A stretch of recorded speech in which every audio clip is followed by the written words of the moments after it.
The Thanksgiving Day tradition continues in the sands of Florida as race day number 5 warms up at the 2025 Thor Mini O's presented by Pro Circuit. Good morning, everyone, and happy Thanksgiving as we welcome you from Newberry, Florida's Gatorback Cycle Park. I'm Rodney Tuttle along with Wes Kane on this Thanksgiving morning, and as we get the stage set for this amazing continuation of racing here this week and this tradition that we know and love in the moto racing family as the Mini O's, another great day is dawning, Wes Kane. Rodney, it's going to be amazing out there. Sight laps are done. We're going to start loading the gate for race number 39. It's going to be Division 165cc 7 and 9 Limited. And it's just going to be a great day. You know, the best thing about Thanksgiving, we get to do what we love to do. We're at the races. We get to see some dirt bike racing. But the festivities later on this afternoon, presented by Thor with all those turkeys, is just got my mouth watering already, yeah, Rodney. I am ready for that feast. I've been invited to a couple of campsites, and that's always the best. You nibble here, and you creep around. It's going to be amazing. But we got action going on Racer TV. It's got us locked and loaded. You got the Dirty 100 app you can watch right there on your handheld. So it's going to be an amazing day of racing, and we got a lot to do today. Absolutely, and a special thanks as well to our friends at Dunlop Tire for helping drive and track our live Racer TV coverage. And, of course, thanks to all the great folks that make it possible, including our friends at Thor and Parts Unlimited, supporting the sport at every level and every way. Thanks to our friends at Pro Circuit out here giving us the power and the suspension to make it all smooth and to make it all right. We also want to say thanks to our many other fine sponsors that make it possible, including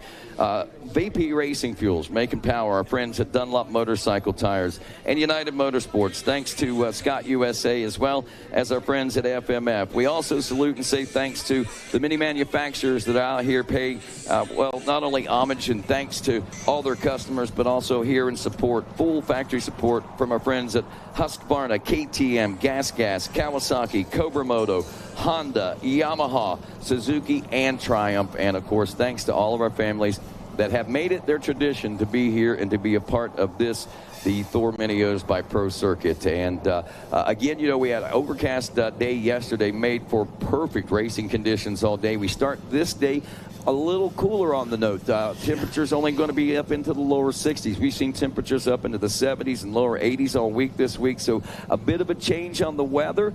And with the cloud cover, again, I think that's going to play in favor of the track crew today as far as keeping this track well maintained and hydrated, so to speak. Well, not only that, it's also going to create a great Thanksgiving vibe. You always wanted a little cool, a little nice for Thanksgiving. You're starting to get in those holidays.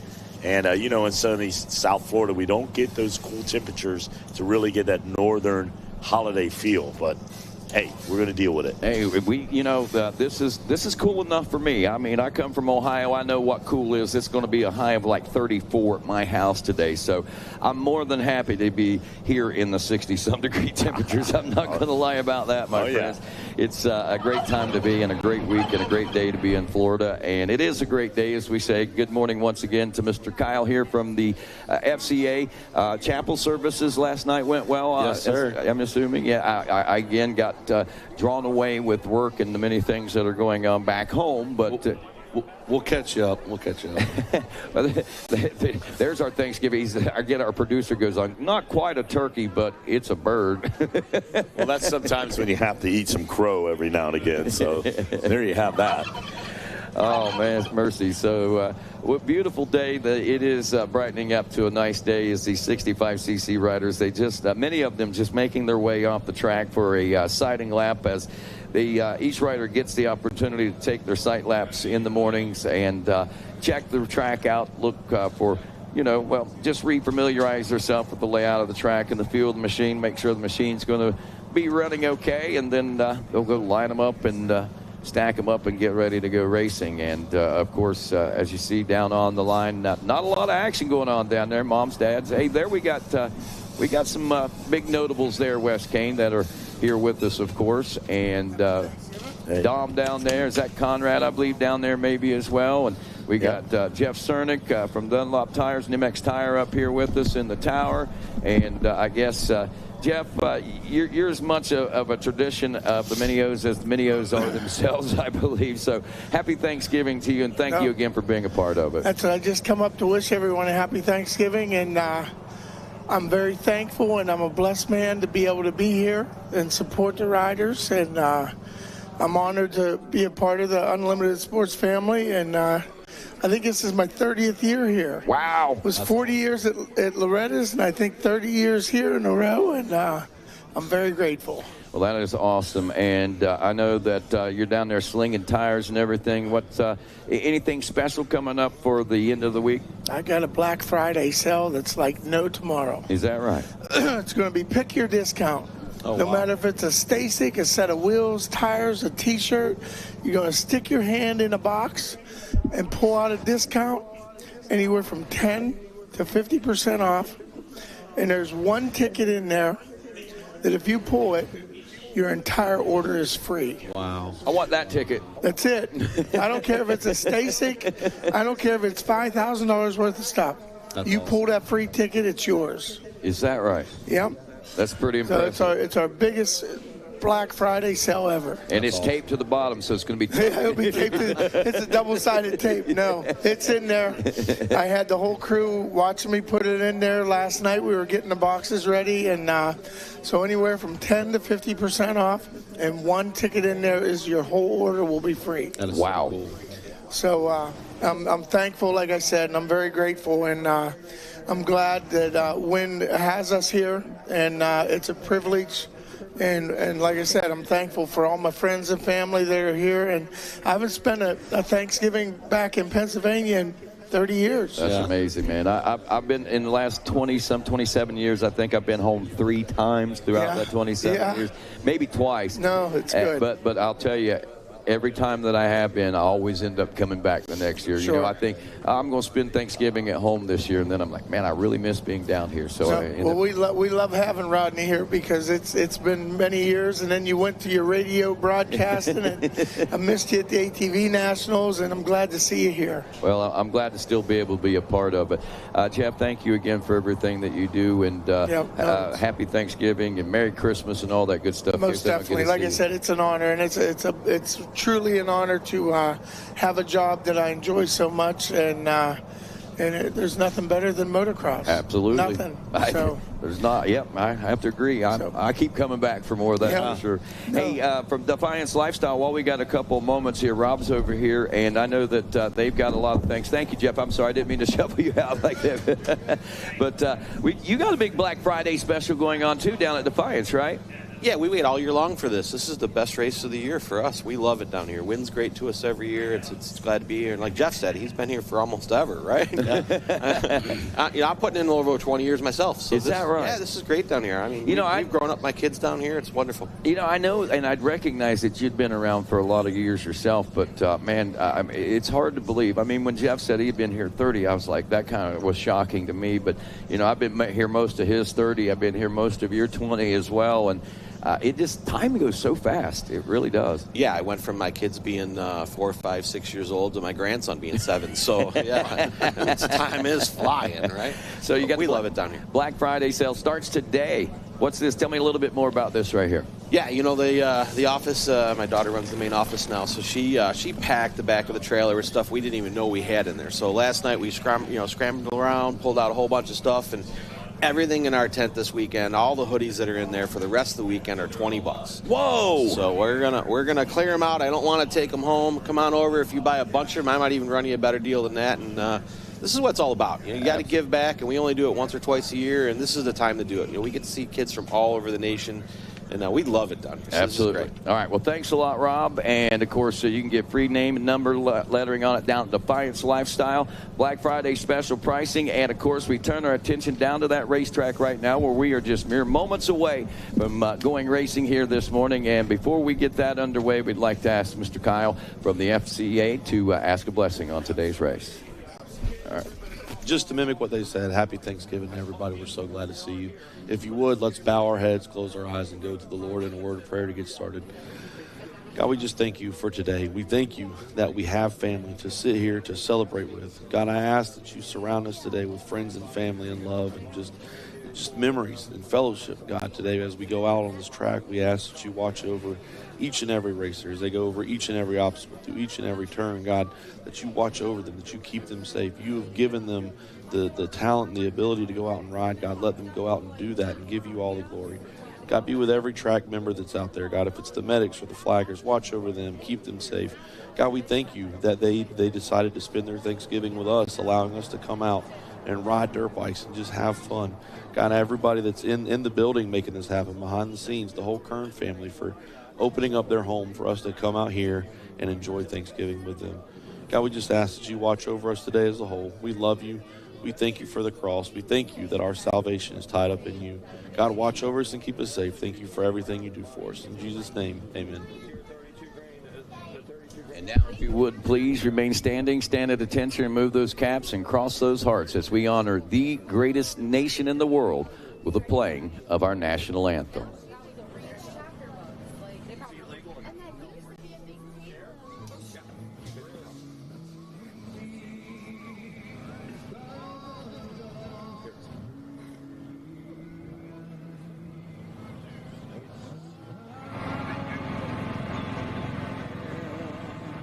At the twilight's last gleaming, whose broad strides and bright stars through the perilous fight, o'er the ramparts we watched, were so gallantly streaming, and the rockets' red glare, the bombs bursting in air, gave proof through the night that our flag was still there.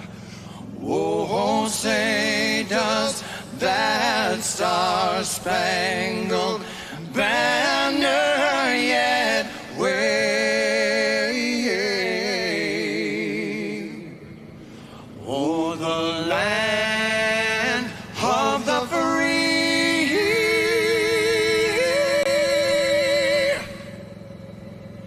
and the home of the brave. Let's go racing. Happy Thanksgiving, everyone. And we're ready to go here at the Thor Thanksgiving Mini O's Day here. And thanks again, presented by Pro Circuit, and of course, and live coverage here on RacerTV.com, brought to you by your friends at Dunlop Tires. And thanks to our friends at Dirty 100, an amazing app that you can keep up to date with so many things going on throughout the course of the race day. And speaking of racing, we got our 65cc 7-9 Limited Division 1, race 39 getting set to take off. 3 divisions of these riders, top 12 from each one will transfer directly to the second moto, and the remainder will go to an LCQ, one of 2 LCQs, from which we'll take, I believe, the top 3 if memory serves me correct.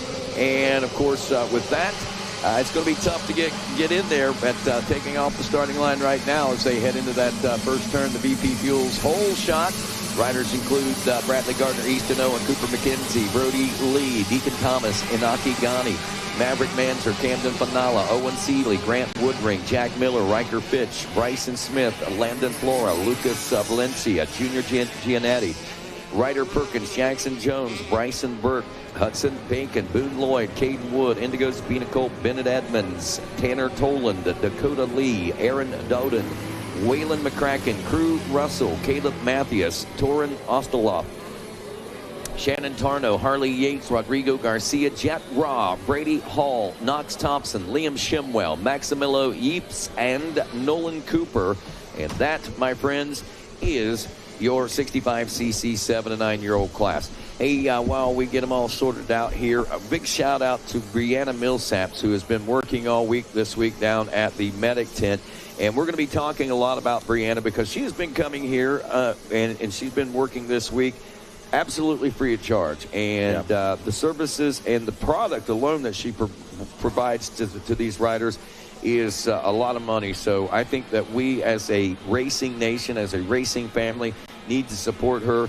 And we've got a Venmo that we're going to be passing out to you folks in a little bit, $5, $10, 15, 20, 100, 1,000, whatever. You know, she may or may not have helped you out, but she's there to help out your child if something happens. So we really appreciate Brianna being here, and we'll get that Venmo and stuff for you in a little bit. But keep that on your mind. Be thankful and say thanks in that way. And what you have to remember, we have our response team that's on the track. Then they go to her. She's the liaison to keep the support, whatever needs to be done to whoever's hurt till they can transport. So she is definitely a lifeline, putting her, you know, volunteering her services here. So stop by. Anything you can do, let's support Brianna, because that is there's no price on that. No. It's priceless. Absolutely. You can't put a price tag on it. It is priceless. And as we wrap up lap number 1, 65cc 7-9 Limited, got to say something about old Boondog there. Boone Lloyd has really just kept that momentum rolling from that 50cc class. He was a top-tier rider. We saw him win a national championship, and he hasn't let up any set. And so Boone Lloyd out front in this one, 7.6 seconds ahead of the rest of the field. Cooper McKenzie running in the number 2 spot. Bradley Gardner, the number 7, is 3rd. Jet Raw in 4th. Junior Giannetti in 5th. Shannon Tarno opening up in 6th.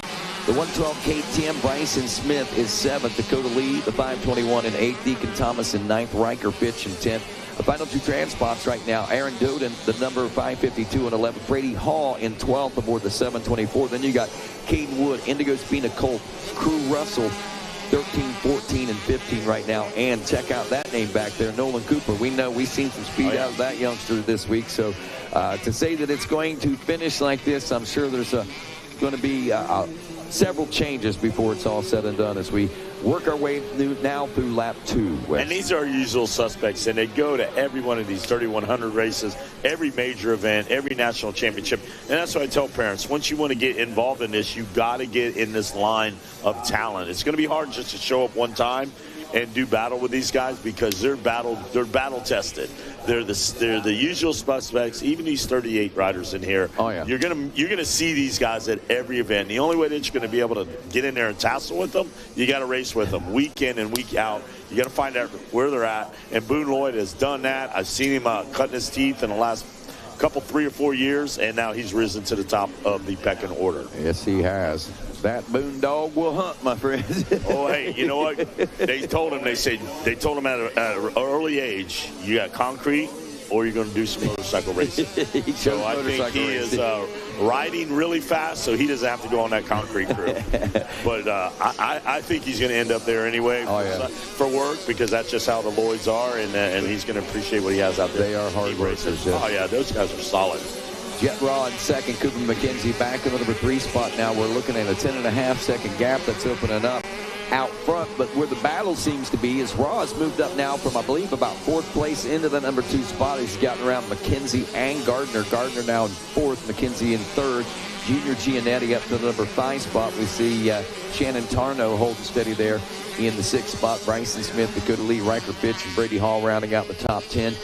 We see Crew Russell, who was 15th a lap ago, is now up to the number 13 spot, just ahead of him in the transfer spots that's blocking him out right now. Aaron Doden and Caden Wood. Lap times right now, Crew Russell a 2:12.7 and a 2:13.5 for Caden Wood. So those boys are locking in, and there's Crew Russell right there trying for that final transfer position. That's 3rd or 4th generation racer right there. 4th generation racer, yeah. And Lloyd, Raw, McKenzie, Tarnow doing a great job out there all the way down to the top 20. Those guys are on it. There's Russell right there, looking good, styling and profiling, looking like he knows what he's doing out there, and he absolutely does. You know, it's kind of like you think about it from a respect of, an off-road. His father is an off-roader, a multi-time champion, and he's out here doing moto. Kind of makes you think of AP a little bit, doesn't it? Oh yeah, AP showed up here. AP showed up here with those bark busters on that one time in the 80. What was it? YZ80 at the time, and started cutting his teeth right down here until he fully converted and said, "Hey, this is what I'm doing right here. I'm moto guy." And there he is right there, the young Russell. Yeah, it's looking good out there. Got that Jeff Russell style, looks like. Well, he's pulling up side by side. That's the battle for the final transfer spot right there. 418 Caden Wood just ahead of him. Up front with 3 laps complete now. Boone Lloyd now, things are tightening up there a little bit as Jet Raw has moved into the number 2 spot. He turned a 2-minute flat lap time there. A 2:02 for Boone Lloyd. Now that gap dropped down from a little over 10 to just over 8 seconds. Cooper McKenzie still in 3rd. Bradley Gardner in 4th. Shannon Tarno in 5th. Bryson Smith in 6th. Dakota Lee 7th, Riker Fitch in 8th, Junior Giannetti in 9th, Brady Hall in 10th, Aaron Doden in 11th, Indigo Spina Culp in 12th, Caden Wood 13th, and Crew Russell now 14th. So there has been some changes there. There they go. They drop down in that pit, down the Gators back. Over the old dinner table they go. Here they go. Watch him now, Lloyd and Russell. High flying, little foot action there off the brake pedal. And you know they got to be having a good time. They're usually at the GNC and through his retirement, so many championships. I think this weekend, Rodney, they might just be savoring the camaraderie. Oh, it's all about the family, yeah, and the family. And that'll be a memory that the young Russell will remember for a long, long time. Special moments. That's what's so wonderful about the Mini O's. It's full of so many special moments. That's one a rider. I wonder if that's one of our front runners that might be having some problems out there. We'll check the order coming up in a few moments. There goes Jet Raw dropping down into the. Is that Boone Lloyd? Boone Lloyd had a problem dropping into the Gator pit here. He just lost the lead. Jet Raw, I believe, just went around. I looked down and I saw that 412 picking his bike up. Right here in this final turn, dropping right down into the Gator pit. So looks like Jet Raw has taken over the lead. Boone Lloyd, I believe, picked up in 2nd. He may not have made it back up in 2nd, but we're still waiting for that. Yes, he does check in for his 4th lap complete, 2.6 seconds behind Jet now. Cooper McKenzie back about 10 seconds a lap before, so we'll see where he happens to. Wasn't able to capitalize. I'm sure he gained a few seconds there, though. Let's take a peek and see what happens. Jet Wall now takes over the lead here, and I'm watching the young Lloyd now. He sees him over there. Let's see how long it takes. Can he actually reel him in? The speed. There's Jet Wall jumping down in there. Jet Wall hits the afterburners. Says, hey, thanks for the gift on Thanksgiving. There is going to be some stuffing going on out there. That's what you want to see on Thanksgiving. Stuffing on the track and stuffing on Rodney's table later on this afternoon. I can't wait, man. Wow, Lloyd, McKenzie, Tarnow, Gardner, Bryson Smith, Dakota Lee, Riker Fitch, Giannetti, and Brady Hall. But so many notables, Rodney, outside looking in. I mean, these guys, the list is so deep. I can take it all the way down to 38th position. Deacon Thomas out there and Lucas Vesia. All those guys looking good out there as they try to make something happen. But Jet Wall, and now Rodney, you can see on Racer TV on that SLR Rifle Works drone. He is right there. Lloyd has got him in sight. And now we're going to see Rodney, him go to work through those twisties as he's going to come by. Yes, absolutely. Lloyd does have the white helmet on and the number 412 on his back. We're keeping up with him, Rodney. Yes, we are. Thank you, Griff. And, of course, Raw just ahead as you've got Boone Lloyd, who was 2.6 seconds back at the end of lap number 4 after the little mishap. Regaining composure and back on it as the checkers fly on this one. It's going to be over. Jet Raw, though, taking the win. Boone Lloyd knowing that he had it. He had it. Well, he's still in a great spot. Oh, yeah. He's in a great spot. Yeah. You can just about say in that position right there, and if we still got 2 more to go. Oh, yeah. So we're going to keep an eye on that lap time with these guys here, and we'll see how it compares up with the other 2 heat races. Rodney's got a pin. He's got some things going on over here. Black Friday down at Defiance. Jeff Cernick's got Black Friday already kicking before Friday. So many things happening here. Love this weather. This is tent camping weather right here. Let's go tent camping. Hey, Rodney. All righty, wrapping up race number 39, the 65cc 7-9 Limited Division 1. Jet Raw, Boone Lloyd, Cooper McKenzie, 1, 2, and 3. Shannon Tarno in 4th. Bryson Smith in 5th. Bradley Gardner in 6th. Dakota Lee in 7th. Riker Fitch in 8th. Junior Giannetti in 9th. Brady Hall will be 10th. Aaron Doden in the number 11 spot. And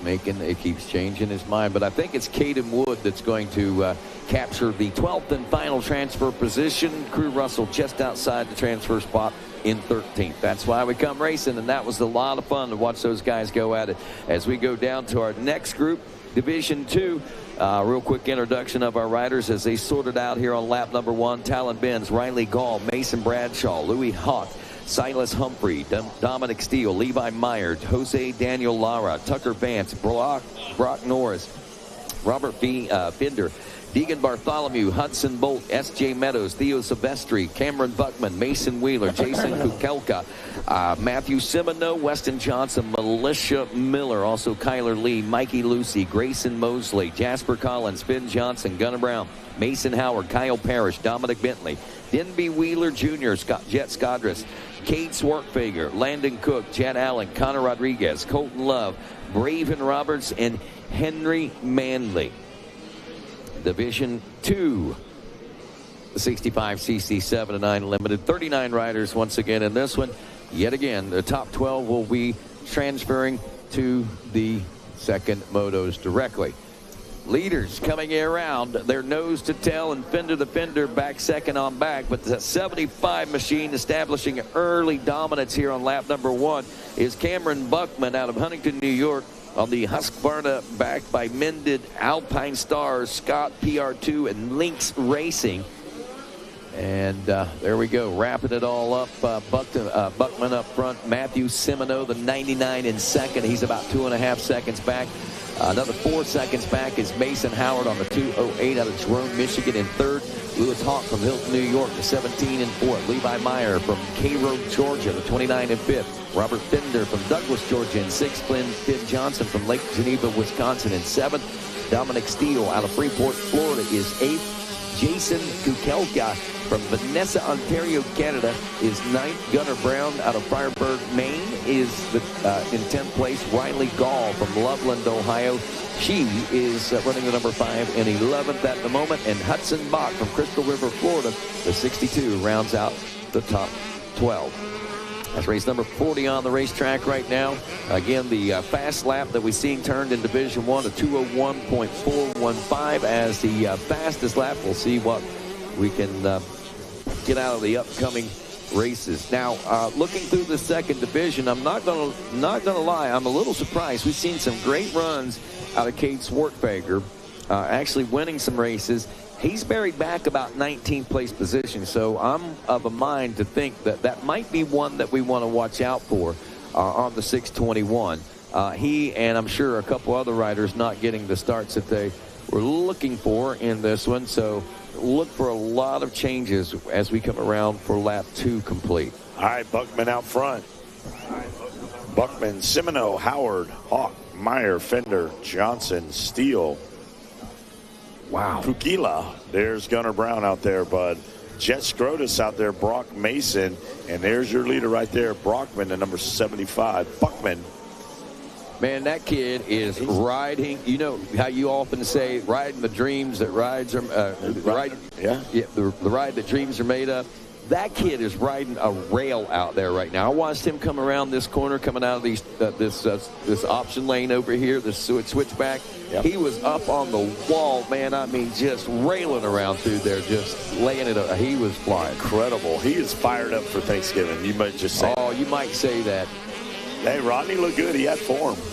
Rodney had his elbow up. I saw his hand on the throttle, finger on the front brake. I've watched it enough. And there's your leader right there as he heads up the top of the Gator back. And these guys getting a little spread out there. Robert Fender's trying to work it in there. The Norris Gotis. There's Wheeler.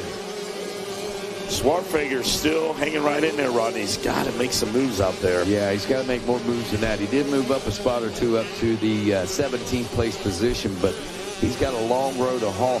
The hoe still ahead of him, but look, there's Jet Scodger's back there as well, the 547. That's another rider I wouldn't necessarily expect to see back there. Cole Jessup's back there. This is a very competitive group of 65cc riders. And not only one group, 3 groups. 3 groups, So yeah. that means, hey, yeah. All right, the battle for 4th is going on up there. We're watching them right now, that battle. Swart Frager, we got him on radar right there, Rodney, the number. He's back in 19, so he was a contender out there on the Supercross, just having a bad hand dealt to him right now. But you can see that battle going on for 4th. Levi Meyer out there with Howard and Hawk. 1, 2, and 3. Those guys are getting after. I love this split screen. Keep up with a couple different battles. But, Rodney, they are getting it done. Absolutely, and you know that's the beauty of Racer TV, and thanks to those guys for being able to pick up on that, because I know, you know, we as announcers, you know, trying to watch a couple different battles and watch things develop like this right here puts it all out there before us. Folks at home can watch through Racer TV and YouTube, and of course through the Dirty 100 app, which is the easiest way to access it. I'm just going to tell you, download that app, plus you'll be able to keep up to date with all the main players in amateur motocross racing. Look at this. This is 4 riders that we see on screen in that top part right there. Again, that battle for the 4th place position. Lewis Hawk, Mason Howard, Robert Fender, and Finn Johnson. And though they may look like they're separating a little bit, this is just kind of like the calm before the storm, I think. Love that drone shot, that SLR Rifle Works drone shot. Really has stepped up the whole game in streaming and watching races, and the Outdoor Nationals have it, all the big races have it, and it's definitely an asset right there. See the overhead view, you're really getting a bird's eye view of what these riders are looking at over those handlebars. And also, hey, if you're back in the pits, you're over there looking at the track. You can see the track, so it's actually a little training tool. Mm-hmm. Hey, sit down, watch a couple races, and see where the lines are. Well, when Herrick was up here yesterday, remember Herrick, Eli, when Eli was up here yesterday, we were talking with him, and he said, he was faster coming out of the corner. It was funny how he actually picked up on where it came from watching the video. Yeah. He knew exactly what he had to do going out there. He said he was coming on faster out of the turns and holding it on longer, I think, is something that he said. Yeah, held it on longer, had one better line. And the beauty of that is you can watch it a couple of motos before you have to go in staging, and the track might change. Yeah. Something might happen, another line develop. You can have that. Your mechanic can be holding your bike with that device, and he can be you can watch the racing up till you get ready to lock in your gate. Yeah. And looking and saying, that's the line. Yeah. Not that it changed, not that they changed the alternate, or they went out there and groomed it a little bit. You're getting a little cheat sheet on what's happening out there. All righty, we got something happening on screen right now. Look out. Yeah. Bonsai. No braking bumps out there yet. You go as fast as you want out there. Nice turns, getting curled in. The big bikes haven't been out there to really chew it up and carve in some lines. So the track is the lines are packing down. Like if you're a big bike waiting back there, when you go down 20 miles of road back down the side of the Gator's Tail, that's a smooth, fast line out there. A lot of these lines are getting just packed in right now because of the 65s are out there. Look at that. Where are you going to go there, Rodney? You're going to take that line right there, and you're going to hold it on as fast as you can go. Oh, yeah. About to come through that Gator's Tail. But we turn those big bikes out there, it's going to get chewed up. Then it's going to get nice and gnarly out there. But right now, the little guys out there having a good time, making it happen here on Thanksgiving. Pretty impressed with the track already. Oh, it's amazing. Yeah, I mean, even with just, we had a sight lap. Those guys just went through, and we already see some lines starting to form. Yes, but sir. like you said, look at that. Nice. Yeah, the main line's getting just packed in by those 65 cc's. And look at that. Cameron Buckman is rolling out here. He has been literally untouchable since the drop of the gate. He's 6.2 seconds ahead of the rest of the field, hitting marks and making things happen out here as he makes his way around. This is the final time. Checkers fly, and Cameron Buckman will take the win. Checkers fall. Matthew Semino looking for that rider in second. He will finish up in second, followed by Levi Meyer, Louis Hawk, Robert Fender, Mason Howard, Finn Johnson, Dominic Steele, Mason Wheeler, Jason Kukelka, and Connor Rodriguez and Gunnar Brown. That's your top 12 that we saw going into the final lap. So far, no changes in these positions through our top 5. There's Howard in sixth. Our fast lap on this one, a 2:02.375. So I can tell you that right now, so far, our first division is the quicker one. And hey, big shout out listening at home. Jimmy Albertson family all listening at home saying, hey, it's Thanksgiving. They spend a lot of time down here. They said, hey, it's great to hear Racer TV and everything. They got it right there. They got the turkey cooking, and they got us on the big screen. So hats off to you, Jimmy Albertson and family, man. Happy Thanksgiving, brother. Yes, absolutely. Happy Thanksgiving. Cameron Buckman, Matthew Semino, Levi Miller, Lewis Hawk, Robert Fender, Mason Howard, Finn Johnson, Dominic Steele, Mason Wheeler, Jason Kukelka, Connor Rodriguez, and Gunnar Brown. Brown is your final spot, man. Riley Gall just right back there, about 20th place on the first lap, only made it to 13th. So she'll be back out there in the LCQ. Right now, Division 3 on the racetrack. Damon Hall, Deegan Mullen, also Easton Salardi, Zyler Otone, Tate Bush, Hayden Zinasek, Trevor Gustav, Dylan Stover, Talon Rogers, Hayden Webster, Landry Abercrombie, Parker Irwin, Carson Fritsch, Mikhail Andre Garcia Rodriguez, Liam Boss, Hudson Deaver, Joseph Copolino, Chance Leonard, Silas Brind, Mickey Fluhart, Cruz Peterson, Grayson Stevenson, Noah Lewis, Umina Burning, Luke Witt, Brantley Tursky, Hudson Hennick, Barrett Counts, Ezra Armbruster, Sebastian Atwell, Edwin Meyer, Ryder Adams, Levi Zappa, Wade Morris, Andy Sapp, Hunter Ackerman, Louis Heiner, Dallas Heiner, and Nathan Tucker. That's your field of 39. Again, top 12 will transfer. Oh, yeah, we got some talent out there now. Group number 3, division number 3, Rodney. And we are moving and shaking. And we're going to wait for those guys to come around. They're out there by the Gator's tail right now. And here they come. They're buzzing the tower. Oh, boy, look at that one. Talon Rogers out there. Ooh, number 31 on fire on this Thanksgiving morning. I think he might have just dropped to the – no, I think he might have taken over the lead spot. Was that Tate Bush there battling with him? Looked like Tate Bush right there getting ready to go. Yeah, we'll see. They're checking in with lap – actually, that was Umina. I'm sorry. Umina Burning on the 141. So, Mickey – yeah. Tate Bush. Yep. So, okay. So there they are. That makes a little more sense. I might have been looking at the wrong one. I might have missed Mickey and Umina going through. But Edwin Meyer, Tate Brush, also Ezra Armbruster. That's your top 5. Deacon Mullen in the number 6 spot. Hudson Hennick is 7th. Zyler Atone in 8th. Zayden Zenasek is 9th. Barrett Counts in 10th. Nathan Tucker is 11th.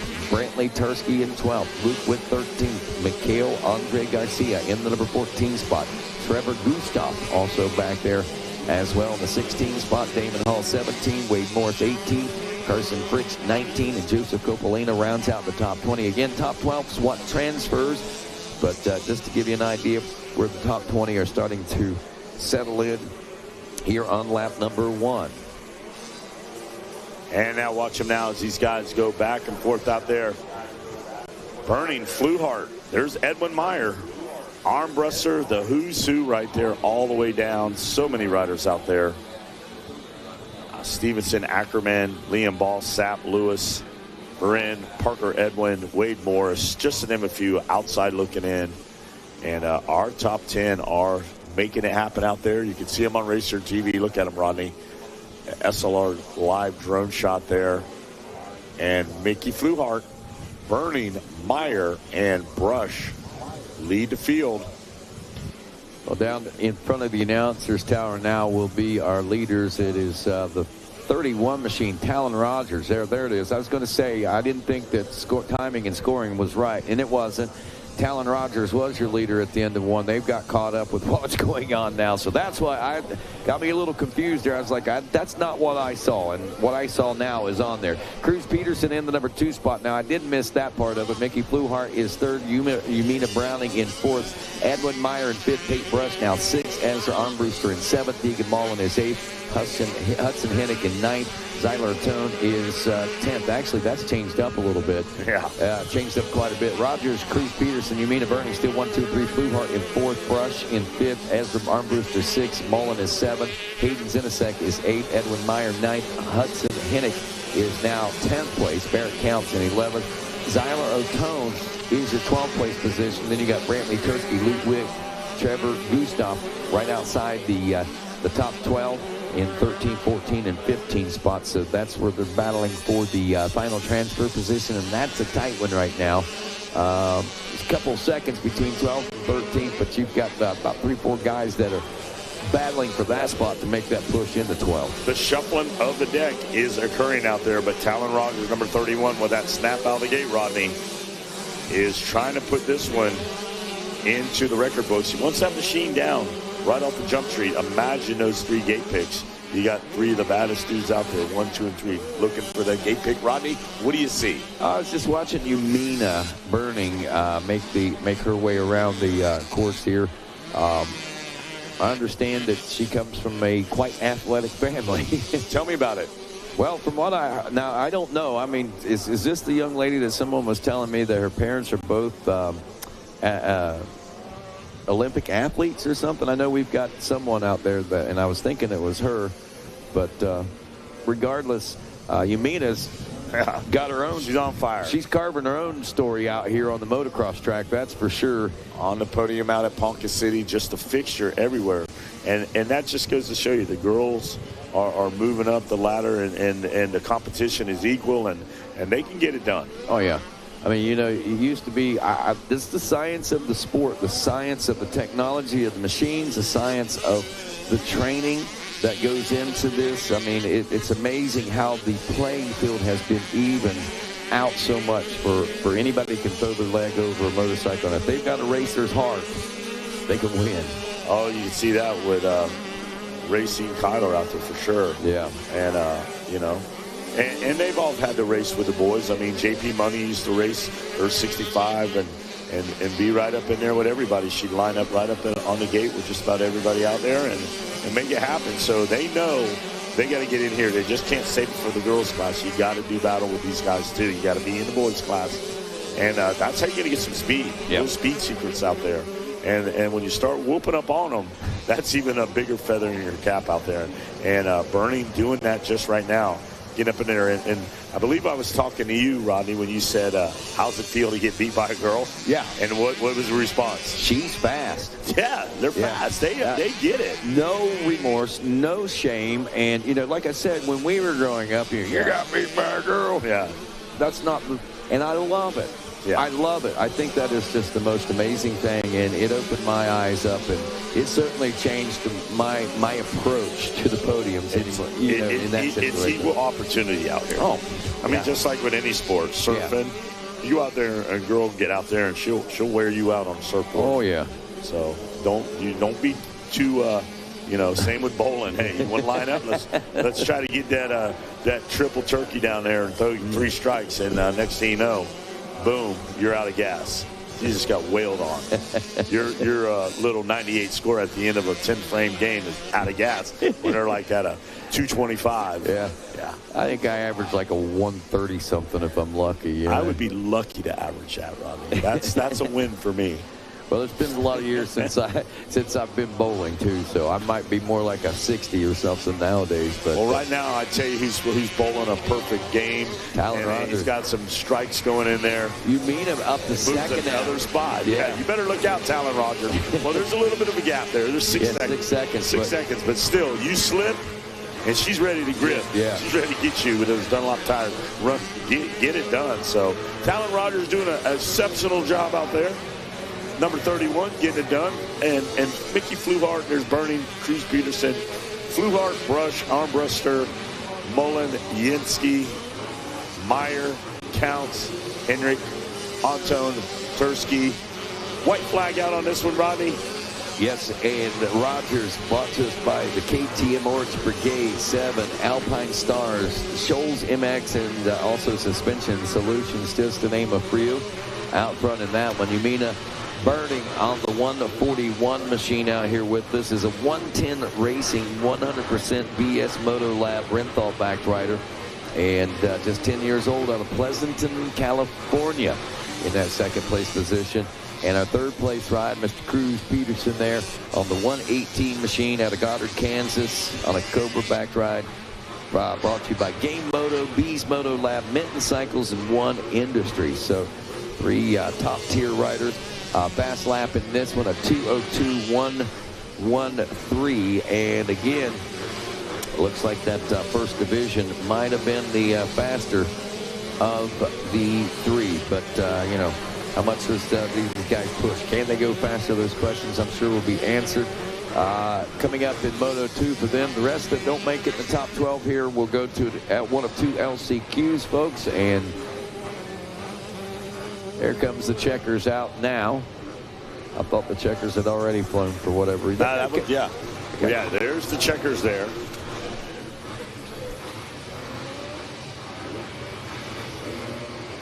Talon Rogers, Yumina Burning, Cruz Peterson, 1, 2, and 3 here as they check in with 5 laps complete. Mickey Fluhart should be checking into the number 4 spot with Tate Brush and Ezra Armbruster as they do just exactly that. Followed up next by Deegan Mullen, Hayden Zinasek, and looks like Edwin Meyer, Barrett Counts, Tyler Atone, and Hudson Hennick in the 10, 11, and 12th and final spot there for Hennick, the number 221. As we check in for our final lap in our 65cc 7 and 9 Limited Division 3. Yeah! All right, 450C Limited coming up next. 450C, Rodney, it is going to be a barn burner. To say the least, my friend. The 450C Limited, 1 division, 42 riders on the starting line. And, of course, we've got riders like Jagger Edgar, Ian Washik, Luke Fontenot, Hayden Graves, Aiden Corville, Bryce Ballinger, Leonardo Segovia, Hale Bachelor, Levi Thomas, Alexander Ciceretti, Lucas Scopanero, Ryan Smith, Thomas Scopanero, Charles Hale, Avery Rosenbaum, Owen Thiel, Carter Trashel, Carson Schmidt, Nathan Ruff, Joaquin Gomez, Parker Shalosky, Logan Figueroa, Sebastian Benavides, Travis Haynes, Talon Vermillion, Aaron Ruck, Chance Landis, Austin Fluharty, Ayrton Feliciano, Lucas Leoshek, Trey Pillans, Andrew Chiatarella, A.O. Martins, Kian Majors, Gabriel Honick, Walker Brown, Cody Bryce, Max Giberson, Brody Needling, James Teague III, Reed O-Ring, and Wayne Powers Jr. 42 riders across that gate in this 450C class. And they're all staring down now, looking at that 2 card. Waiting for that gate to drop as our 65cc's make their way off the lap, the final few in the process of that. Now the 2 card is up, and the heart rates are as well as the card goes to the 1.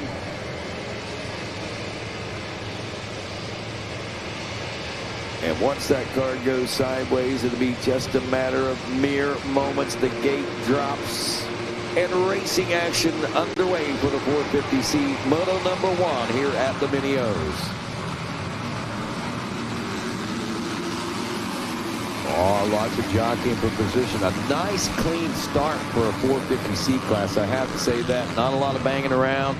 Everybody comes through clean. No one down in that first turn. And that's impressive for any class, especially the 450C class here. As they get it all sorted out. That BP Fuels whole shot. Looking at it from our SLR Rifleworks live drone over the tabletop of the Gator's head there. That's on the back of the Gator. Ooh, what a battle up front. Is that the 10 of Luke Fontenot from Powhatan, Virginia? Trying to hang on to that lead. He will drop off, it looks like, to the number 2 spot maybe now, and maybe even 3rd, as we have got a host of riders doing battle and waging war for that top spot right now. And leading them out, I believe, is that the 167, 107? 107, looking good out there. Maybe it's a 101. Figueroa. We're going to have my eyes deceive me quite a bit, and I apologize for that. But we've got a change up front already anyway. A changing of the guard has happened here in this early openings here of this moto extravaganza. That could be like 3 different leaders that we've seen throughout the course of this first lap of racing. I believe that the 10, though, of Luke Fontenot might have been the one that was edging or working on that first lead there before he quickly became under fire there. As our leaders finally, it is the 811 now out front. That is Wayne Powers Jr. from Keyport, New Jersey. The 811, it's not Josh Lichtel. This guy's from New Jersey. You got him on the radar, Rodney. O'Neill, Mika Metals, Scott Goggles, and Spy, all representatives of that rider. Wayne Powers, followed by Carter Drashel, Luke Fontenot. That's the number 10 that we saw up there battling in the early beginning. He and Drashel, I think. There's Parker Shalosky now up to 4th aboard the 99. Carson Schmidt is 5th. Ale Bacalor is in 7th. Austin Fluharty 7th. Aiden Corville is 8th. Thomas Scapanero in 9th. Then Cody Bryce rounds out the top 10. Again, everyone goes in this one, just to give you an idea. And look back there in 16th place, Wes Kane, as you point to that one. That is a major player in this 450C class, at least from what we recognize from the Supercross. He got about 3 podiums over there. He got a couple championships. And he is buried back there in 16th. He may be, and maybe they got together. Yeah, Lucas Scapanero. Chase Landis is back there. A couple of our usual suspects are back there. Hey, here's another one. Owen Fields was a front runner over there. So this is a little hand that they got dealt. You've got to make something happen here. You've got to, if you're going to be in the end, or you even need to get in the next round. I mean, we got 3 divisions of these guys, correct? No, this is 1 division of the 450C class. Yeah, this is it. This is it. So they all get to go. 42 riders. So right now you need as many points as you can. Absolutely. You got to hustle this thing up. Yep. And let's just keep an eye on some of the notables out there, but also our front runners. Let's not forget them. Wayne Powers Jr. out there, Carter Dreshel, Luke Fournette. Fontenot. Fontenot, yeah. Fontenot. Yeah. Fontenot. Okay. Whatnot, Fontenot, let's get it done. Hey, whatnot. All right, well, let's watch and see when they come through if any of our usual suspects. I just saw Majors come through with authority at the base of the tower, like, hey. Hey, big shout out to family member Bear Dog. Old Bear Dog's here. And Fontenot. I don't know. Hey, don't you know it's Fontenot? Well, after 2, it is still Powers out front. There's Scapanero. Well, there's Lucas and there's Thomas. Thomas was already up there, so he actually dropped a spot or 2 there. So, again, his Powers up front. He's got that 3-second lead. Shalosky and Dressel now battling for 2nd. See Carson Schmidt in 9th. Luke Fontenot has now dropped to the number 5 spot. So Fontenot. And he was battling for the lead on that first lap.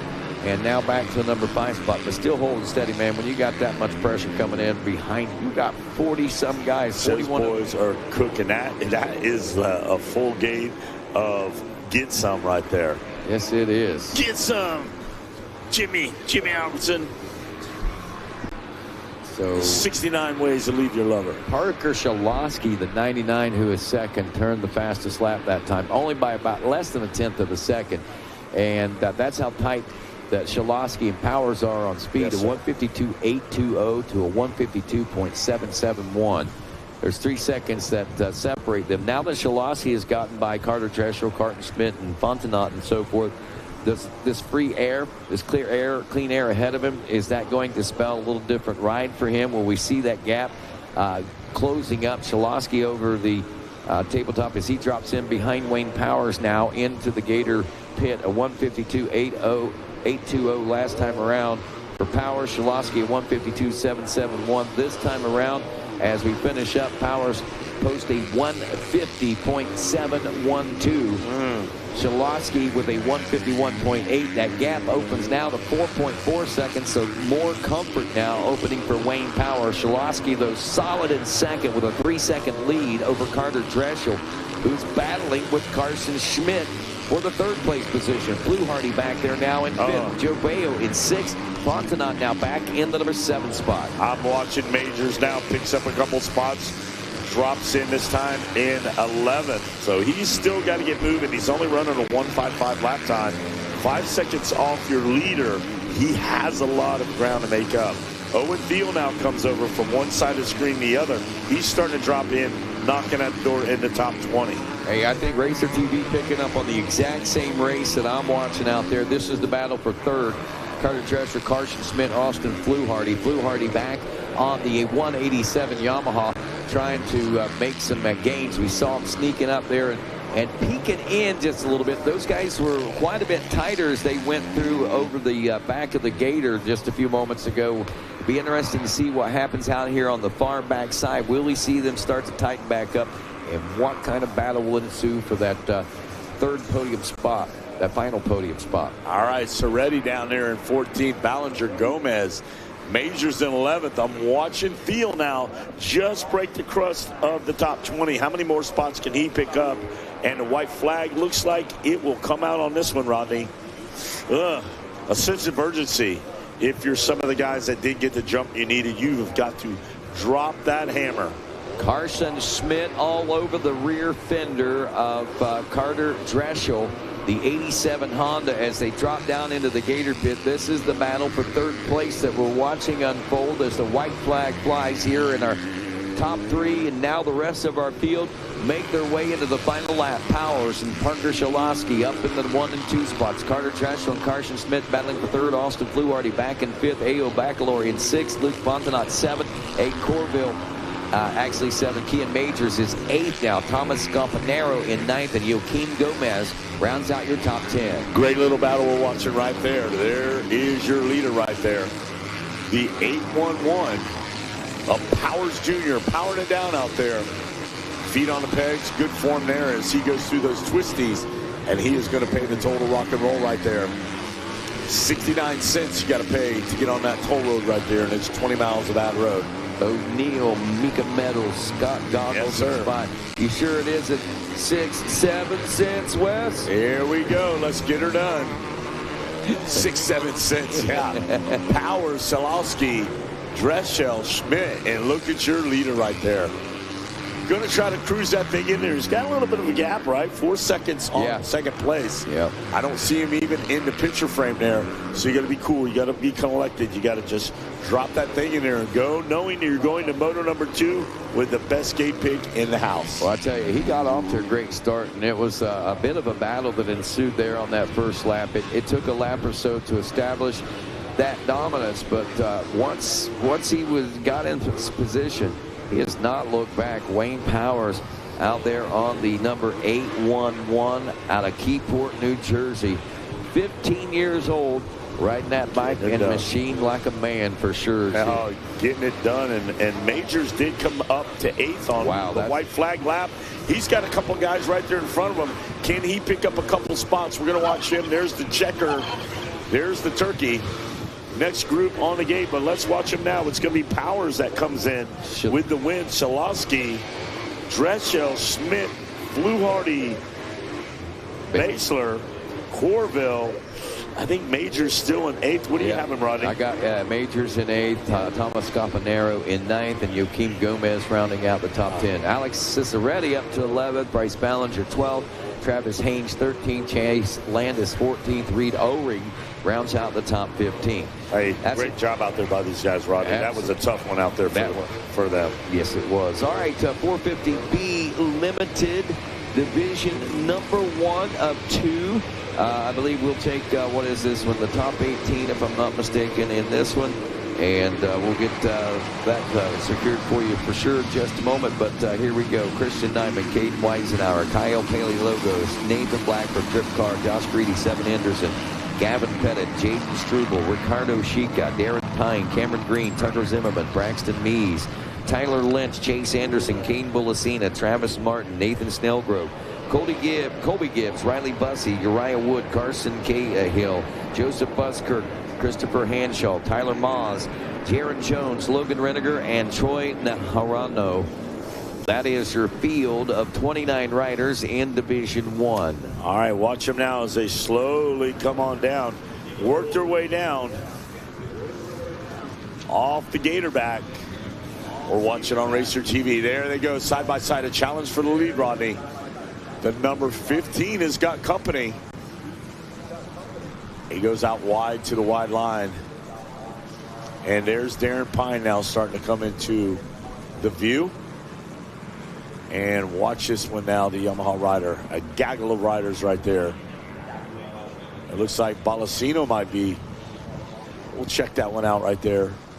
Don't think that is that Balacino right there?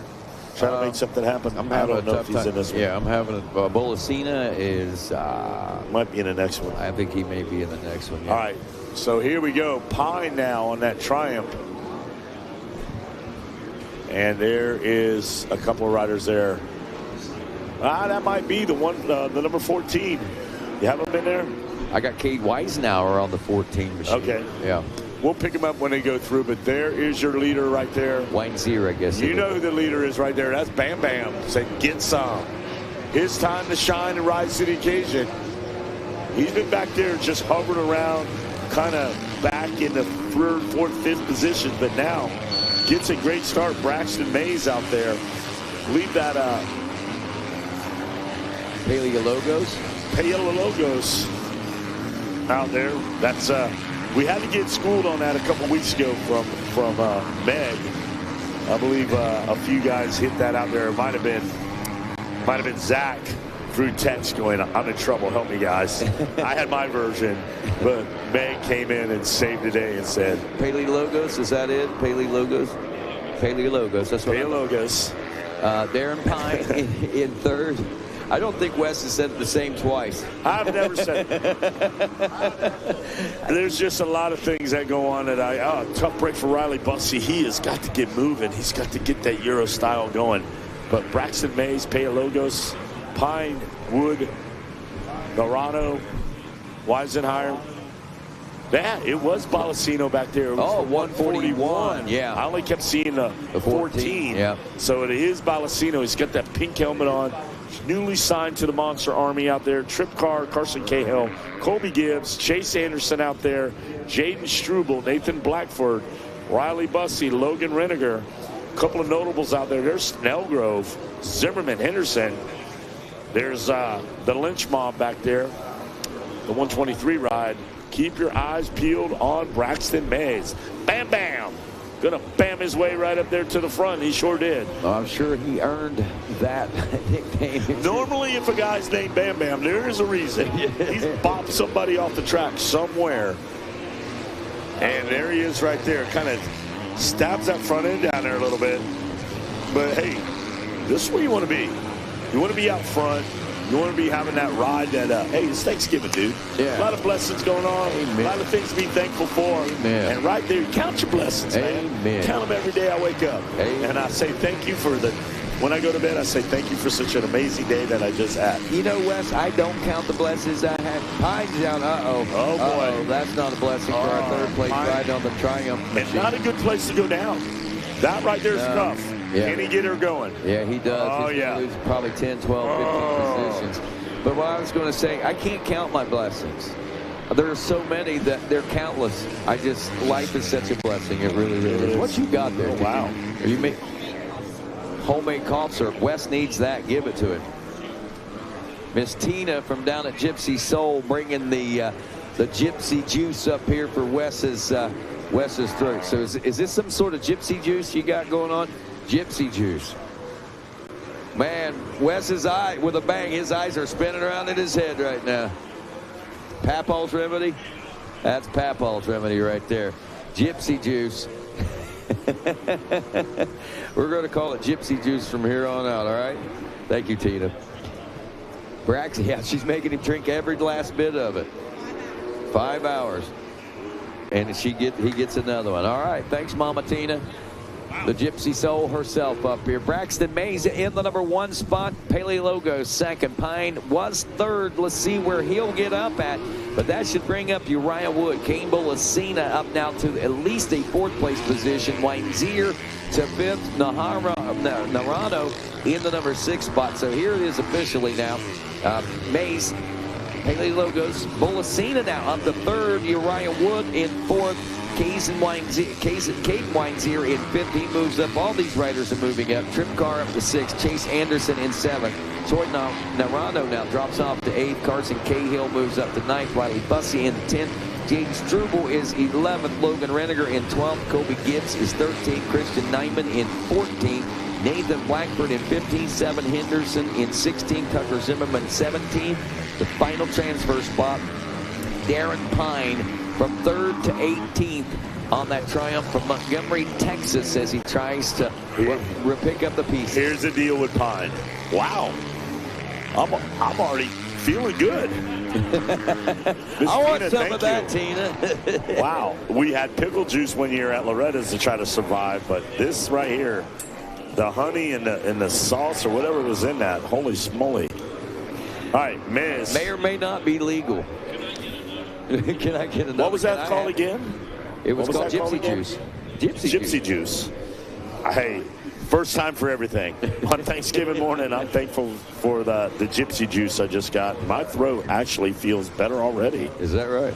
I mean, clear me out. My whole sinuses and everything just got blown out of the water. All right, well, there's Bolasina.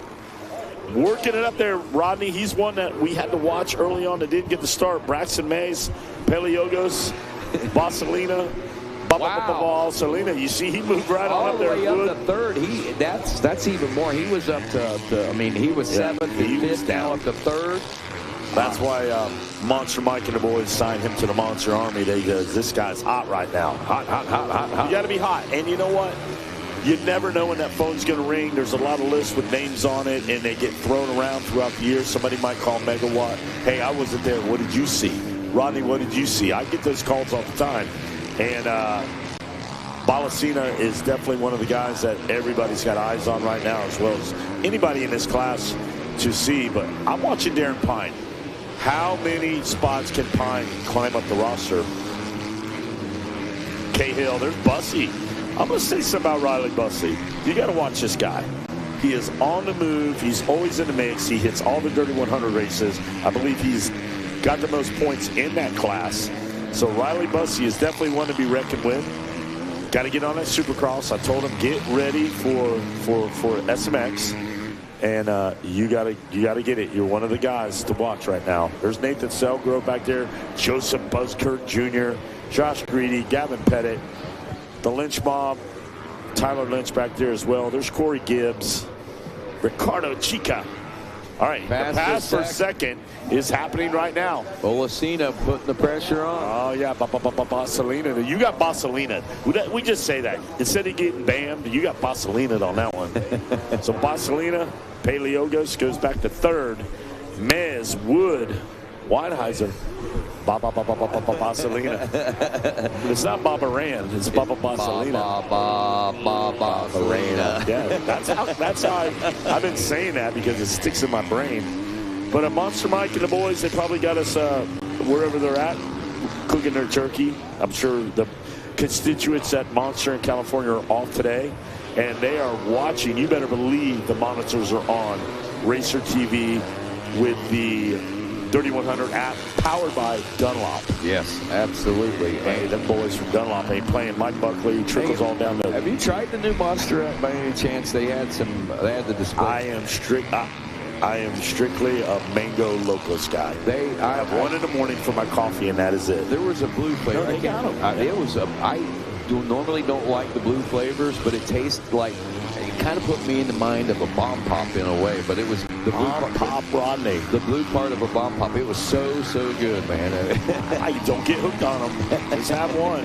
Hey, you know what they say? Drink Monster. I mean, I love Monster. I'm an ambassador for them.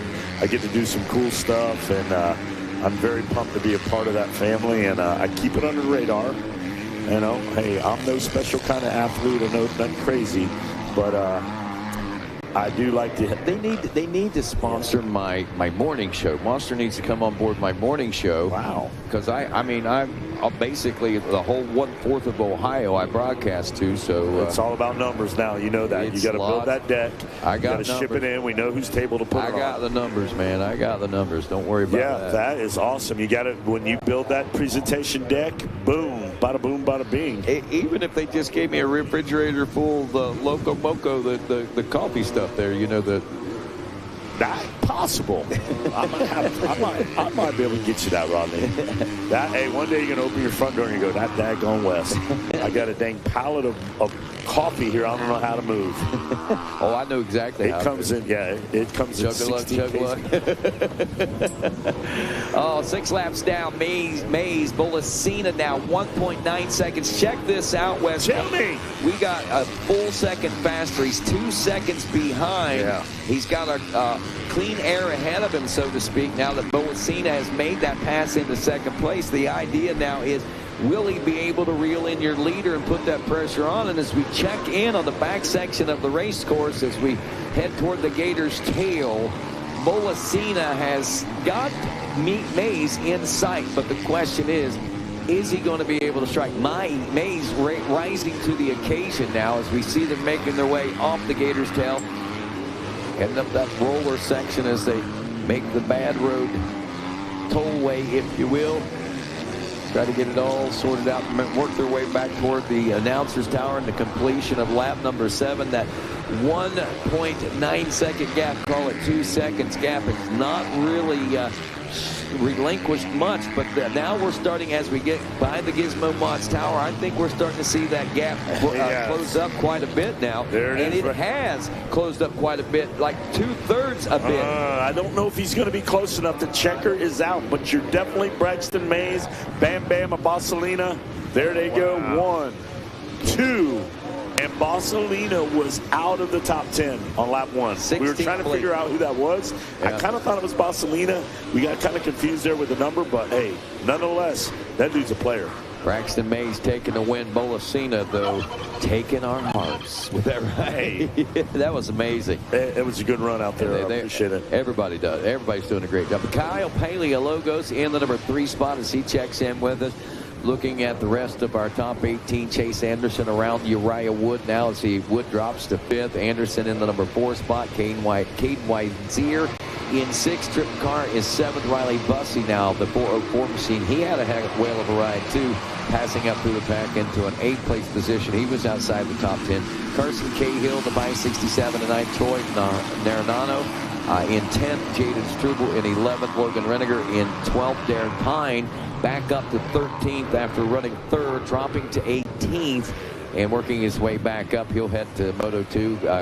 Tucker Zimmerman, Christian Nyman, they switch up spots there as Zimmerman takes 14th, Nyman in 15th, Nathan Blackford 16th, Cameron Green in 17th. Ricardo Chica will round out the 18th and final transfer spot for your 450B Limited Division number 1. Things getting sorted out there on the front on our VP hole shot, lap number 1 hole shot, and trying to get that sorted out. We'll get your leader in this one. That's a Yamaha. Oh, he just made a big mistake there. What was that, the 319 yes, machine? Sir. And a couple of guys taking advantage of that. Yeah, Benjamin Moya, EBR Performance, Altus Blue Crew backed ride. I don't know if he got into some thick stuff, and we saw him paddling, dog paddling basically up through there. But Tristan Pruitt could be the rider that is taking over point on that one. It's no surprise that the number 7 does just exactly that from Westland, Oregon on a Motorsport Hillsboro Monster Army 110 racing back ride.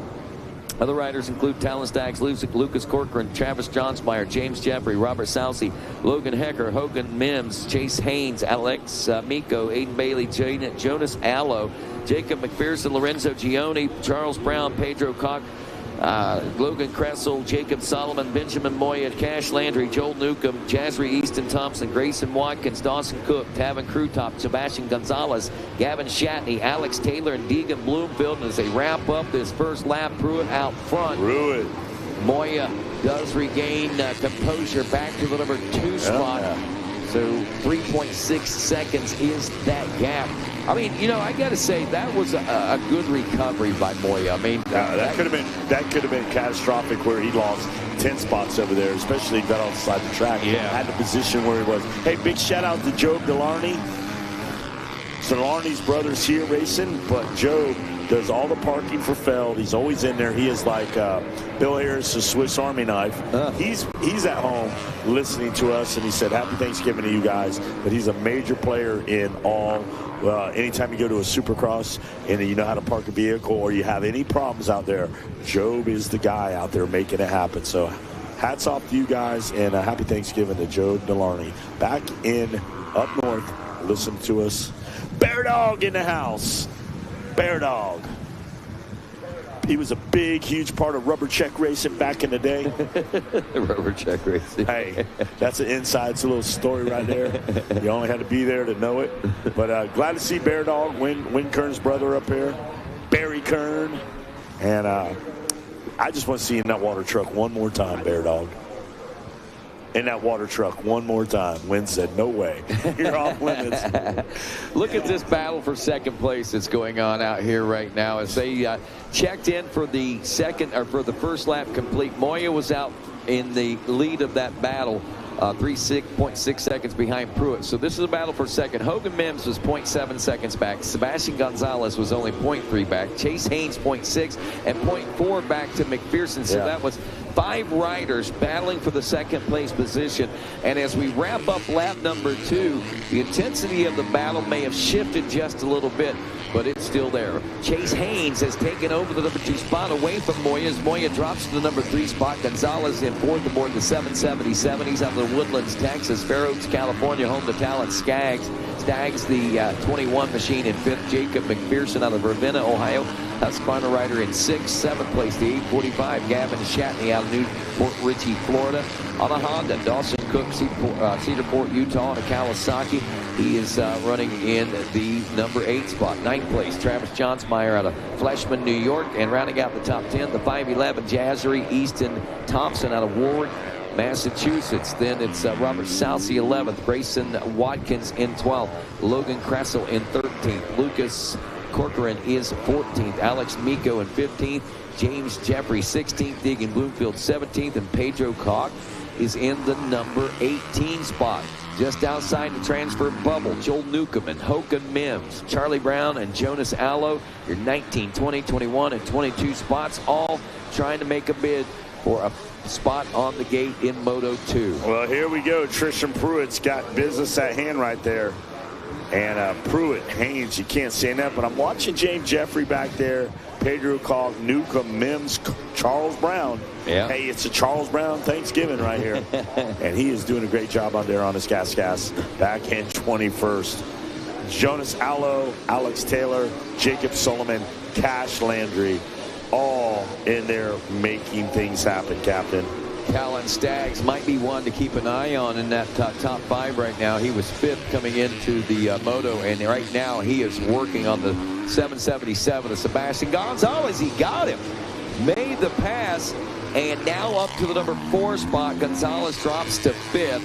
Staggs was watching that lap time. He was running in the 150s leading into that, so Gonzalez was in the 152. He pushed Gonzalez to a 150.029, but Staggs goes a 149.4 and makes the pass around now 2.3 seconds to Benjamin Moya. They're running nearly identical lap times, but again, Staggs was under pressure trying to get around the rider, so this will be interesting to see whether or not the 21 can reel in the 319 machine as we roll through lap number 4. All right, keep an eye on those guys out there, though. James Jeffrey, Hogan Mims, Lucas Cochran. Look at that. It's heating up, Rodney. Look out. Oh! Yes, look at this as they make their way into those back sections and work their way towards the Gators' tail. That 319 machine's about to feel the heat from the 21 of Talon Staggs. Staggs is on a mission right now to roll forward, and we see that gap ever so slightly starting to close up as we come off the Gators' tail down through 20 miles of bad road. We're starting to see actually Benjamin Moya pick it back up there. I don't know if he felt or heard the company coming in behind him or not, but this is starting to pick up pace just a little bit in this battle for this 3rd place position now. making their way past the Gizmo Mods tower now and in front of the announcer's tower. There goes Chase Haynes, your leader. Now there is Moya. Moya actually closing up on Haynes a little bit, and Staggs continuing to close in on that third place ride of Moya. And Sebastian Gonzalez, he's laid a hook on there, and he's being towed up there as well. Jacob McPherson back in 6th. So this is going to be fun to watch as we got position jockeying going all through our top 10 right now. Moya starting to feel that pressure even more as we come out of that first turn region. Get ready to the switchback now set to drop into the Gator pit. The gap is closing up ever so slightly. Now heading over the nose of the Gator and up onto the head. Look at this. The real estate is shrinking for that third place position. He's got his weed eater out, and he is cutting down that real estate right there. Staggs, number 21, the California rider. Definitely got a point to prove right here. Pruitt, Haynes, Moya, Staggs, and that one there. You don't want to leave. You don't want to get off and quit watching that monitor. There's Staggs sizing him up right there. You're watching on Racer TV. Moya can hear him barking back there. There he is at 319. And Moya had that miscue, Rodney, that you highlighted in the early on. He overcame that. He got relaxed, cool, calm, and collected. And now he's got to deal with Staggs back there, barking, knocking, left, right. Down we go through. Yeah, got a little room there, but you got to be careful. He keeps, every time that it tightens up, he finds just a little bit more there. This will be a good tale of what's going to happen as we head from down this front stretch now. Staggs on the hunt right there. Goes through some of those ruts. Feet on the pegs.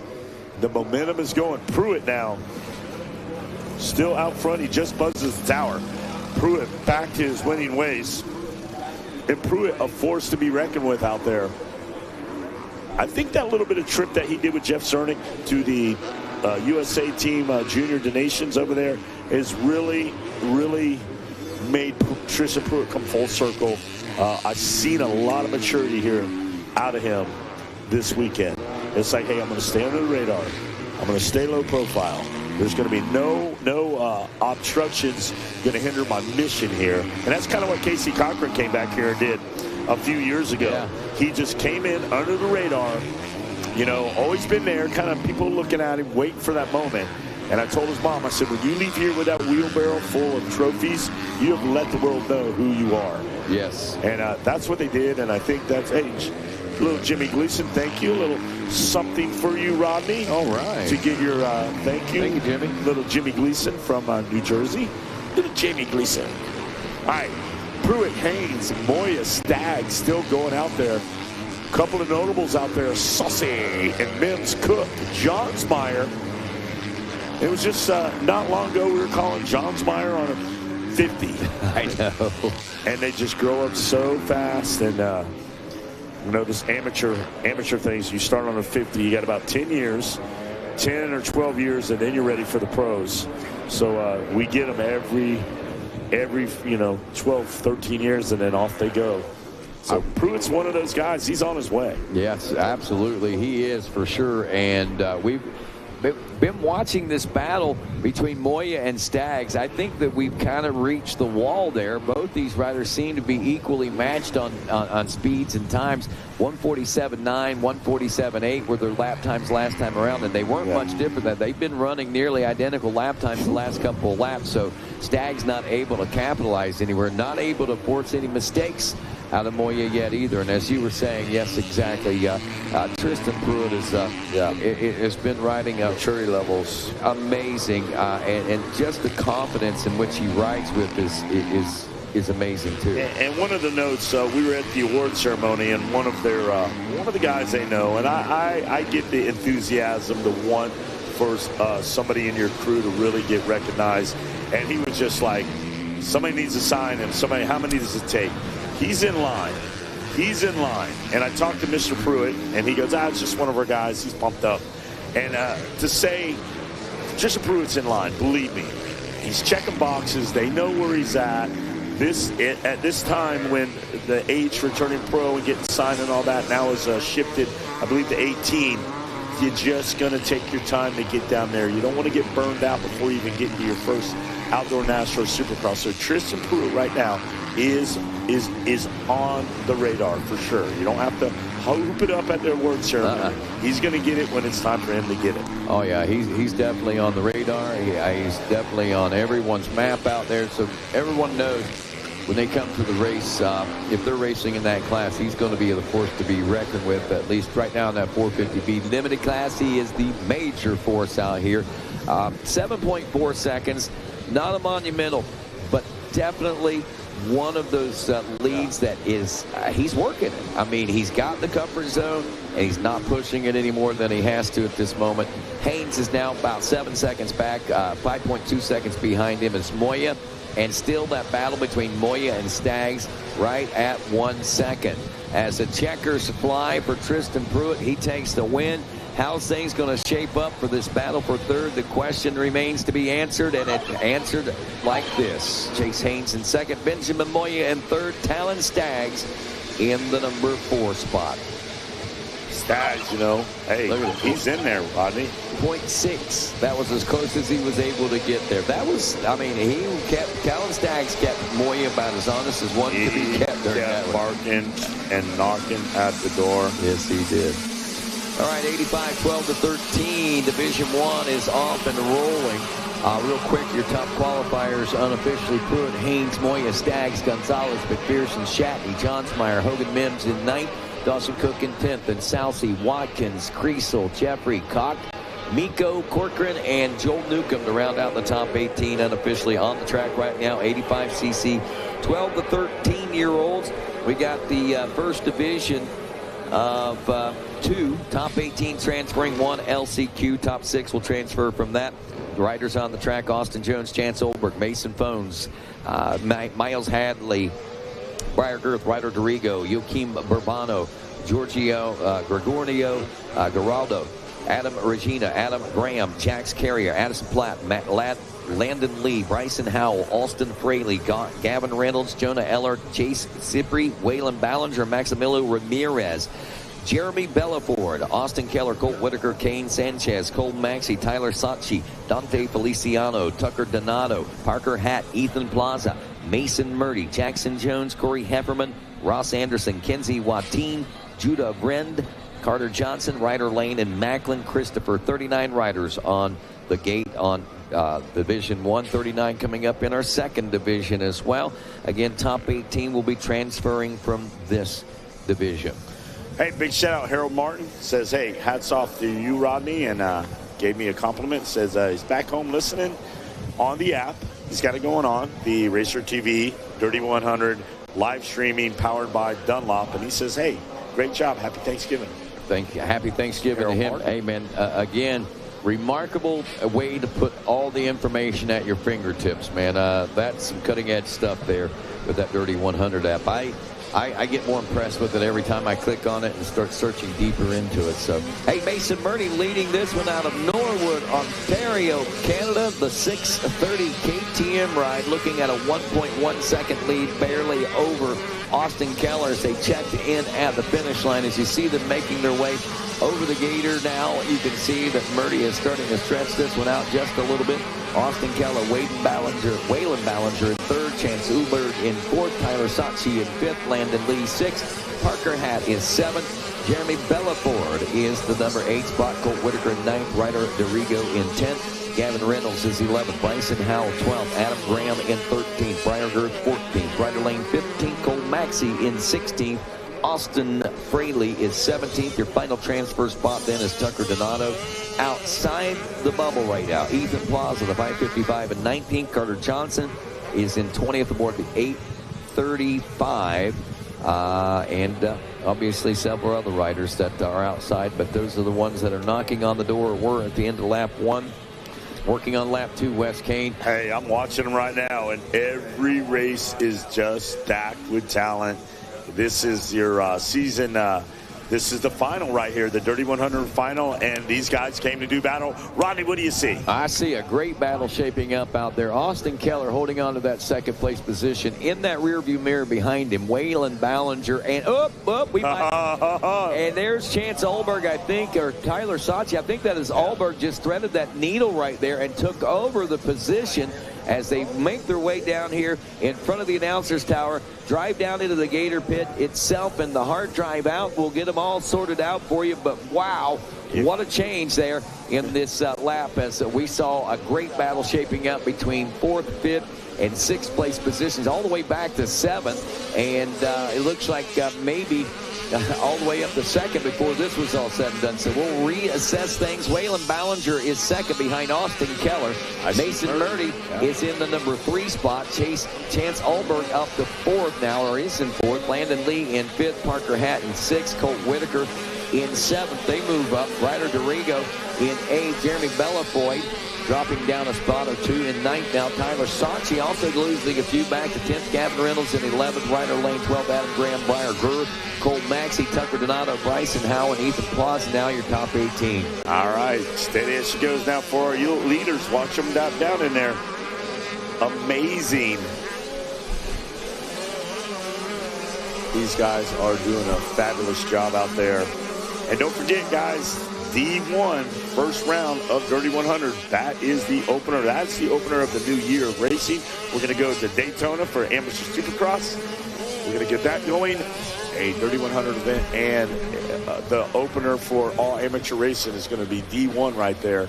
And we're going to pack up, and we're going to Oak Hill. Can I say this? I haven't been to D1 at Daytona for a couple of years. You got to get there. I got to get back there. I haven't been there for 2 years now. Oh, it's amazing. Oh, and just the thought of it, sitting here thinking about it right now, hey, making my plans. The cool thing I get to do, and I got the call up a few years ago, is I get to do the podium for the live show and do that. And to see everybody finally, I mean, we've held them back. But when the race is over, they let everybody come around to the podium. And it's just like ants of people coming. And I've got video of that. And it is absolutely amazing that I get to experience that. I've seen it on TV. And we've got to keep everybody, we keep them off the track because we had a guy jumping on the track earlier and it gets crazy. But when they finally let them come to the podium, it is just like thousands of ants attacking a candy bar.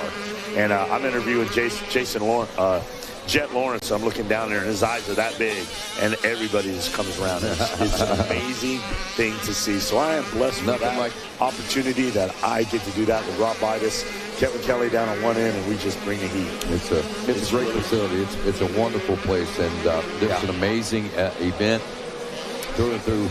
The Ricky Carmichael amateur supercross portion of it and everything else. Austin Keller, Waylon Ballinger, Landon Lee, 1, 2, and 3, still no change after 3. Olberg, Parker Hatt, Mason Murdy in the top 6. Colt Whitaker and Ryder DeRigo running 7 and 8. Bellafoy in 9th and Gavin Reynolds in 10th. Looks like most of our battles have subsided except for DeRigo back in 8th. DeRigo looks like the next rider on the move through the pack. He was running a 1:56 to, 2-minute lap times all around him. Also, Colt Whitaker, another rider that was on the move. So look for Colt Whitaker, Ryder DeRigo. Mason Murdy having an off lap there, dropping back to 6th place with a 2:09.8. If he can't regain composure on that one, get back down in that 1:55, 1:56 range, we may see him start to slip back a little bit more there because DeRigo, even back as far as he is in 8th, is currently running a 1:56. So that's the talent pool is deep. And look at what's shaping up for the lead now as Waylon Ballinger has reeled in Austin Keller with that 1:54.671 last time around, a full second faster. And all of a sudden, it's a race. Keller with Ballinger right on that rear wheel. 2-man enter, 1-man lead, white flag lap. Let's see who's going to come out on top of this one. Keller, Ballinger, and Ballinger now a big player out of Supercross. He's got the confidence. Old Waylon pops that helmet off over there and says, "Hey, I'm Waylon Ballinger." Well, guess what? We know who you are, dog. And I know who knows who you are, too. Austin Keller's already done a checkup from the neck up. He's looked over, and there they go. Over the dinner table. Is there enough time, Rodney? There is enough time, but the thing about it is, will Keller allow it to happen? Again, we go through the old adage, it's, you can catch up to the rider, but getting around the rider is a whole different game. And we've seen Ballinger be able to reel him in. He got right to within 0.2 of a second. The gap opened back up to nearly half a second when they came through the finish line that last time around. But this is oftentimes where we see a lot of changes take place, and that means a lot of ground made up, and it's done again because look at here. Here comes Ballinger on the outside. Around the outside, and says, hey, I'm here for business. I got Thanksgiving dinner waiting on me. I got to get some racing done and get over there to that table. Yep. But there he is out there. And I said, 2-man in or 1-man lead. Who's going to be on top of it right now? And Waylon says, hey, I'm going to do this. And there he is out there. You're watching. Hey, Keller might fire back at him, Rodney. It's not over. It looks like he has a little pep in his step now.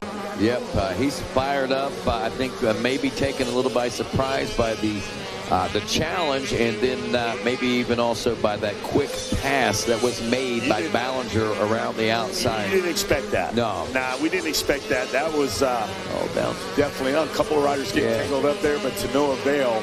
It's not going to interfere with Waylon's Ballinger win here. There's the checker. He's fist pumping, and Keller kind of looked like, what just happened on that thing? I led that thing out. Yeah. Went around the outside of me. Like, that's kind of hard to do. What do you got there, Rodney? It's that is delicious, by the way. It's a peanut butter and jelly toasted bagel, cinnamon raisin bagel. Is that cinnamon? It's my go-to, bro. That is amazing. Yeah, they go, hey, is your sidekick want one? I said, bring him one up. Heck yeah. That's some West Cape. Who was that again that brought this up? Little Jimmy Gleason. Jimmy Gleason and family, thank you very much. This is a great Thanksgiving breakfast right here. Well, for me, I had a meeting with Dom, and they had dinner, they told me. And I got there late, and you know what? How it goes at their place? If you're not at the table when dinner's on it, I got there a little bit late. We threw it away. What? My dinner away. What? That's how they roll over there. They don't do that. You need to be at dinner when that dinner sits at the table. Oh, wow. So I'm like, wow, this is my dinner. They take care of me. It's amazing. They're a great family over there out of New Jersey, and they're close, and they're good. They're good people, man. And hope you enjoy that breakfast. Oh, I am. Ballinger, Keller, Holberg, 1, 2, 3, and 4. Mason Murdy in 5th. Colt Whitaker in 6th. Ryder DeRigo is 7th. Landon Lee in 8th. Gavin Reynolds 9th. Tyler Sachi is 10th. Adam Graham will be 11th. Jeremy Bellafoy in 12th. Briar Gurr 13th. Ryder Lane 14th. Colt Maxey 15th. Ethan Plaza 16th. Bryson Howe and Austin Fraley round out 17 and 18. Your final transfer positions there for Division 1. Division 2 getting set to roll next. Race number 46, the 85 12 to 13-year-old class. Riders like Owen Strong, Landon Whittle, Travis Edge, Storm Kelly, Eden Steinbrecker. Also Grayson Dempsey, Jake Wheeler, Lenny O'Toole, Easton Kirby, Tucker Coyetti, Luke Clark, Jackson Wright, Jason James, Isabella Likens, Weston White, Austin Bolts, Joey Bakari, Gary Massanazio, Ernest Lopez, Christian Tursky, Evan Thalman, Chad Prince, Nolan Simmons, Jackson LeBouf, Benjamin Juarez, Javier Nicholas Cabildo, Keegan Schoen, Moto Harris, Brantley Shadd, Samuel Hawk, Dylan Bott, Carter Gray, Olivia Francis, Julian Martin Castaneda, Race Madison, Brayton Willis, Josefina Pascal Opazo, David Rich, and Jackson Donato. 39 riders once again. Top 18 will transfer to the second moto directly. All right, well, here we go. We're going to pick them up over there as they head down around the top of the Gatorback. We're moving right along. We're 2 hours deep in this. That's what I'm saying. I can't believe that we're already almost 2 hours into racing this morning. You know what? We're making hay while the sun shines, Rodney. Hey, speaking of sun, starting to break through this little cloud cover, but again, not too much. I think that the sun, this is going to be in our favor, the track crew's favor once again, and keeping and maintaining that moisture level. And, you know, that's a big part of the track maintenance that goes on a lot of times. And when you got a nice sunshiny day, sometimes, you know, you love the sunshine, but wow, that can be a lot of work for the track crew. I like days just like this right here, these nice overcast days, keeps the moisture in the ground. Temperatures are just right for riding, and I think that everything runs at optimal level. Our bodies, our minds, our bikes, everything. It's a great day to be pouring a couple 100 yards of concrete. I'll tell you. I'll add that right in there. Well, riding, doing business and all that. Yeah. And I'm sure the Boone Lloyd family will agree. Yeah. You can pour all the concrete you want on a day like this. Absolutely. It is a good day for it. And it's a good day for a man wearing a flannel jacket out there. But there's our leader, fires out of the Gator Pit, that bright orange helmet. It's not Colt Nichols. It's Joey Vicari. And Carter Gray. Hey. Joey. Carter Gray back to the number 2 spot, 1.2 back. Steinbrecher right there all over his rear well as they drop down into the Gator Pit now. Steinbrecher trying to work on Gray for second. Samuel Hawk back in third. Easton Kirby in fifth. Actually, Hawk is fourth. Kirby in fifth. Owen Strawn sixth. Tucker Coyetti in seventh. Race Madison in eighth. Grayson Dempsey ninth. And Brayton Willis rounds out your top 10. As far as the top 18 on the first lap, Jake Wheeler, Austin Bowles, Gary Massanizio. That's it. Evan Thalman, 14th. Brantley Shad in 15th. Jackson Wright, 16th. Moto Harris, 17th. Benjamin Juarez is 18th. That's your final transfer spot. You got Chad Prince, Ernesto Lopez, Landon Whittle, all just outside that top transfer spot right there. Big stat class, 37 competitors all as they go to war on this man-made battleground here at Gatorback Cycle Park on a very, very beautiful Thanksgiving Day. So many things to be thankful for. I can't say enough. I can't begin I can start the list, but I don't know where. Hey, when I woke up this morning, my eyes kind of crusted over, and I went, man, I'm thankful. Yeah. I got to wake up today. That's my first thanks. I mean, and it's good. I feel blessed because I am thankful for every single thing in my life. I really am, because even the things that are making life tough sometimes, those actually in the end make us stronger and make things better. Well, that goes to saying, me and Rob always say, what don't kill you make you stronger. Absolutely. And every time we come to an obstacle, we go, I don't know what we're going to do. This is a problem. Look where you're at now and how far you made it in life. You've had those thousands at a time, those hard to come by obstacles, and you've overcome it. Yep. So you have to just decide in your life that nothing's going to bother you, and you just keep on moving. Yep. The little hurdles in life, you get over them, and you keep moving because, man, it's Speaking good. of a hurdle right Whoa, now. Carter Gray. Steinbrecher's got his own hurdle. He's trying to get a hurdle past. Here he goes. He's jumping one now. Okay, he's successful. But look at that little sandwich that's starting to happen there. Vicari, Gray, and Steinbrecher. Samuel Hawk back there in a distant fourth. He can see it. But that right there is starting to heat up the top three. Yeah, it is. And Hawk actually, it seems, might be reeling those guys in a little bit. You got your fifth place right back there all by himself. Also, Easton Kirby, he's trying to make some gains. A bit of a gap. Then you got a battle that has been ensuing the last couple of laps between Tucker Coyetti, Brayton Willis, Owen Strong, Grayson Dempsey, 7, 8, and 9 spots. And then just outside the... Oh, Carter Gray. Oh, he collects.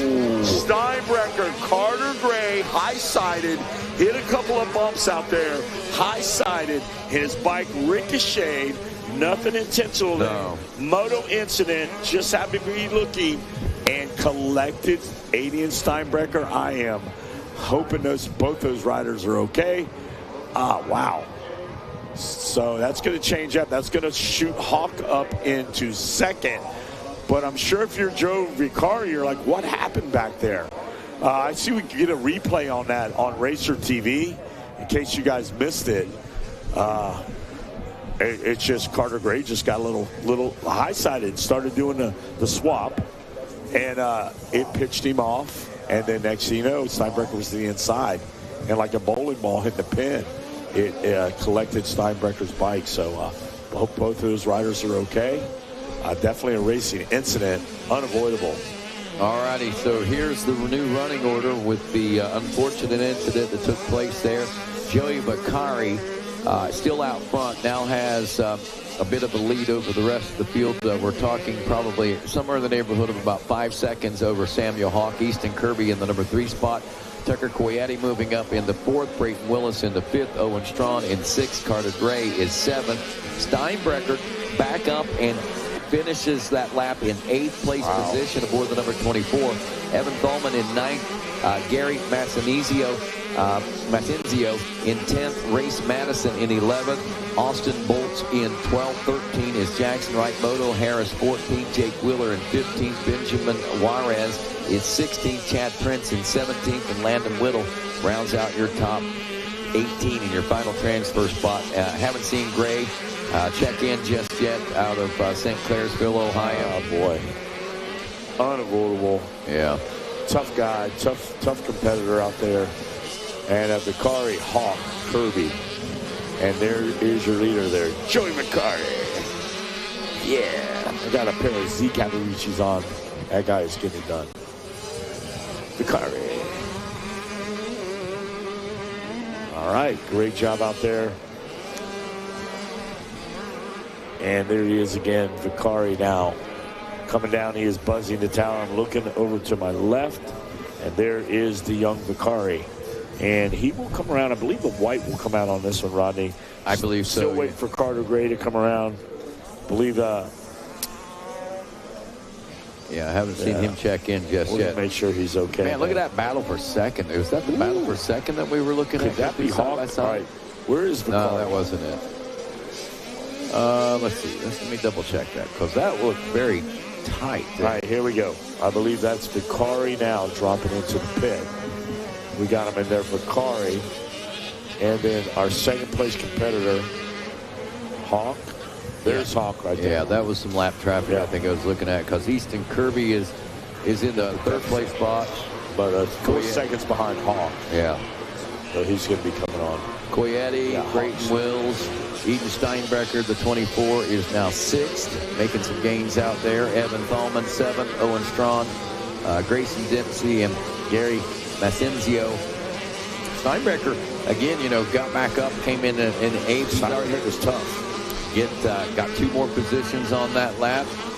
White flag lap, and if you look at the times out there, 156, theoretically, he should be able to maybe pass up to at least 4th place position. I don't see him challenging Easton Kirby for 3rd, but Tucker Coyetti and Brayton Willis could be under fire and under pressure on this final lap, as Steinbrecher is on a mission to get back up and as strong a finish as possible here. Vicari, though, on his own mission, as he is on a mission to take checkers and a win here in the 85cc 12 to 13 Division 2. There he is right there. Great job, Rodney. What an eventful moto. It has. Make sure those guys are pumped, though. Yeah. I mean, wow. They came in. I'm sure every one of them came in with a head full of steam, but that wasn't even a miscue. That was just something that I was just like, something crazy happened. just a little cross rut, just a little swap out, and wow. Bada boom, bada bing. It happens out there. Yeah, heartbreaker for sure. And we don't like it to happen. No, not at all.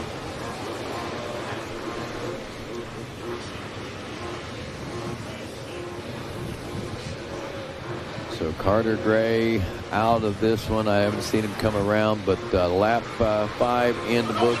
Vicari, Hawk, Kirby, 1, 2, 3. Coyetti in the number 4 spot.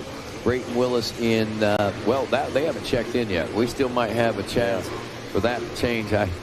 Looking around at a few other things here this morning. Timing-wise, yep, he did it. All right. Steinbrecher up to 4th place position, so really able to recoup after that. That was a lick. That was a lick. That was a lick. And hey, battle up to 4th. That's pretty impressive. He's like a Timex, that old Steinbrecher. Hey, 8-inch Timex Steinbrecher. He'll take a lick and keep on ticking. Coyetti in 5th, Brayton Willis in 6th, Evan Thalman in 7th, Owen Strawn in 8th, Grayson Dempsey in 9th, 10th place, Grayson Masenzio, Race Matson 11th, Jackson Wright 12th, Austin Bolts 13th, Moto Harris, Jake Wheeler, Benjamin Juarez, Chad Prince, and Landon Whittle rounding out that top 18. All right, we're going to switch out here. Dean Diaz and Megawatt Matt Watson getting ready for the next call. Race 46 getting ready to, actually that one just wrapped up, I believe. Yep, now we're going to race 47, 250C Junior Division 1. Again, this 250C Junior class bringing us a lot of excitement. And as we look at this, 3 divisions in the 250C Junior. These 3 divisions should work like this. 118 riders, by the way, in this class. Another one of our huges. Top 12 will transfer to consolation races where they'll take the top 3. And now, Mr. Megawatt Matt Watson and the voice of Florida Motocross, Mr. Dean Dias.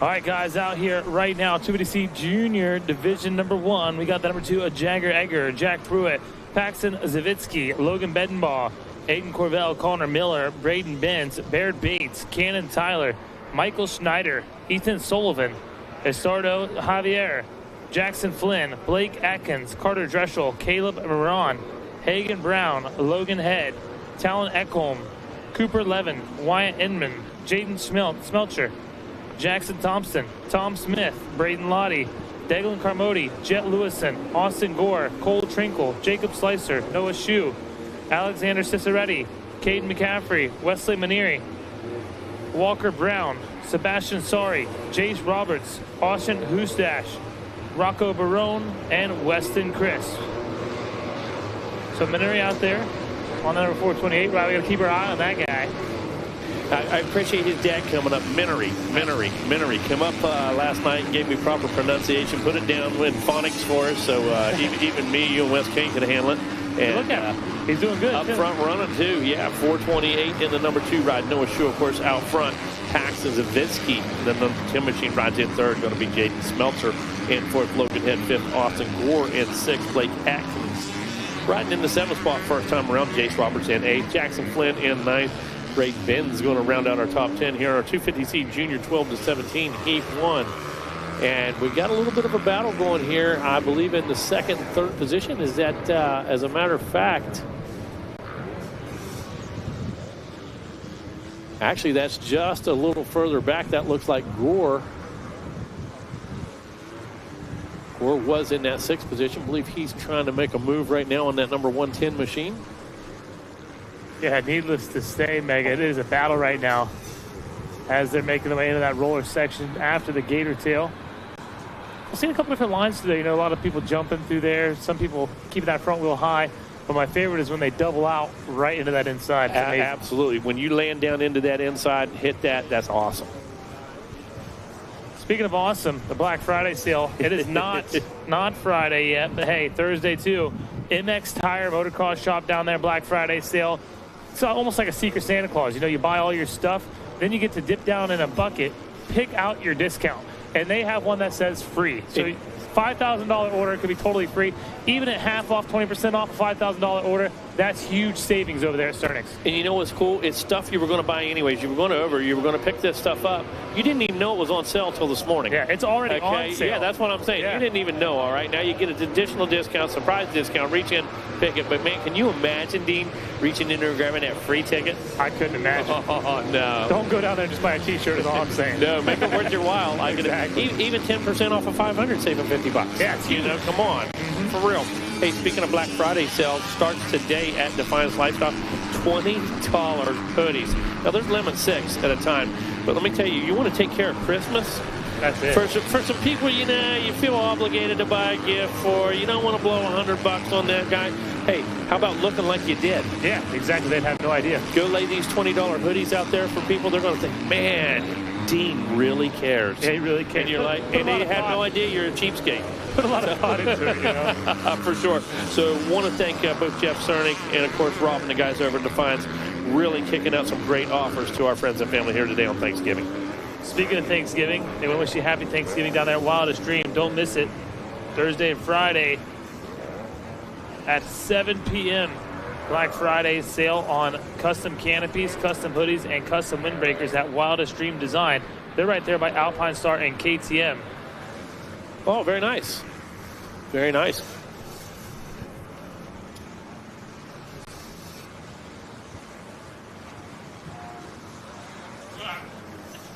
All right, 250C Junior, lots of great deals, as we said, Dean, but 250C Junior, the deal is Noah Shue out front and leading. Pax Savitsky, though, putting on a charge. He was there in the number 2 position. His lap time is a little bit quicker than our Do we have a lead change? We might have. I think we do. I think Zavitsky made it right there in the back section. Yes. Yeah. Right? No, I don't think so. I think it's, maybe. Yeah. Number 10.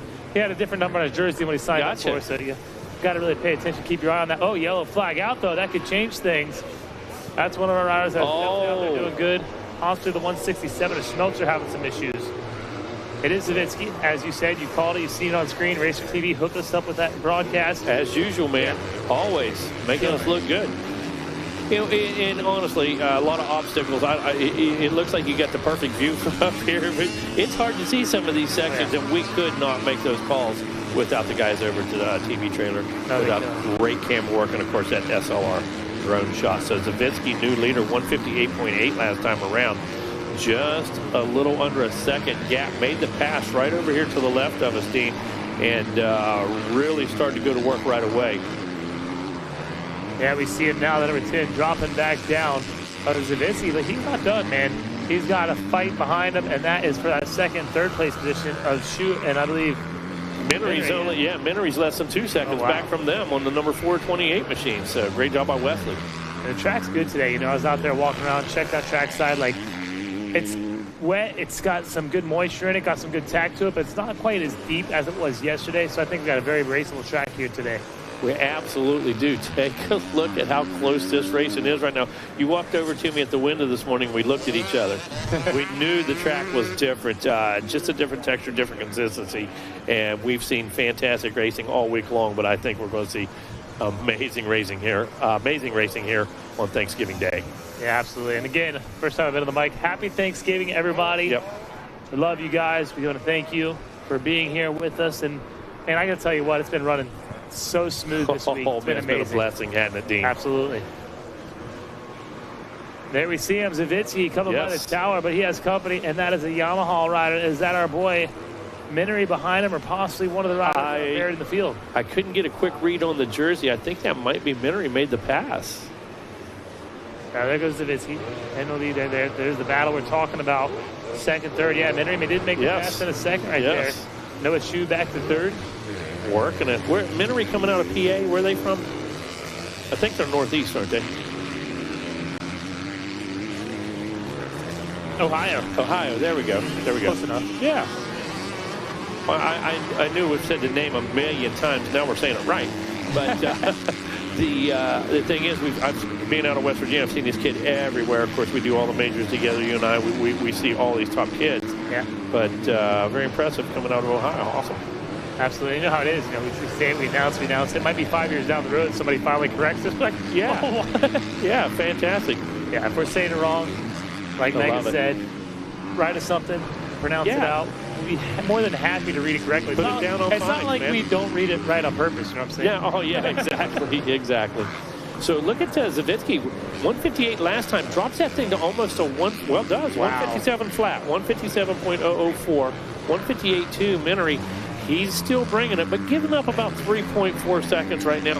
Has himself in great shape. Now, Shu sits about almost 2 seconds back, so that's what he has to be careful of. He has to race forward. He has to chase Zavitsky, no question about it. Can't worry about what's behind him, but that second here, that's going to work for him. Absolutely.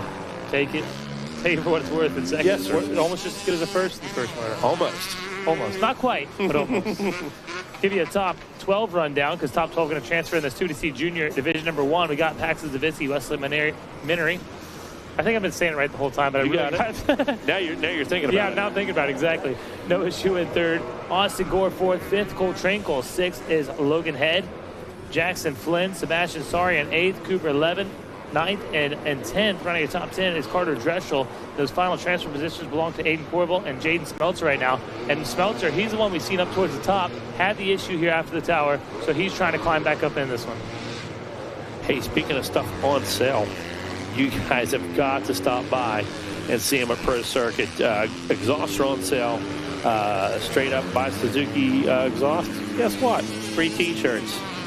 Come in and buy a two-stroke system. Come in and buy pipe and solder. We're going to pop it on for you for free. Buy a standard 4T. You don't worry about it. Roll the bike over. We're going to take care of it. We're going to pop it on. Beanies, only $20. Another great Christmas item. Yeah. Pro Circuit beanies for $20. You joking me, man? You kidding me? Yeah, go and drop about 100 on those, and you done took care of all your buddies' Christmas. Yeah. That's it. So it's almost like making money. now it is. It is as much as you're saving. Now, Ethica Pro Circuit underwear over there, adult and kid sizes in stock right there. I don't know what sizes are left. Don't know what's there, but I'm telling you, run over, check it out because you're not going to find them anywhere else, and they're on sale today. She's got the craziest hoodie over there. It is the static hoodie. This thing's almost $100, black with a real neat, I think, digital pattern, something like that on it, and it's $25. No way. $25. Again, you're a hero. You drop that on somebody, anybody that knows they make. I can't believe Dean spent that much money on my Christmas. Because you know your buddies, your uncles, your aunts, they're all they're typing it in. They want to see what's worth. And then absolutely. It's worth $100, but they have no idea you only spent $25 on it. That's it. That's huge. KLX 110, CRF 110 exhaust in stock over there. And they just got a couple Gas Husky KTM exhaust. No way. 2 of them. So if you didn't hear me yesterday, if you didn't hear Wes and I yesterday, there may be one left, there may not. I would get over there and check it out. But all kinds of great opportunities at Pro Circuit. And the bottom line is $20 beanies, $25 hoodie over there. Ethica underwear. You look like a hero to all your buddies. Yeah, absolutely. And to yourself, treat yourself a little bit down there on Vendors Row. Absolutely. I was down there at Moto T's this morning. A lot of sizes have ran out down there at Moto T's. You got to go see Skinner. And, I mean, I say sold out, but he might have some hiding back there in the back. That Skinner, he's tricky. Yeah. That Skinner, you never know. There might be a couple left. Tell you what we got out here as they come across the line. Megawatt is Paxton Zawitsky doing it well on in front. Wesley Minery going to finish up in that number 2 position. 3rd will be Noah Shue. 4th, Austin Gore. Cole Trinkle in 5th. Logan Head in 6th. 7th is Jackson Flynn. Cooper Levin in 8th. 9th, Aiden Corwell. Hagen Brown in 9th. Jet Lewison, he's going to finish up 11th. 12th, Sebastian Sorry. So that's going to do it right there. Schmelcher, unfortunately, after that mistake, not going to make it in. A couple notables down there. Cardinal Greshel, Wesley Chris, Braden Lottie. All having some issues out there. I believe Ciceretti, one of our heavy hitters here in this class, he finishes up in the number 29 position. So tough break for him out there on the racetrack. Hey, Dean, we want to send a shout-out to Brandon Meddings, to at home listening, wishing he was down here, one of DJ Judd's good buddies, and Brandon hanging in there tight with the broadcast up early in the morning, checking it out. And, hey, Brandon, we appreciate you, buddy, and happy Thanksgiving to you. Absolutely. All right, 2DC Junior Total 17, Division number 2, Gabriel Morales, Easton Egger, James Teague, Sebastian Rosado, Jaden Boros, Aiden Landris, Colin Finnegan, Braden Dorval, Jackson Hoyluck, Lucas Carvalho, Jackson Beck, Parker Murphy, Caden Van Zyl, Charlie Morrison, Sullivan Watson, Nathan Ruff, Kiana Kurtz, Davey Costa, Owen Lewis, Deegan Van Harten, Nicholas Sigali, Aaron Rook, Aiden Conklin, Grayson Roskowski, Sterling Zawitsky, Braylon Lockard, Jack Shea, Ryder Gorbey, Jacob McGuigan, Ethan Dearmon, Bryson Baird, Reed Oring, Hudson Byrne, Cameron Rowell, Wayne Powers, John Hicks, Sam Swaffer, Levi Bedenbaugh, and Caleb Likings make out this 39 racer field out here on the racetrack. We know all those names, no doubt about it. And one of those names out front, Charlie Morrison, Wayne Powers Jr. in the number 2 ride, going to be Jackson Beck on the 51 machine. Kawasaki rolls through into number 3 position, and we kicked it off with a good one.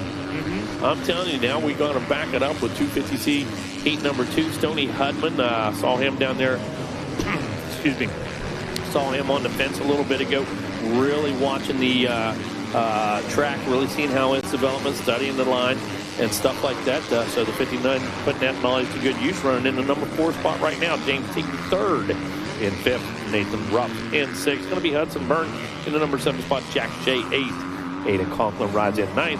And going to be Jackson Harlick in the number 10 spot. Easton Eckert just outside in 11th. Reed Oring sits in 12th. Thanks for that top 12 again. Take you outside the top 12. Some of those guys that didn't get off to a great start. Lucas Carvalho, Davi. That's actually Davi. And worked a little bit. He's from Brazil. Davi Santos out there. Caleb Likens in the 15th place position behind Santos, so he's trying to make some moves out there. So there's a lot of heavy hitters. See Aaron Rook back there, Kiana Kurtz, one of our women riders, doing a good job. Got another Zavitsky. Yep, Sterling Zavitsky. It's his little brother, I believe. Parker Murphy, off to a bad start in this one, trying to make his way through the pack. Sebastian Rosado back there a little further, not getting the best start, but expect him to pick the pace up soon. Here come our leaders, Dean. Wow, got a pretty good battle going on. Early Looks like Wayne Powers out front now leading the way. So we saw him bunched up over there through the twisties. Powers must have picked the good line, because unless somebody else got by, looks like Powers our new leader. And that is the case. No question. The number 811 has moved himself into the lead. Wait and see what kind of lap time we were looking at right there out of the number 811. So Wayne Powers Jr. on lap number 2 turns a 154.9. Hudman a little bit quicker, though. Look at that. Hudman moves up a couple spots. He was sitting in 4th. Hudman able to make a couple moves back there. Now, we saw that tight pack, but again, a little hard to see back there. We were looking at the coverage and noticed all of a sudden, hey, we've got a shake-up here. Charlie Morrison finds himself in 3rd. Jackson Beck now in 4th. He in the number 5 spot. Yeah. Fastest guy on the track last time around, Hudman, and in 2 laps, that is the fastest lap, 153.7. Yeah, I mean, we got to keep our eyes on this battle up front. Actually, we are keeping our eyes on the battle up front, as Racer TV has it covered right now. You see that KTM leading out, but here comes that. Oh my gosh, he made a pass to lead and fall back to 2nd right there. Off the track, definitely didn't gain an advantage in that situation. I don't even know what to make of that. That was like 3 saves in 1 right there. Yeah. Holy cow. Dog paddle to the rescue. Absolutely. No, but we'll take it any way we can get it up. So starting to see just a little bit of sunshine peeking through some of these clouds right here right now. And again, we are thankful for this overcast today. We are blessed. Going to keep a lot of that natural moisture in the ground. Just a slight breeze out there, enough to keep the flags moving. And going to keep everybody cooled off today. Going to keep the bikes running really good, and going to give everybody an opportunity to perform at their best. Absolutely. I can't believe it, the way the bikes were running down there. I was down in the starting line. You should have seen the way the bikes were shooting out of the hole. And I think it's part of this cool air helping them. Yeah, there's no question about that. We know it makes more horsepower that way. Everybody says heat is horsepower. Well, that's true internal engine temperature. But you have to keep external engine temp cool so you can create that and control that. So definitely, you watch. That's why drag racers put so much emphasis on track temp and air temp and stuff like that. And those are guys that count on 1/1000th of a second for sure. Watch him go around the track now. It is still Wayne Powers battling it out with Charlie Morrison out there on the racetrack. Time to score an update now.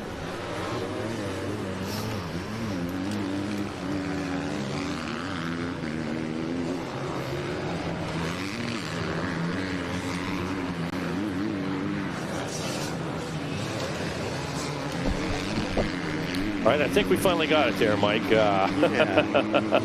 Burkeen on the microphone with us here this morning. Mike, it's just been an amazing week. Here we are already Thanksgiving. Thursday just hit us like that, rolling through these races. Wynn and the team doing an amazing job. I got to tell you, what incidents we've had, the response time has been amazing by our team. The ability to keep the motos rolling like we have, the track prep that we've done. I think we've been extremely blessed this week, Mike. And here we are on Thanksgiving, rolling right through, and got probably what I call the best weather of the week. Oh, what a great day today. I've got a jacket on. I probably should have worn some long pants, but I've been here in about an hour. So that's it. It'll be good. But yeah, the racing's been great yesterday. That A-Moto was one of the best I've seen down here maybe ever. That was a really, really good race. It was a really, really good race, and Dean and Wes had a great call. I mean, it was not only an exciting call, it was an accurate call, and it was just an amazing performance on and off the track by those guys. No question about it. We are in a great time right now. Youth classes exploding. C classes that were what I'm calling pandemic kids that were in the youth classes in 2019. This is already 2025. So 5 years later, some of these kids, boom, they're starting to move into C classes, maybe on the bigger wheels and that type of thing. So we've got C classes exploding, multiple divisions there. We've got youth classes at unbelievable 149 entries, 3 divisions. And our girls, our ladies, Mike, just going insane. The amount of entries in both of those classes. But outside the amount of entries, the competition we're seeing out of these young ladies and the willingness to line up with the guys and be more than competitive. Yeah, I think that's part of the key. I think the other thing that we need to take into account is we've got the STACIC generation coming through right now. And I think that along with the pandemic, kids coming in, I think that STACIC generation is the reason that we have, almost 3 or 4 divisions of the e-bike guys. And you can't undersell those KTM and Cobra 50cc e-bikes. Yeah, 100%. And to your point with the STACIC, I also think not only it increased the numbers, when we look at the technique of these kids on the 50s, now we're not talking about starting, stopping, braking. These kids are using racecraft. They're setting each other up. They're making line choices, Mike, that we didn't really see before the STACIC. Yep, and like you said, the kids aren't worried about, learning how to do the brakes and the throttle because they started out when they were 2 on the STACIC. Right. They've already been doing it for 2 years. We're past that. They get in there. Yeah. Yeah, and it I go to a lot of races and I never cease to be amazed at what those kids are doing. Yeah, hey, Dean, give us a quick update there. Yeah, it looks like we're going through on the white flag lap now. One rider having some issues there on the finish line area. And we got a little pile up here in front of us. Is that Beck possibly get caught up in it? I think it might be. No, I don't believe it's no. 11 machine. There we go. Rusano having some issues down there with the number 59 ride. So we're getting them sorted out. But right now we're watching across the line, get the white flag. Wayne Powers, Jason Beck, Charlie Morris, and Stoney Hudman, who we thought was going to make a charge here in this one. Charging through, but he's in that 4th place position right now as we speak. Easton Edgar rounds into top 5. James Teague in 6. Nathan Ruff. Little shuffle there in the order as Ruff moves up to that 5th place position. Edgar in 6th. O-Ring in 7th. Corey Luck 9th. 8th. Jack Shea in 9th. Caleb Likens rounds into top 10. Stoney Hudman falls all the way back to 11th. Wow. And Stoney set the fast lap back on lap number 2 with a 1:53.7. Just unfortunate situation for him. Mike, to finish up what we were talking about, so not only the numbers, not only the increase in that, but we have a better prepared rider. We have a safer rider, a better prepared rider, and an advanced rider by the time they ever hit the gate. Yeah, it's the STACIC generation. Yeah, we're going to look back in 10 years, and we're going to see that group coming through. And, same way we called it the Cobra generation. Sure. But right. Created a Cobra, and then those kids had real race bikes at a young age, and the development changed. You weren't coming off a PW50. You're coming off a purpose-built race bike onto a 65, and the same thing's happening now. It's a great time to be a motocrosser. Absolutely. It's a fantastic time. And when we say that, we include everybody in all these classes.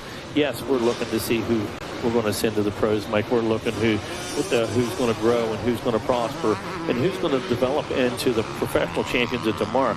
But this is where it all starts.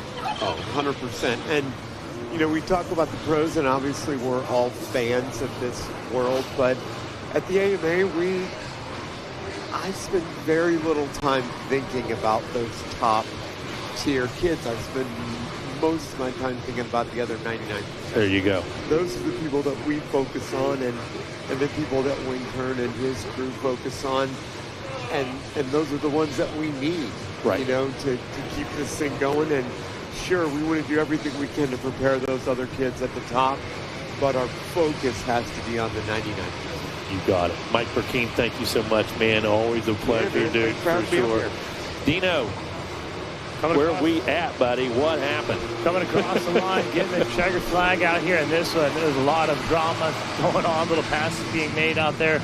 Wayne Powers, though, going to take the win. Jason Beck with a solid 2nd place finish. 3rd, Charlie Morris and Easton Eggers in 4th. Running in top 5, James Teague the 3rd. Jackson Hoylug 6th. Nathan Ruff in 7th. 8th will be Reed O-Ring. 9th, Caleb Likens, Tony Hudman in 10th, Jack Shea and Sullivan Watson going to take your final transfer position. But right now on the racetrack, Mega, I thought you would never ask.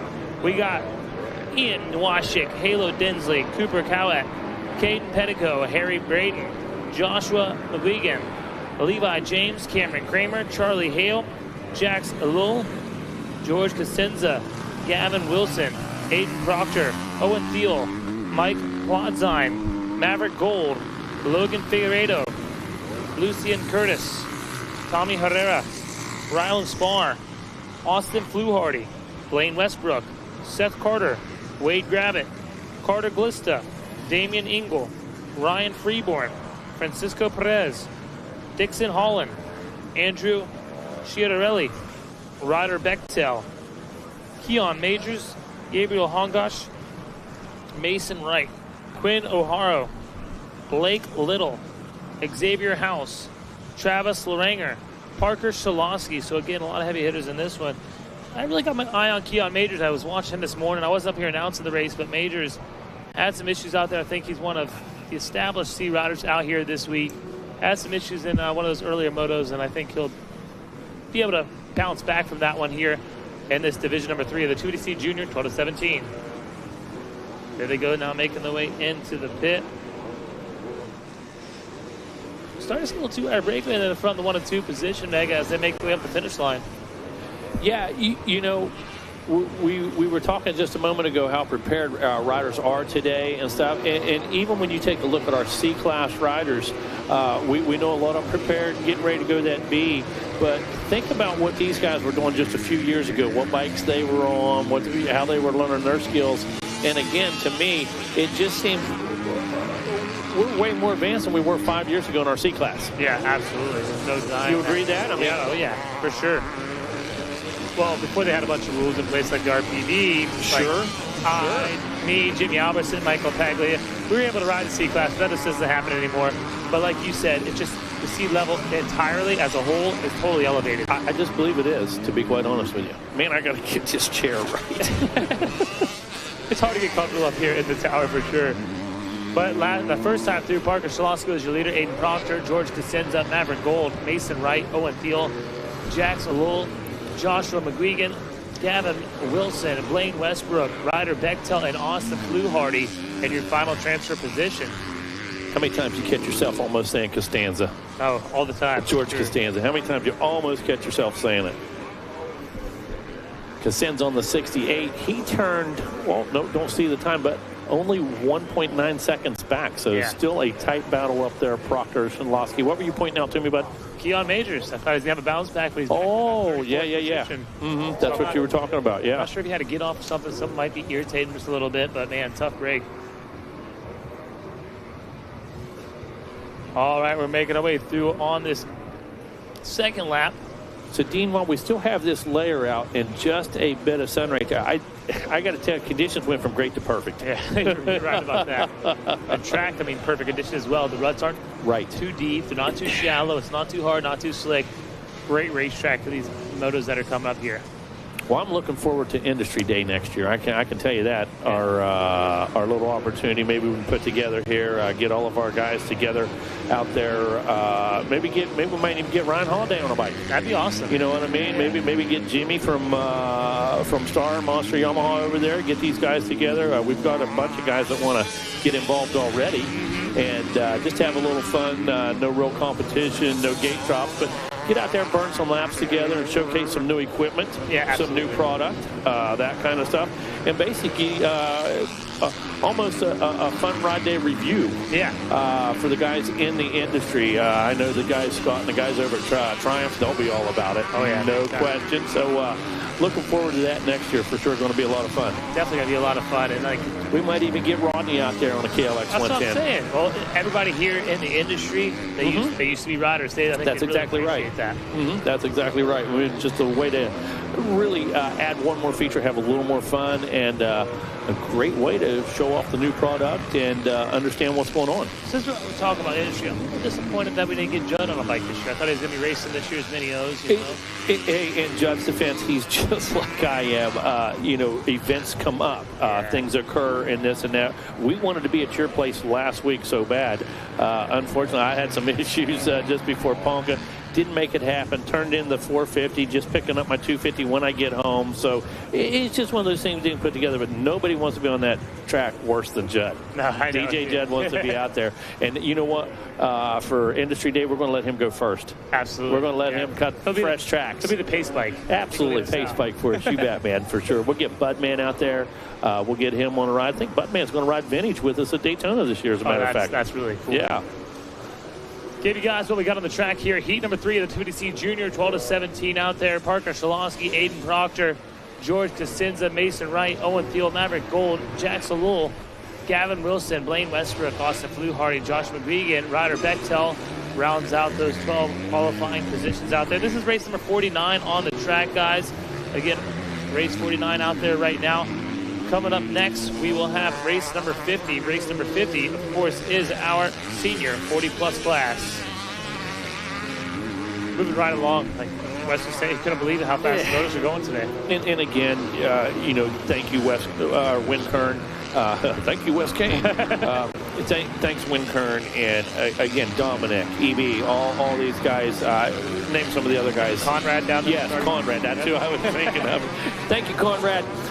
These guys, it's not an easy job, and you parents know it. Yeah. You parents experience it together with our staff down there, and to do what we do takes all of us. Takes the rider, takes the parent or the tech, and our team together. To make sure these gate drops are correct, they go off on time, and the right people are on the right line. Absolutely. And even if it wasn't Thanksgiving, we'd still be super thankful. Oh, are you kidding? Hey, I'm so thankful. Like Rodney said, I can start talking right now, man, and I could go through a few motos with the things I'm thankful for sure, buddy.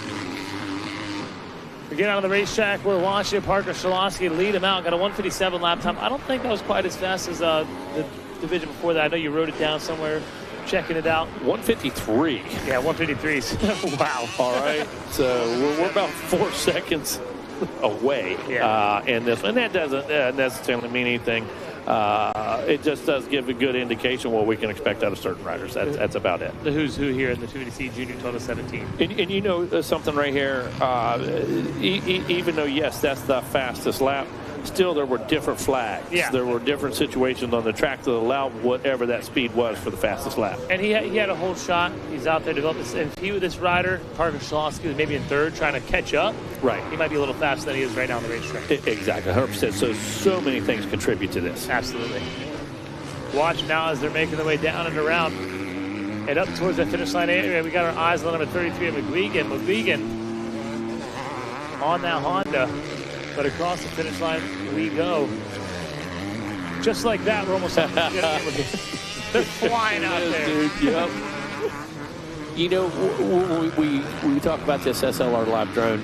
It's just like a fourth dimension. It gives depth. You really see what that road is. And that overhead lets you see those 9 lines through that corner. Or just side to side, full of ruts. It just really gives you the depth. Yes, absolutely. Big thanks and shout out to SLR. Some of the finest rifles in the industry. Right now we got and we got a raffle going on too. We do? So, yeah. Oh, I forgot all about that. I didn't buy tickets yet. SLR raffle. We've got to do that today. You and I on break. We need to go over and get some tickets. Yeah, if you guys haven't gotten tickets yet for that custom build SLR Rifle Works build, get on down to sign up and get your tickets today. Yeah, no question. You want to do that. Just first rate, all made in the USA. In-house machining, CNC machining, full custom rifle works. You can see him on screen though. Shalonsky, your leader, doing an amazing job. Parker Shalonsky, 990. He's been here start to finish. Like I said, you can tell he's no sense of urgency there. He's just cruising to that 157 lap time. Yeah, I like the standing up, kind of relaxed, letting these legs do the work right there. And like you said, not expending much extra energy whatsoever. Doing what he needs to do to maintain that pace. Dean, what happens is when a rider maybe tries to slow up just a bit or whatever, timing becomes off. You're used to charging. You're used to hitting the obstacles at a different pace. Now all of a sudden you're trying to slow up a bit. Somebody's closing a little bit. You're trying to maintain. Should have just pushed all the way through. Yeah, absolutely. Well, I tell my guys that all the time. That's when the mistakes happen. You're used to riding at a certain pace. Right. So when you slow down that last lap because you think you have this big lead, right, you better be careful because you're not riding the same way that you're used to. Now you're not going to skip over that hole. You're going to ride through it. You're going to hit it. Exactly. Now the front end's not going to carry it. It may drop. You're not going to have that perfect downside of a jump. Right. You might clip it. You might even overclear it. Well, we are on the same page, Steve. I can tell you, I'm going to come down and do a guest session. You should. It's a school for you. That'd be fun. Uh-oh, you got my wheels turning now. Anytime you want to come down to Orlando, you are more than welcome, Mega. Thank you, big guy. There we go again with the SLR drone coverage, that live drone coverage on Racer TV and on your Dirty 100 app. It is your leader, Parker Shalowski. Open up about 7 seconds now. So we've talked about how he's riding easy cruising and he's still able to gain in the competition. Yeah, Rodney and I had a pretty extensive conversation yesterday. It's amazing how 7/10, 1.1 second, in 5-6 laps, all of a sudden, something happens, second, third, fourth place, whatever. There's some passing going on back there. All of a sudden, you see 7, 8, 10 second gaps just from a half a second here, 1.5 seconds there. Absolutely. And I'm looking at this monitor. I was giving you a key on Majors update. Look at there. I thought something was going on. Nothing's going on. Just got a bad start. 157.3. Wow. All the way back there in the traffic in 13th place. He's not even in a transfer position right now, but with that speed going to the white flag, I think he might be able to make something happen. On lap 5, yeah, on lap through 5. traffic, exactly. In the team, not traffic up front, through traffic in the back. So wow, hats off to him, no question. Key in Majors. You know, we started all this because it's fun. There comes the checkered flag. Dean, go ahead and take us through it. Yeah, checkered flag coming out now for Parker Shalowski. He comes across the line with the win here in this one. Solid ride for him. Again, pulling about 8 seconds or more over to 73 of Aiden Proctor. Proctor going to finish up in second. Cosenza third. Mason Wright, Owen Thiel, Blaine Westbrook. This one's going to get a little tight here. Is 7th place position, Maverick Gold. Gavin Wilson, they're all battled out and jockeying for position. Wiegand, he's only a half second back behind Wilson. That's only a half second behind Gold. So I'm going to wait and let the timing and scoring update here in this one. Sure. Got a lot of heavy hitters, like I say. Dinsley, he's outside of the transfer position out there. A lot of riders that you think you'd expect to see out in front having some issues. But across the line here, again, 5th, Mason Wright, Blaine Westbrook, 6th, Gavin Wilson, 7th, Josh McWegan, 8th, 9th will be Tommy Herrera. Maverick Gold slide back to 10th. Top-rate Pembe. Keon Majors, I told you. There it is. He passed 156.2. Oh, my gosh. That's the fastest time of the moto. On lap number 6. Last lap in traffic. You know why? Necessity. Yeah. He needed to. Okay? It was do or die. I love it, man. Wow. It looks like Jackson Lowell also going to make it through to that second moto. Of course, guys, we have LCQs following these first motos. LCQs, we got a handful of them. The LCQ order should be posted soon. Make sure you check out and stay up to date with that one. As we watch our senior 40-plus riders take off the gate, I'll let you know who's in that one. 41 entries strong here in the 40-plus class. Michael Klinger, Brent Geisentanner, Josh McGeekin, Stephen Jones, Matthew Dorn, Ashley Towski, Anthony Caparelli, Mike Gardner, Brad Smith, Eric Kraut, Michael Goncows, Joshua Clark, Carlos Perez, Thiago Matiola, Mike Judge, Doug Gall, Michael Campbell. Also got Frank Villages, Randall Pruitt, Emmanuel Tello, Derek Fisher, Louis Benini, Michael Stevenson, Shane LaForge, Ryan Sipes, Nathan Skaggs, Alan Middendorf, Brandon Hughes, Patrick Seffner, Samuel Forrester, David Struble, Brad McKellen, Kyle Dangler, Brian Morris, Nick Dembowski, Freddie Vasquez, Noah Espinoza, Cody Wills, Roland Garcia, Shane Kelleher, and Jeff Curry. Rounding out that lineup, this is a Race Tech moto. I want to remind everybody, Race Tech is the world's largest aftermarket motorcycle suspension modification company with over 40 years of producing factory-level suspension for the everyday rider. Whether you're starting on a 50 or shredding in the 50-plus, visit your local Race Tech tuner to experience the gold valve advantage. So looks like that out front is the general, Ryan Sipes. Michael Stevenson in that number 2 position right now. I would have never thought here in the senior 40-plus class to be Ryan Sipes leading the way. Yeah, imagine that. Brad Smith sitting in 3rd, Derek Fisher in 4th. Saw Kelleher go by. That puts him in the number 5 spot. Skaggs sits in 6th. Curry in 7th. Michael Campbell in 8th. Shane LaForge rides in 9th. Samuel Forster going to route out your top 10. Just outside going to be Brad McClellan, Randall Pruitt, Mike Judge, Louis Benini, Michael Klinger, Anthony Caparel, Cody Willis, Rolando Garcia, Joshua Clark, Brent Gazantana. That's who it was. I was trying to remember who Lou Kelleher over the berm on the Supercross track. Nathan Skaggs. Oh, okay. All right. Well, they're running neck and neck here, 6 and 7. And keep our eyes on that. Want to see if Skaggs tries to make a move on the big boy, on the big man. I want to see what happens here. I got to ask, how many kids you think in the back just heard 6 and 7? Right. Yeah. No doubt. No doubt for sure. Here they come, making their way around, doing a good job out in front. And no surprise is Ryan Sipes of the number 264 Kawasaki Team Green Machine. Sipes having a good battle yesterday with Caleb Russell as well in one of their motos. Those guys were having a blast. Oh, yeah, absolutely. Just wheel to wheel for 4 or 5 laps. Caleb able to make the move, I believe, on the last lap, on the white flag lap over here on the back side of the course, and was able to put it to rest. But General, of course, was putting up a battle. The guy, flat track, cross country, enduro, supermoto, motocross, supercross. The guy is so versatile. He just does it all. Just love it. Guy loves riding a motorcycle. Caleb's pretty versatile as well, though. Coming out of the woods, he's pretty good. Oh yeah, on the track, you know. Absolutely. He's raced pro motocross in his day. 8-time GNCC champion. The guy's absolutely incredible. And I had the pleasure of watching him come through the ranks. That's 60, awesome. 65s, 85s on through, and Sipes, knew Sipes when he was just an amateur. He was really just racing out of a van and stuff like that. So shows the diversity of the riders that we have down here this week and how important it is, but not only that, how fun it is. Yeah, super fun right now. I'll tell you who's having fun right now. That's Brad Smith. Michael Stevenson right now. He's in a Kawasaki sandwich, and we're about to spill the mustard as Stevenson is under attack right now. Oh, I like it. I like it. Making me hungry as well. Here they go through the gator tail. We're going to pick them up on the SLR live drone. Oh, it looks like Brad Smith had to slow down a little bit there. Grab a tear off, reset. And as he resets, Derek Fisher right there knocking on the door on that Yamaha Blue Crew ride. Fisher had to let that thing settle in there, didn't he? Did you catch that little huckabuck right there at the end? Absolutely.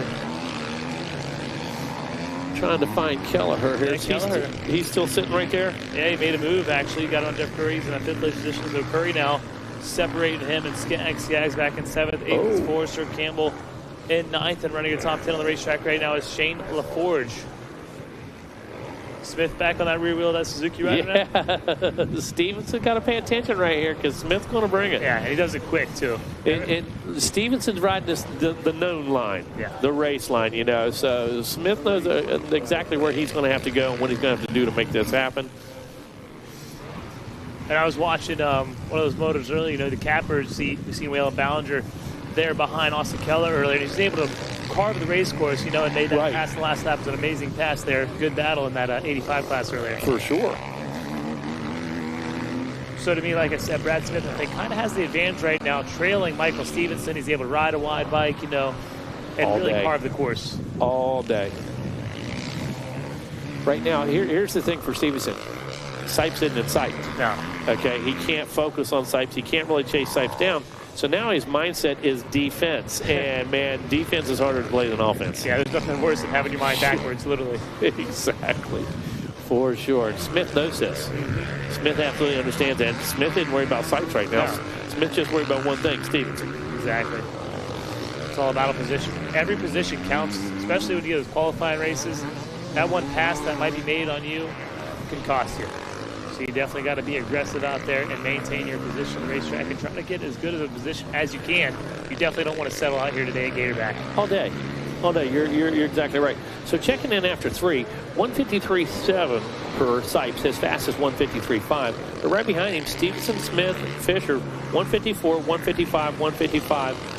Kelleher dipped off just a bit on lap 3, 157. But him, Skaggs, Curry, all right there together still. Yeah, absolutely. Really shaped up to be a good one here towards the later laps of this senior 40-plus class. Race number 51 out there on the track. Trying to race 50 on the track. Race 51, 85-9-11 Division 1 in the starting line in staging 85 911 Division number 2 and pre-staging 85cc 911 Division number 3. Race number 53, all the way up to pre-staging right now, Mega. Unbelievable. It is unbelievable. It is fantastic, and you know, that's due to course condition. That's due to organization, and I'm thankful, I'm thankful as well. for our team, our riders, everybody really focused here today on Thanksgiving. Absolutely, making it happen for sure. Speaking of making it happen, we'll see now. White flag is out. We've been talking about it all moto. Will Brad Smith pounce, or can Michael Stevenson rise to the occasion like he has the whole moto? Well, they have matched corner for corner. They have matched second for second, pace for pace. We see the Suzuki launch up over the gator right now. We see Brad Smith, Anto Brad Smith closing the gap right now up onto the rear fender. Knows the urgency, knows he's got about a half a lap. He's got a spot picked out where may or may not work, but he's going to run it in there. He's going to hold it on just a bit. Whoa, goes to the inside right there and gives up a little bit of time. Actually jumped out of that rut, Dean. Oh, a little mistake. Went to the inside, and actually jumped across that rut. Oh, wow. Looks like Ryan Sipes on screen over there dealing with some lap riders as he makes his way in that roller section. I'll tell you what, that's a tricky roller section too. You know, on TV, it looks pretty easy. It looks so easy. That's exactly right. Yeah. Looks can be deceiving. We've all found that out. Yeah. And here in a little bit, we should be picking up our second and third place battle here. Coming down to the wire as we watch Sipes now making his way through the split lane, taking that right side, hugging it tight, staying out of those deep ruts. I've seen Stevenson back there in the picture. It looks like he's still holding on a second place position. Brad Smith might have threw what he had at him, like he said, but made that mistake, and that could have just done it right there. Oh, no question. Sipes one of the moto mercenaries. The guy, anywhere, anytime, any bike, he'll go for it. And he's another one of them guys that he's had a couple injuries that would have took the average guy out with career-ending stuff. You know, and this guy just keeps coming back and coming back, much like our buddy Mike Brown. You know, good to see Brownie out here today. Yeah, good to see Brownie out there. I'm sure he's going to come up and holler at us at some point or another. And pumped to always see him. I know he's hanging with Dom as well, so good to see Mike Brown. As they're coming through now, look, you see right there, Stevenson does hold on to that second place, but less than a second with Brad Smith. And that's going to be a confidence booster for Stevenson because I've seen a lot of motos out here, and I don't believe he finished in front of Smith. Right, exactly. And it solidifies the fact that he can withstand the pressure. Yeah. He can block it out. He can race forward, and that's exactly what we talked about. Absolutely. Time's looking good, like you said. 53.5 for Sipes, 54.8 for Stevenson, 54.7 for Smith. So those guys are all tied up into there. And then we see Derek Fisher going to finish up fourth. Kelleher, Curry, Skaggs, Forrester, Michael Campbell, and running the top 10 going to be Shane LaForge as we make our way on to 85, 9 through 11, Division number 1. Hey, Meg, you know who's in this one?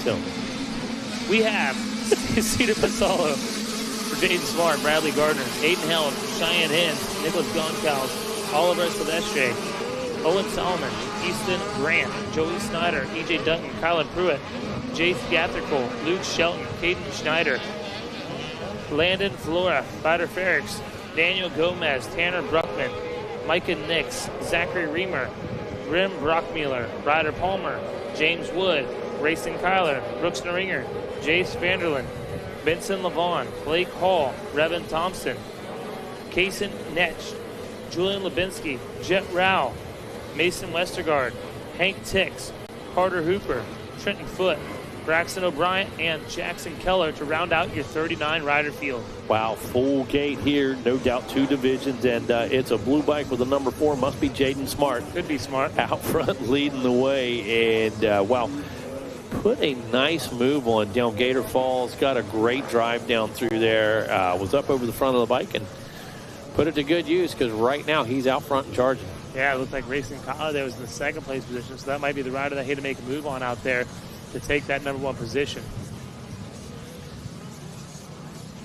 Here they go through those rollers. A lot of side-by-side racing action. What do you see, Megan? Well, I was going to ask if you noticed, Smart was already on the other side of the second section. Oh, yeah. Ahead of those guys. And like I said, just made that early move, knew exactly what he had to do. Like you said, Racing Kyler in there charging hard right now. Whoa, who's down? The outside of the track there. believe that was our 3rd or 4th place position. Back up, though. Quickly getting back up. I love it, man. I love it. There they go. Jaden Smart racing car looking good with those goldish yellow wheels. Billy Cassie off to a good start. He's our 3rd place rider right now. There you go. So solid start for him.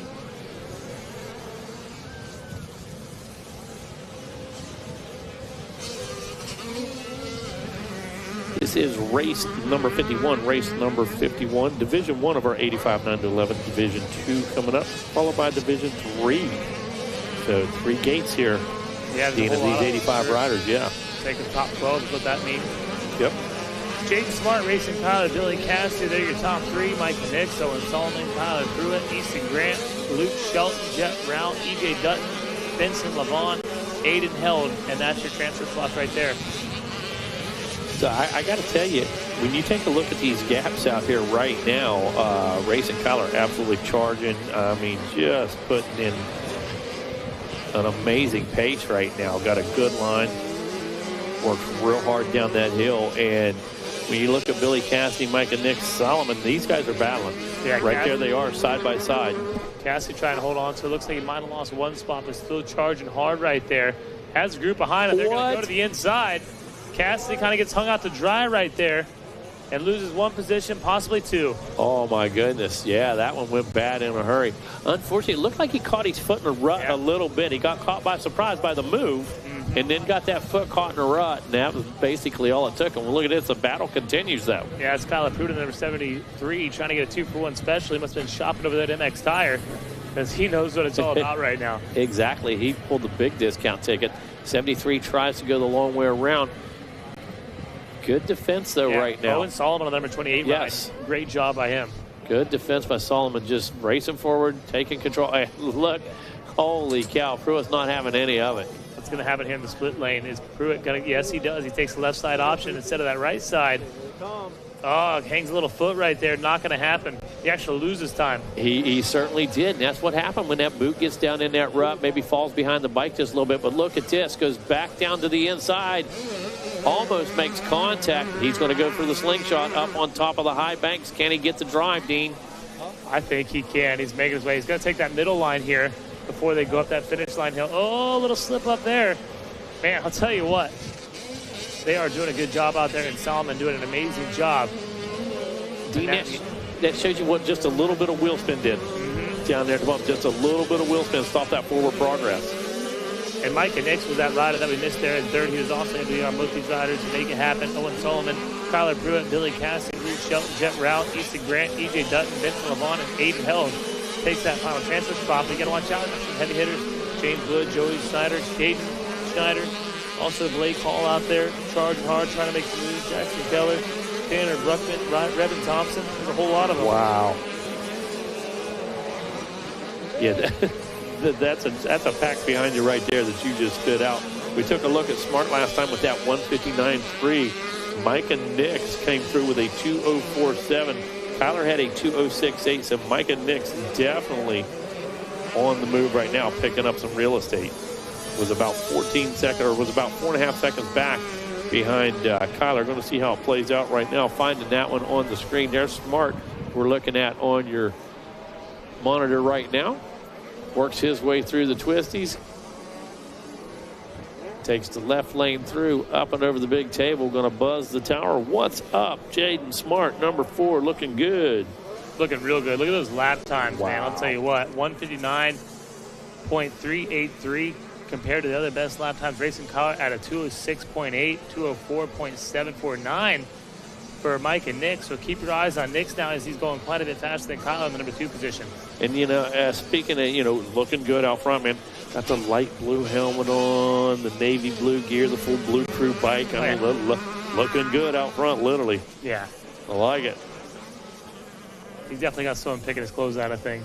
Hey, you're going to wear this motor. I like the helmet, though. The helmet looks good. You got the sky blue on top of everything. It looks good. It looks real good. Got a good flow to it. Got the white boots, Stormtrooper boots. And look at this gap he has now. 23 seconds. Well, it's about an 8-second difference in lap time. 3/8 or 24, so we're at a 23.1 gap. We got to keep our eyes on that battle, though, right there for a second. Yeah. Third and fourth, it's Yeah. really starting to heat up. Yeah, we talked about Nix. Nix was about 2.5 seconds quicker than Kyler. Just had to make up some real estate. Look at Jet Rao, and Kyler Pruitt. Yeah, I was just getting ready. Jet Rao's back there. He's turning 2:05, but just ahead of him, Pruitt with a 2:01. That guy is smoking right now. He's on a move for sure. Yes, for sure. All right, we're watching now as they're making their way into the Gator Tail. That's 20 miles of bad road, as Wes loves to call it. We'll see who's got the sun pass and they can pull right straight through there. Who's going to get that checkpoint and pay the toll. Kyler makes the move over, knows it to smoother lines on that outside edge. Yeah, and so right now she's kind of playing defense with Nick, and that's allowing Pruitt to get right up in there. Pruitt, we told him, we've seen him, he's been shopping down there the next tire, and he's trying to make it happen right here. Oh, they're trying to drop. That's hard, you know, because that inside run, everybody's fighting for it, but it's so deep. Is it even worth it to fight for that inside run? I'm not so sure. Especially on these wheels. Yeah, exactly. As it looks like Pruitt now making his moves. I told you, 2 for 1. Go down there to the next tires now and try your luck. Buy some stuff, stick your hand in that bag, and see what kind of discount you'll pull out. Because I'll tell you what, Pruitt got him a 2 for 1 special. He absolutely did. We knew the minute Nix and Kyler started working it, that was going to happen. They were just going to be preoccupied, and he was sitting back there watching it unfold. Absolutely, watching it unfold. That's a good way to put it. Down in the bottom of the pit. Now here we go, single file back out. For the moment, that one's decided. That one's settled for the moment. Everybody's falling into the pace. They kind of realize where they're at. And we're going to take a look at the lap times. Yeah, we'll pick them up on Look at that. Every lap he's gotten faster. He absolutely has. So Kyler Pruitt checks in with a 2:01, racing Kyler 2:06, Micah Nix 2:05, Jet Rao 2:05. Docky's getting faster and faster as well. There's the story written for us. Yeah, right there.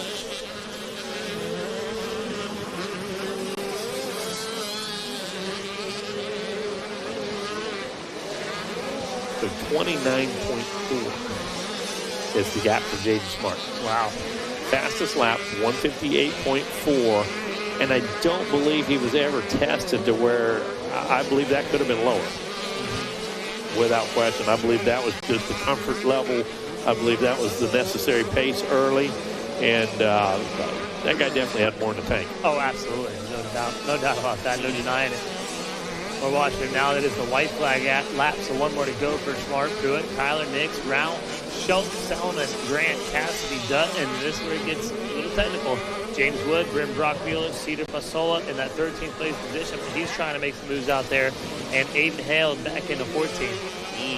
You know, held underneath that helmet, he's just fuming right now. He's looking for something.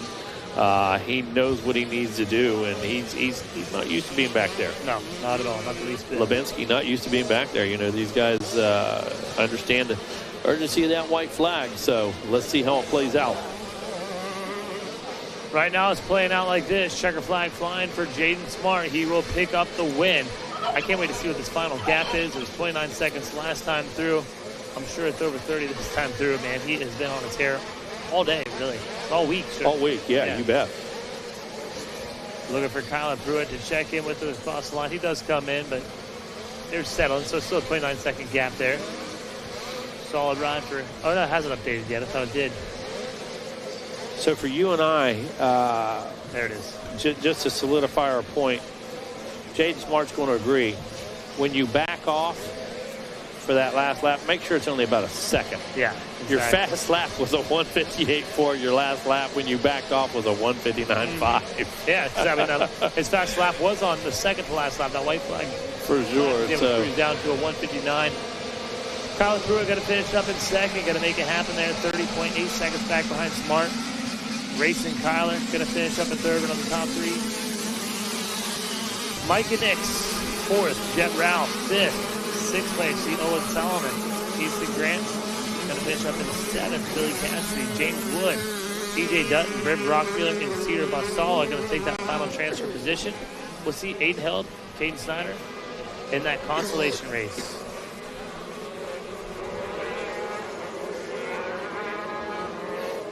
Up and running right now, division number 2, Dean. Yeah, it's going to be a good one. They're out there now, and I'll let you know who is on the track here in Division number 2.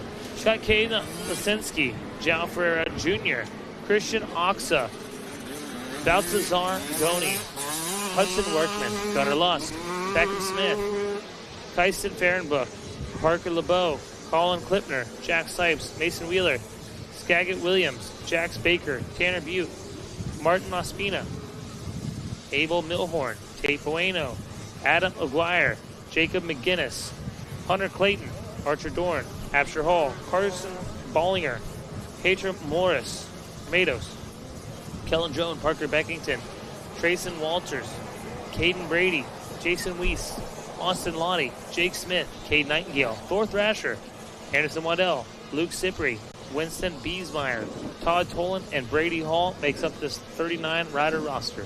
You know, I love it when we got those full gates, 39 riders. Leader about to buzz the tower right now. Got a great look as they come down through the split lanes. 23, Beckham Smith. Yeah. Yep, 23, Beckham Smith. Anderson Waddell in the number 2 position on the 674 ride. Doing a good job out there trying to chase down his KTM teammate. Yeah, teammates going at it. You love that.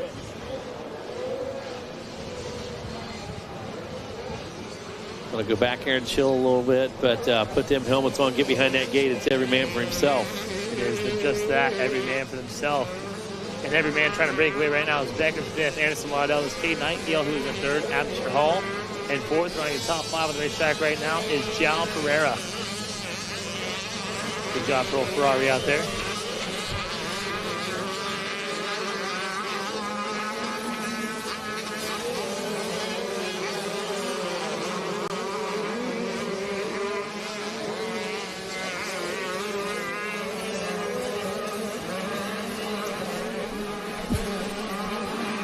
Now, this one's going to be interesting, too. You know, we love those lap times.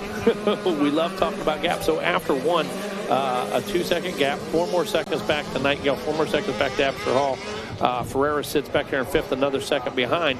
So 2, 4, 8, 9, about 9.5, 10 seconds separating the top 5. Let's see how that plays out and what that looks like from a lap time standpoint. Exactly. I can't wait to see it. And it just goes to show you like how important the start is. Like you could be... Say 2 seconds. You be 2 seconds fast. The guy 5 laps, that's 10 seconds. But you look right here, 2 plus 4 plus 4, that's already 10 seconds right there. Yeah. You know what I'm saying? 1st to 3rd. And when we're talking about the length of these races, you know, we're talking, it is so critical. First of all, the number of competitors, the depth of the talent, and the length of the race. Yeah. Well, there's 3 things you got against you already, so you better be up front. Absolutely. Right? Be up front quick. Yeah. You hear me preach. You spent a lot of time with us at the Nationals this year. We had a great time. But you hear me say, get a good start. No, get a good finish. Get a good finish, exactly. Okay, the start's only going to go to one guy. 3 or 4 guys are going to have an opportunity up front. But if you're not one of them 3 or 4 guys, now all of a sudden, forget that start. That finish is what you need to focus on. You just need to put your head down and get to work.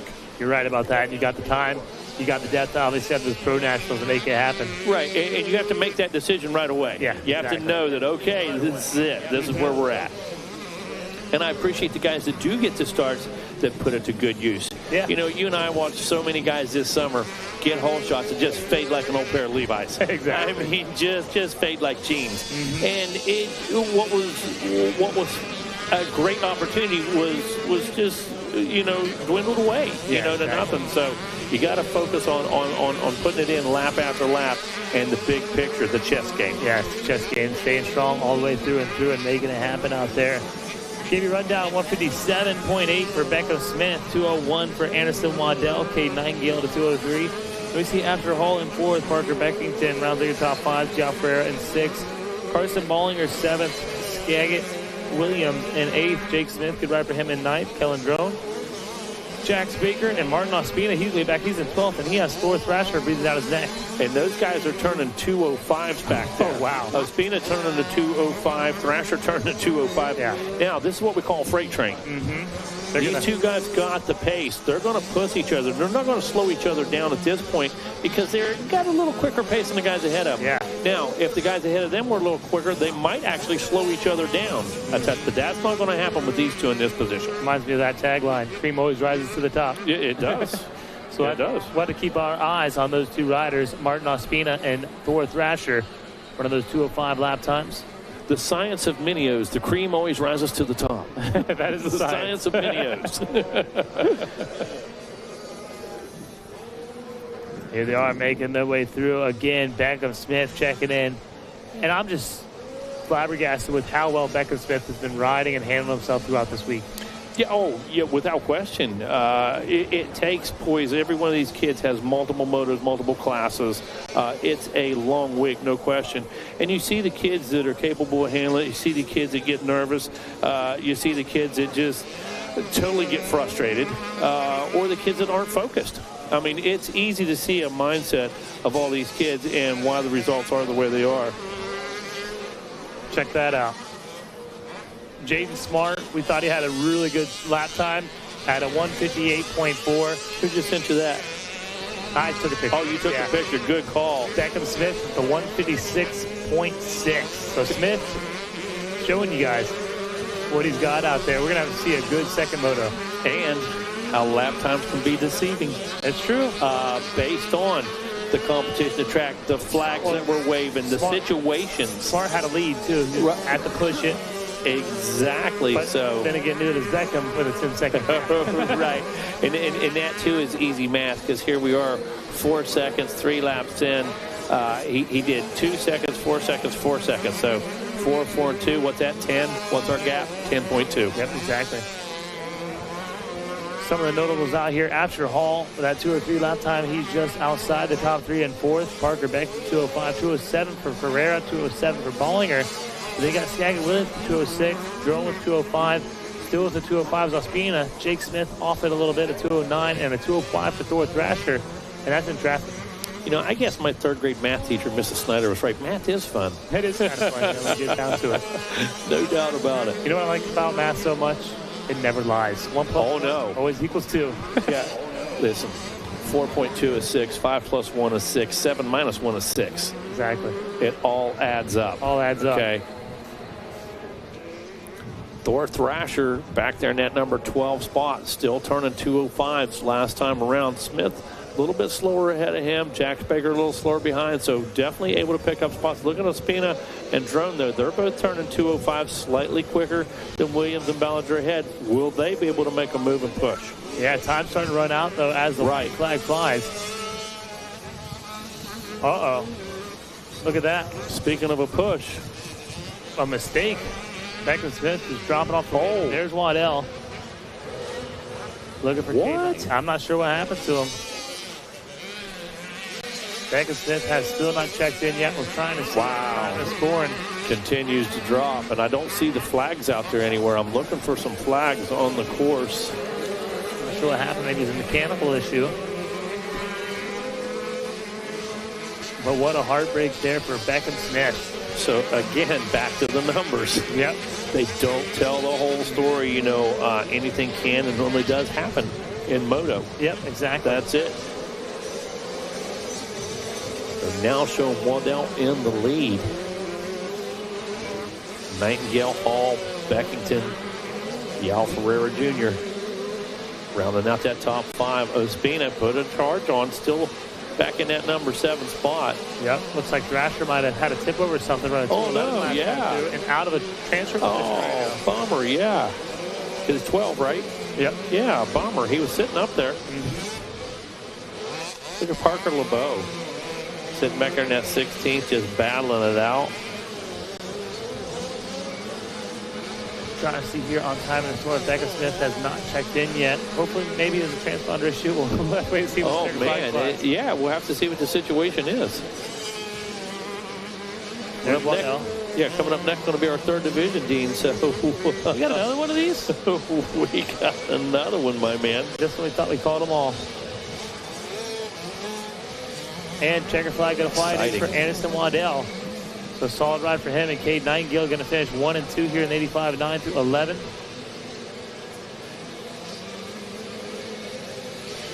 Asher Hall going to finish up in 3rd. 4th place, Parker Beckington. Martin Ospina going to work his way up. Looks like he's going to get on John Ferreira, so he'll take 5th. Ospina making that 2-for-1 special. Right. We knew he was on the move. Yep. You want 2-for-1. MX Tires, where to go? Nice. Taking the checkers, there they go. That battle's down to the wire. Got to check them guys out. Of course, Waddell through, Nightingale through, Hall, Beckington, Ospina going to finish 5th. We talked about a 2-for-1 out there. John Ferreira 6th, 7th. Skagit Williams, Kellen Drone will finish up in 8th. Looking for our 9th place ride to make his way through. It's going to be Jack Baker. It's going to be Baker, yeah. K Tornado is going to finish 10th. Thrasher does make it back up inside a qualifying position. And Jake Smith is going to take that final transfer spot. Great job, Jake. Yeah. A lot of action out there, man. Exactly. Let me tell you, hovering around that transfer spot, I mean, there was a dozen guys at one point right there. Yeah.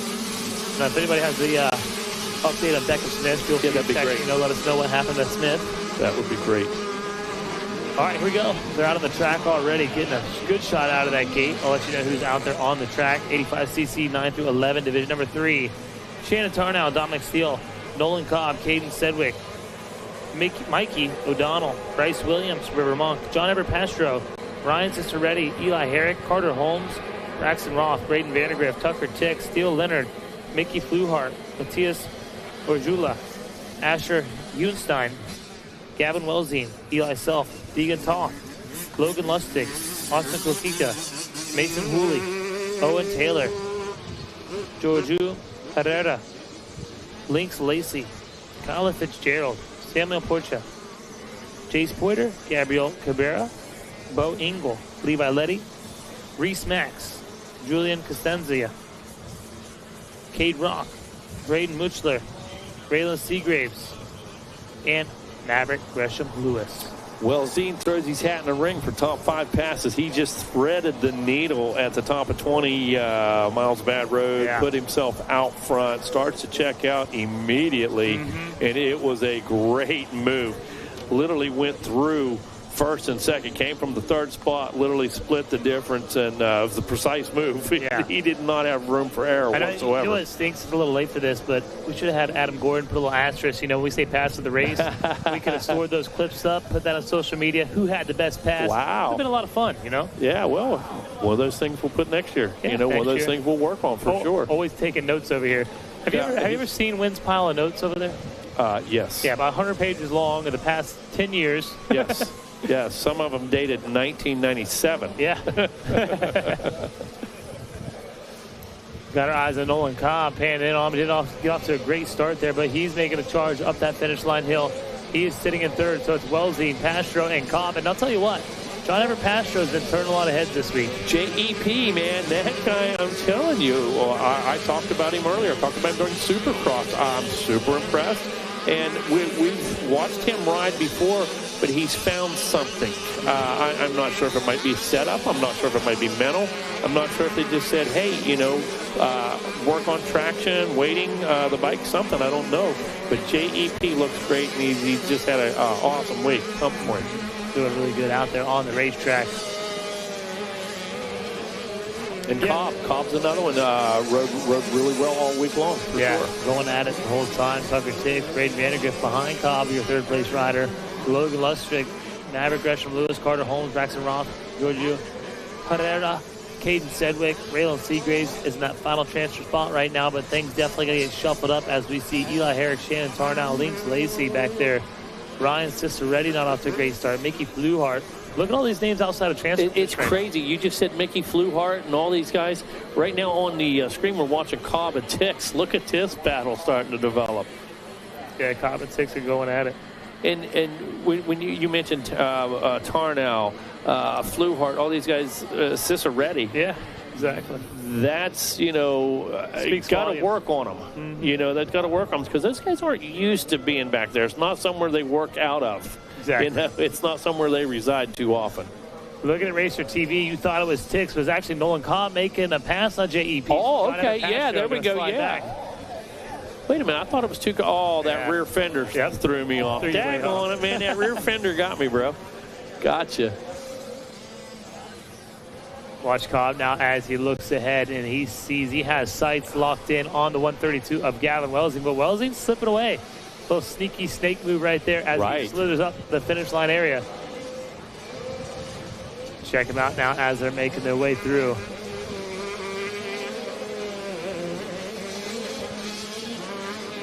Wellsine 202, but look at Cobb 2033. I mean, the gap only 3.7, and we're saying only 3.7. That's one of the slimmer gaps we've seen here early in these races. And Cobb basically matching lap times with Wellsine. So one small mistake out of Wellsine puts Cobb right there. Absolutely. No question. And Cobb might be able to pick it up just a bit, see what Wellsine's doing, follow his lines. He does now have Wellsine kind of in his sights. They're basically in the same section of the track. Yes, they are. A good pickup on that one as we watch it now. We'll have to see if Nolan Cobb can step it up a little bit and try to shrink in this 3-second gap. Yeah, because you got to understand that 203, Cobb was fighting with JEP. Yeah. You know, so he's not an easy guy to pass. No, not at all. Carter Holmes back there in that ninth position was battling with Sedgwick there just a moment ago on your screen. Holmes turning 208 right ahead of him. You see Ross Gresham. They're 206, 207. It's going to be critical. Going to have to get in that 205 range, get up there and be competitive right now. Absolutely. Looking out there on the racetrack, and I got to tell you, I don't really see any bad areas on the racetrack. This track is dialed in for racing here. Again, 10 minutes after 7, you walked over the window and you said, you looking at what I'm looking at? Today's the day. I am. Yeah, today's it, for sure. Again, happy Thanksgiving to everybody out there. If you're just rolling in or tuning in to Racer TV, we're very thankful to have you guys listening and watching. You bet we are. Absolutely. Tell you what, we thought Nolan Cobb was going to make a run at Gavin Wellsine, but John Everett Pastro, he's got his sights locked in on the second place driver, Nolan Cobb. Here they come across the line, 2 flat 0.9 for Gavin Wellsine. Just to get that 2 flat range is very impressive. Yeah, not a lot of people hanging out there this morning. So, yeah, you're exactly right. After 3, and still 202 for Cobb. So very, very consistent. What was about 4 seconds is now 5 seconds. So you just have to limit the damage. JEP still turning 203. He's only 3 seconds back. Look at Maverick Gresham, though. He's turning 203 as well. He's sub 204. Slightly faster. And a little further back, Eli Herrick, 209. And the guys ahead of him, 212. Tick's making a couple mistakes. Then he starts finding things get a little tougher. So Herrick make a move or two left with the laps left. Then he's going to start matching speed with the guys ahead of him. Yeah, absolutely. We're just watching Gresham Lewis as we get a pan it back to the rider in front of Lewis. In front of the number 914 is 167 Logan Lustig. So let's see if Gresham Lewis can attack the 167 rider. 167 going high, Mega. Yeah, it made a good move right there. Looks like Lustig understands what's happening. Gresham Lewis now going to fall in. Going to get clear to the outside here, the right side, Dean, as you know. That's where it's at. Take a look at the inside of that left-hander. Yeah, the edge of the racetrack. Wow. Either where it's at or where it's not at, because everybody's already been taking it all day long. Exactly. It's not a secret when everybody's using it, right? It's so true. And that's that's what I noticed most when I went to amateur to pros. There was no good line because every single rider out there is so good. All the lines you think would be good were the bad lines. 100%. The good ones went bad fast. Exactly. Didn't they, Dino? And look at Lustig still able to hold on.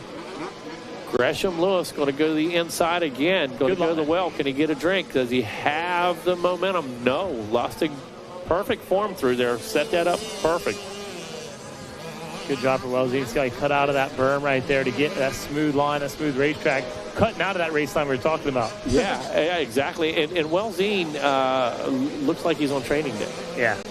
He looks like he's out there doing what he's told to do, like they're focusing on the stopwatch today. Exactly, like Wes is saying here, picking the racetrack apart, really finding those lines and fine-tuning this track is what it's all about. And you guys got the advantage here because you got that Dirty 100 app that's previewing Racer TV. Definitely want to pay attention to that. And when you watch it, don't just watch it, study it. Don't watch the racers. Look at the track. If you're a racer back there in the pits, check out Racer TV. The drone coverage has got to uncover something for you as a racer. The drone coverage has got to point something out that you didn't know about and couldn't see. It's like walking the track after race day. Yeah, oh, my gosh. And again, we talk about resources. That drone is a resource. Absolutely. For you racers, because you can't stand here and see those ruts we're looking at on 20 miles of bad road. You can't see that. Yeah. But you can from that drone. Exactly. And just like we talked about that inside left, stay away. You can't see that from here, but that drone showed us, and we want to thank our friends at SLR Rifle Works for giving us that coverage. Yeah, absolutely. Just to give us that coverage. If you don't have an SLR rifle and you're safe, maybe it's time to get one. And get your raffle tickets at registration. Going to give away custom-made SLR Rifle Works gun, and I'm looking forward to that. Me too. Welzine stays consistent. 201 this time. Was cutting 200s for the first 3 laps. 201.8 right now. No one called 203.7. JEP 202.8 cuts that gap when he was about 4 seconds behind Cobb. Now he's only 2 seconds behind Cobb. Wow, yeah. Pay attention to that one. Laps, though, starting to dwindle down. We are on the white flag lap. 1 more to go for your leader, so I expect to see that lap time drop even a little more for Welzine. He's on cruise control, has a 7-second gap opened up over Nolan Cobb, and he's going to come through and take the checker flag. Your winner of the 85cc 911 heat number 3 will be Gavin Welzine, followed by Nolan Cobb and John Everett Pastro. Really read them in. Wow. These lap times update. Look at that. 204 Gavin Welzine last time around. Of course, throttle back just a bit. Cobb turned to 203. JEP, the man we've been talking about on a mission, 202. Okay, 203 for Cobb and Pastro during the update. Eli Herrick was sitting in 11th. Had a pretty good lap going on last time around, 205. We're going to see how he works his way through here. Carter Holmes in 8th as they continue to check in. Going to move on to Mini Senior next, Dean, race number 54. Carter Holmes 8th. Eli Herrick up to the number 9 spot, was sitting 11th. Wow. So, and turns another 205. So his best lap, a 205.1. Eli finishes out with a 205.9. Very, very consistent. Yeah. Good ride in traffic the whole time. Battling with somebody the whole race long. Yeah, good speed for Herrick out there for sure. As Tucker Titchman finished up behind him in 10th. Caden Sedgwick 11th. And Cade Rock going to take that final transfer position. Levi Letty's going to find himself with a good gate pick going into consolation races. Number 818. His name is Cade Rock. How about it? Rock party, rock party. Cade Rock party, rock party. All right, dropping in. Who's it going to be in our Mini Senior 13 to 15? Who's it going to be? I'm not sure who it is right now, but I'll tell you, it could be one of these riders. It could be Max Daniels, Grayson McClung, Colin Holbrook, Joseph Fiedler, Skylar Goldberg, Aiden Steinbrecker, Antonio Antillion, Wyatt Grant, Ryder Dorigo, Brandon Kitchens, Tyler Zanzik, Cash Anderson, Hannah Jamison, Connor Hensley, Jackson Vick, Colton Oldenburg, Tucker Coet, Max Williams, Nicholas Guzman, Chase DeFebo, Jay Cipri, Marcus Trujillo, Cruz Sampt, Landon Mitz, Evan Thalman, Jason LeBeau, Jeremy Belfroy, Mason Kukic, Bryson Snellgroves, Colt Whitaker, Cole Maxey, Ryder Bloomquist, Sam O'Leary, Levi Hobson, Miles Gray, Sammy Hawk, Tucker Donato, Tace Morgan, Lane Fleshy, Andrew Johnson, James Leeson, or it could even be Reed Cohn. That's your 42 entries here in the Mini Senior. 42 entries in Mini Senior, yep. And they are all bunched up right now, just getting ready to buzz through the tower. Now, they put my theory to bed when I said that inside that left hand doesn't work. About 22 guys made 7 new lines in there, Dean. So here comes the race back toward us as they work our way through the twisties. Oh, it's going to be a 2-man battle. Yeah, it's a close one right here. They're making their way around the tower. Leader, pumpkin eater. It is number 55, a Cash Anderson leading the way. But he has the Terminator, Tace Morgan, just behind him. Morgan's got him at the inside. Makes the pass just like that. Perfect as they work their way up out. Just a nice setup. Went down inside like that. Got a good drive. And like you said, made it happen, Dean. Wow. Yeah, made it happen for sure. So shout out there. I used to call him Tiny Tace Morgan, but now he's the Terminator. Terminator Tace Morgan. He is out there in the lead. No question. I don't know why I had a problem reading Anderson's number plates the way I did. I'm not sure. Yeah, it's kind of a blur. I'll tell you what, he lives up to that Terminator term I was talking about. Because we've seen the hit he took over that Supercross track. Yeah. Kind of struggled through the mains, but here in the motocross track, he's back and he's playing. He's a true Terminator. Takes Morgan on number 810. Like it never happened. Great name, and we'll credit Dean with that one day when we're saying it on the pro podium for sure. Cash Anderson, Samuel Hawk, Evan Thalman, Colt Whitaker back there in 5th, Colin Holbrook. Going to be in 6th, Samuel Leary 7th, Tyler Stancic. Checked in the number 8 spot. Dorigo was in 9th, Jeremy Bellafroid. Rounding out the top 10, Nicholas Guzman 11th. Hannah Jamison finds herself in the number 12 spot. Yeah, I look to see Jamison move up to the pack here in this For one. sure. Obviously didn't get the greatest start she wanted to, but I mean, she's got a lot of competition there in front of her. Guzman, no slouch, Dorigo, O'Leary. There's a lot of heavy hitters that she's got to work her way around. Yeah, you talk about Whitaker, Stanzik, all those guys. Yeah. They know exactly what time it is. This is senior. This is 13 to 15. These guys, they've been there, done that. Got my eyes on some of the notables, too, outside that top 12 right now. You see, looks like Wyatt Graham back there, Trujillo, Cowett. There's some heavy hitters, Cole Maxey, Lane Fleshy. Uh-oh, what happened there, too? How about Steinbrecher? Yeah. How about that? Wow. Got a lot of work to do. Coming back, I mean, 38, that's a very hard deficit to come back from on any race.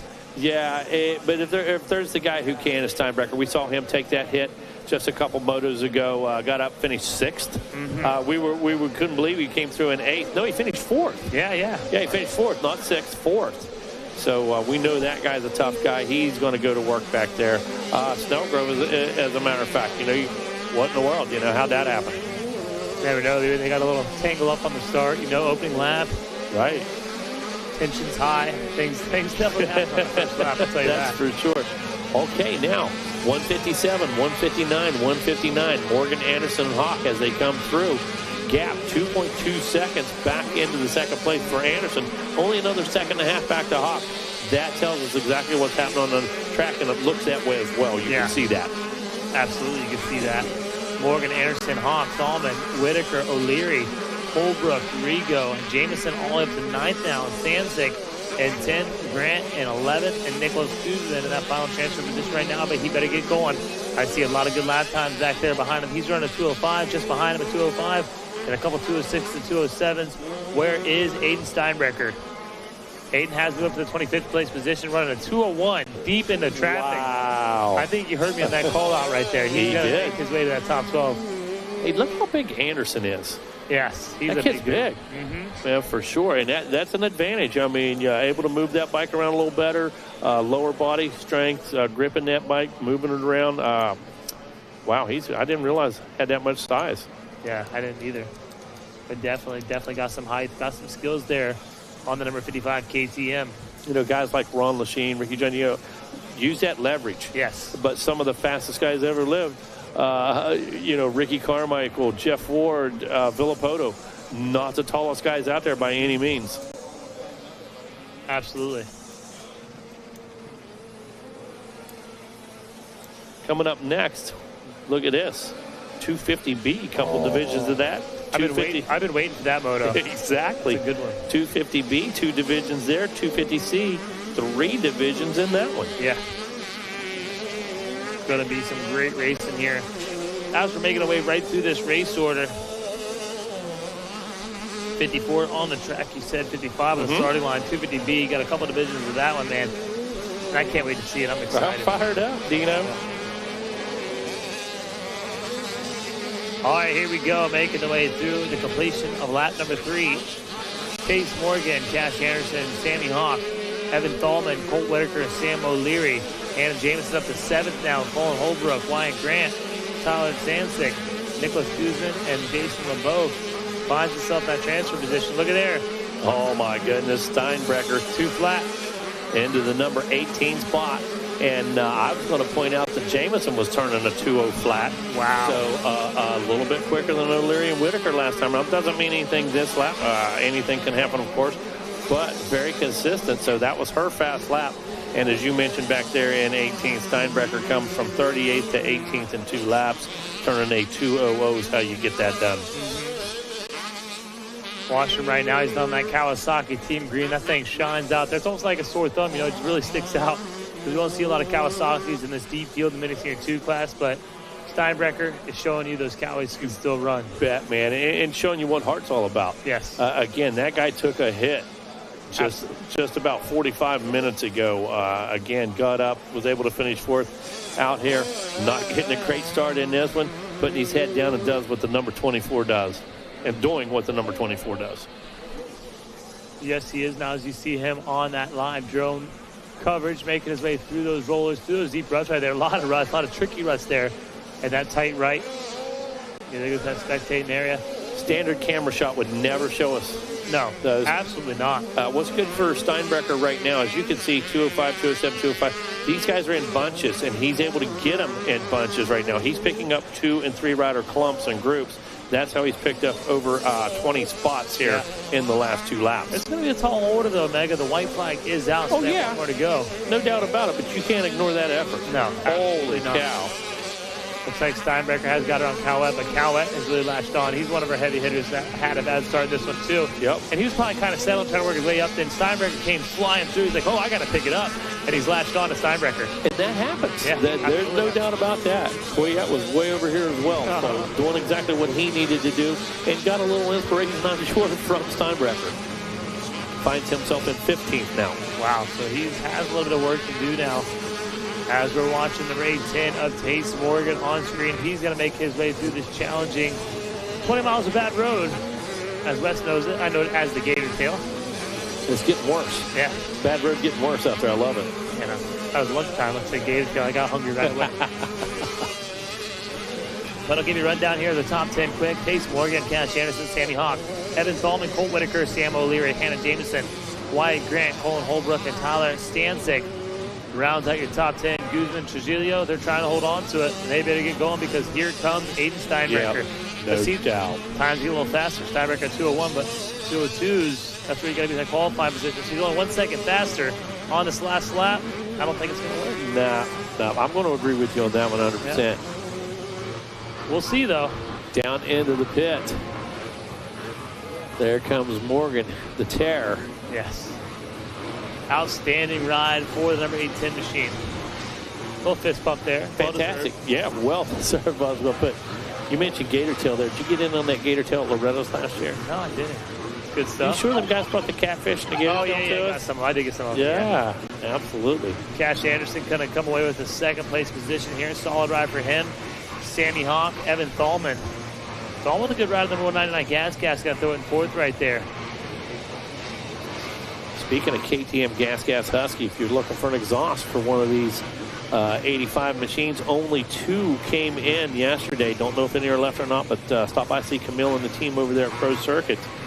Might be your lucky day for a KTM Gas Husky rider. Those parts are hard to come by. They are hard to come by. And again, just like those KLX, the CRF 110 pipes, hard to find, $20 beams, and a $25 Pro Circuit hoodie. Dean's like, man, as soon as the shift's over. I'm going over there right away. And I'm going to get some raffle tickets over there for that SLR custom build. Taking through the top 12 here, Mini Senior 2, 13 to 15. They have checked in Tace Morgan, Cash Anderson, Samuel Hawk, Evan Thalman, Colt Whitaker, Sam O'Leary, Hannah Jameson, Wyatt Grant, Colin Holbrook, Tyler Stanzik, Nicholas Guzman, Marcus Trujillo going to take that 12th and final transfer position. Tough break for Aiden Steinbrecher. Yes. He charged hard back to a 14th. Cowett's going to come back to a 16th out there on the racetrack. Wow, he was trying. He was going for 158.6. Right. For Steinbrecher. That would put him 4th overall as far as fastest lap times go. Starts report. That's all we can say. 280B, division number 1 out on the track. Well, Mega, I thought you would never ask.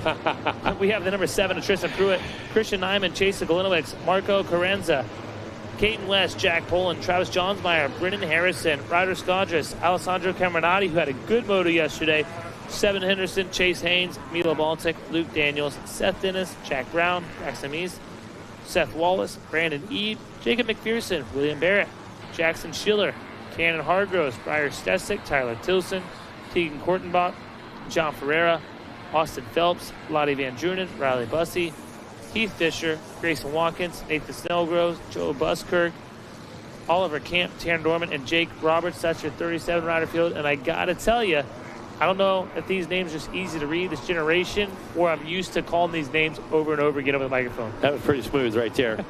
Speaking of smooth, Tristan Pruitt out there making it look smoother than a mayonnaise sandwich right now, making it happen. Got a great start, works his way down into the pit, going to work his way up out of the pit through the finish line and put lap number 1 to bed just that quick, Dean. He's got Dennison right there in that second place position. Watch Dennis, the way he scrubs that finish line, man. It looks like he's throwing a big fat whip every time.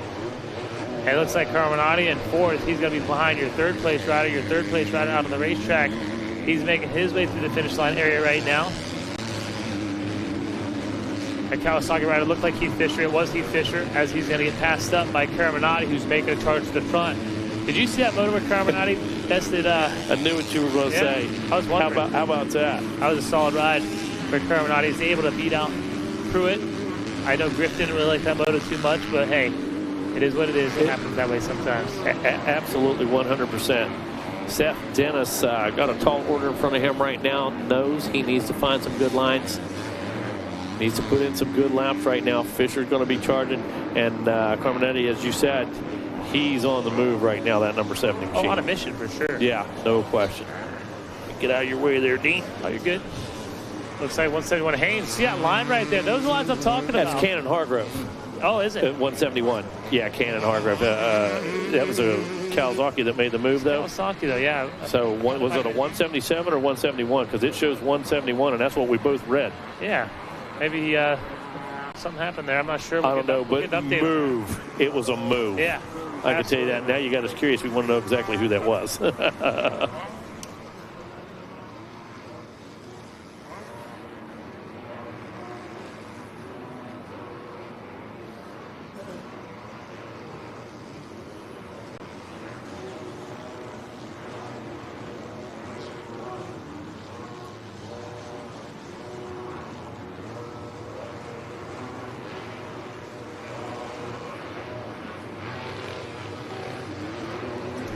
Here we go. We see him dropping down into the pit as Haynes, like I said, made that pass around those riders, and he's going to put the pressure now on that Yamaha rider. Don't look back, Jack. You have the number 75 of Chase Haynes just behind him, and that's where the mistake was made. He had the 171 on the back. That's what it is. Look at Carminetti right now. Carminetti drops in on the number 70 machine. Knows he has to get the wheels back on the ground because the pressure is coming. As we said, Haynes, you've talked about the ability, the speed. This guy's cagey, too. He understands, has good racecraft. Yeah, and he's going to chase down that reception. Oh, hey, Bill. That's a good technique. Yeah. Just throw a tough block in front of your guy.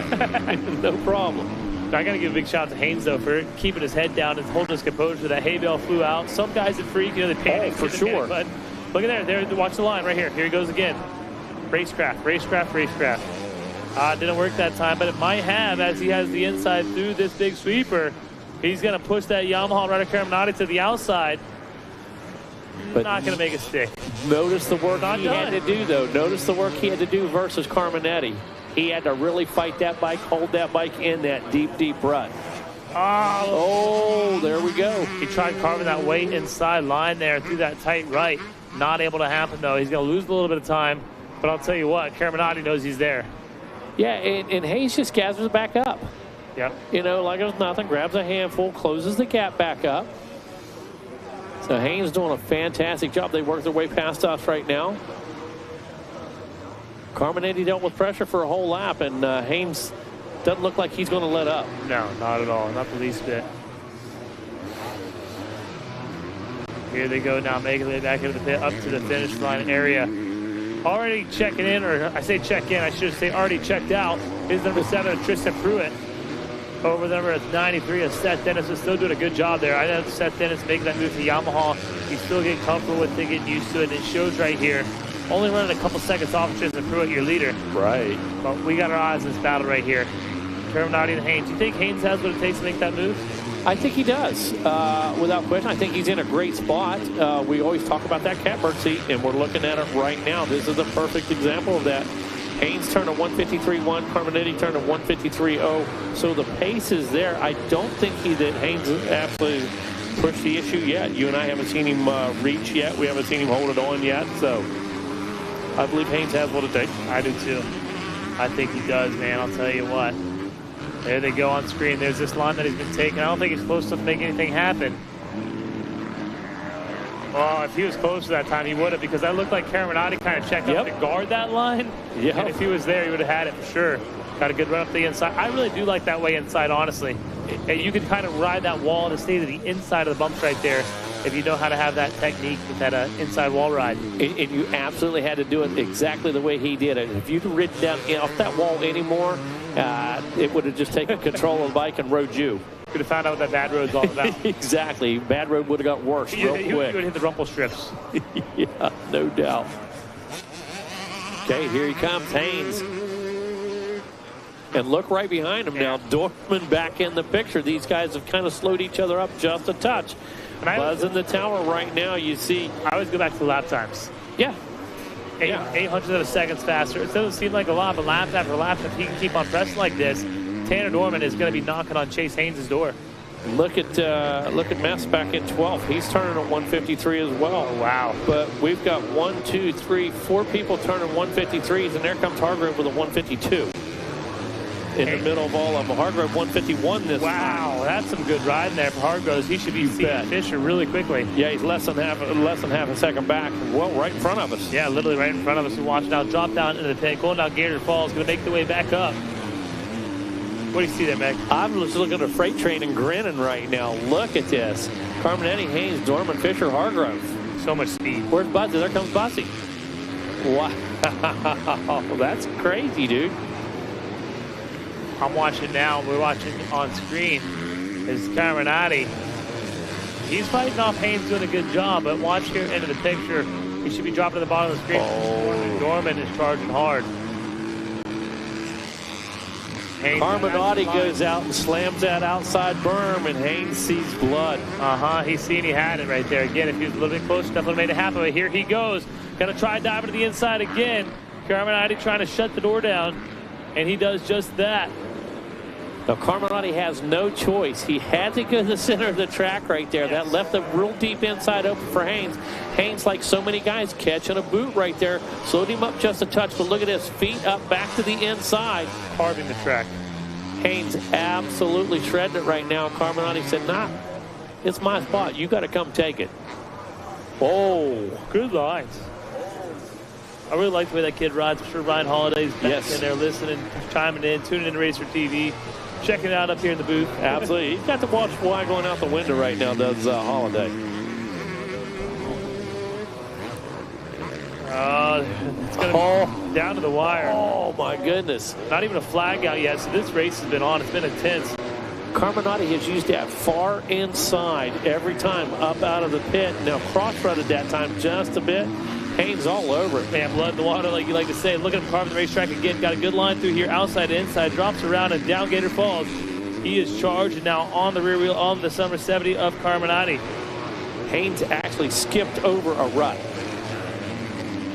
Yeah, he's doing a good job there. A lot of racecraft. Looks like Dorman 0.3 of a second off this time, and it shows now as he's kind of off the screen, but you can still see him right there trying to push up into this mix. He wants to be in the fight. Exactly. He's almost in the same picture frame. Oh, flagged out. Yes, I see a medical flag right there, so these guys are going to have to be careful. Oh, feet down for Carminetti. Carminetti gets a small hiccup right there, but Haynes not able to capitalize due to those flags. Haynes keeps going to the well. Yeah. Wishing well is what we're going to call it. The well started to run dry here. It is. Winding down. Here comes Dorman.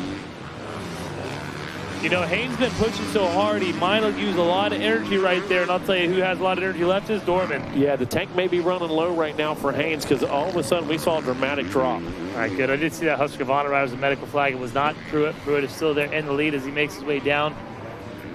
Will we see a flag this time around, Mega? I don't see it in his hand, so I'm guessing the show must go on here in the 250B class.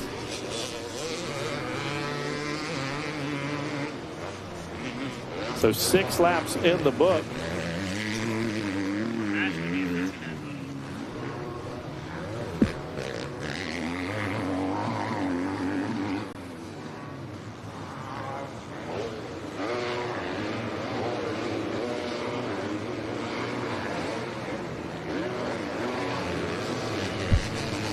Again here at Thanksgiving Day at Gatorback Cycle Park, watching the 250 B class. Tristan Pruitt, Seth Dennis, Alessandro Caminati, Chase Haynes, Tanner Dorman, Heath Fisher, Riley Bussey, Brendan Harrison, Cannon Hargroves, and Caden West rounding your top 10. What do you see, Meg? I see a battle as they work their way up over the Gator. Looks like a UFC fight.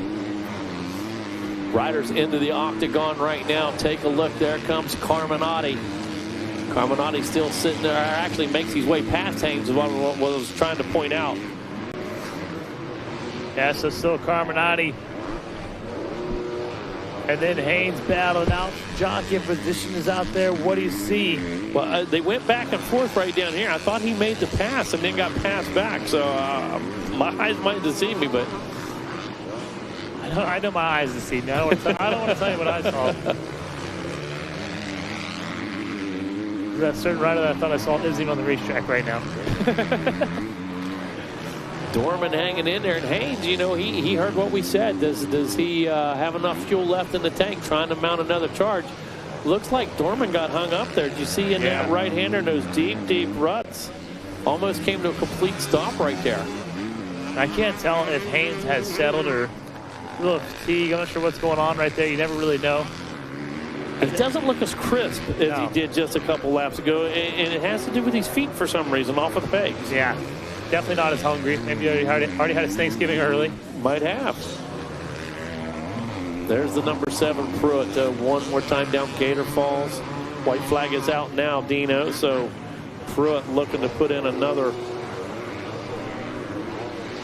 flawless lap here. Seth Dennis last time around, look at this, 149.1. Our fast lap was a 148, and Seth Dennis on lap number 7 puts in a 149.1, so great job right there. Carminati, Haynes, and Dorman.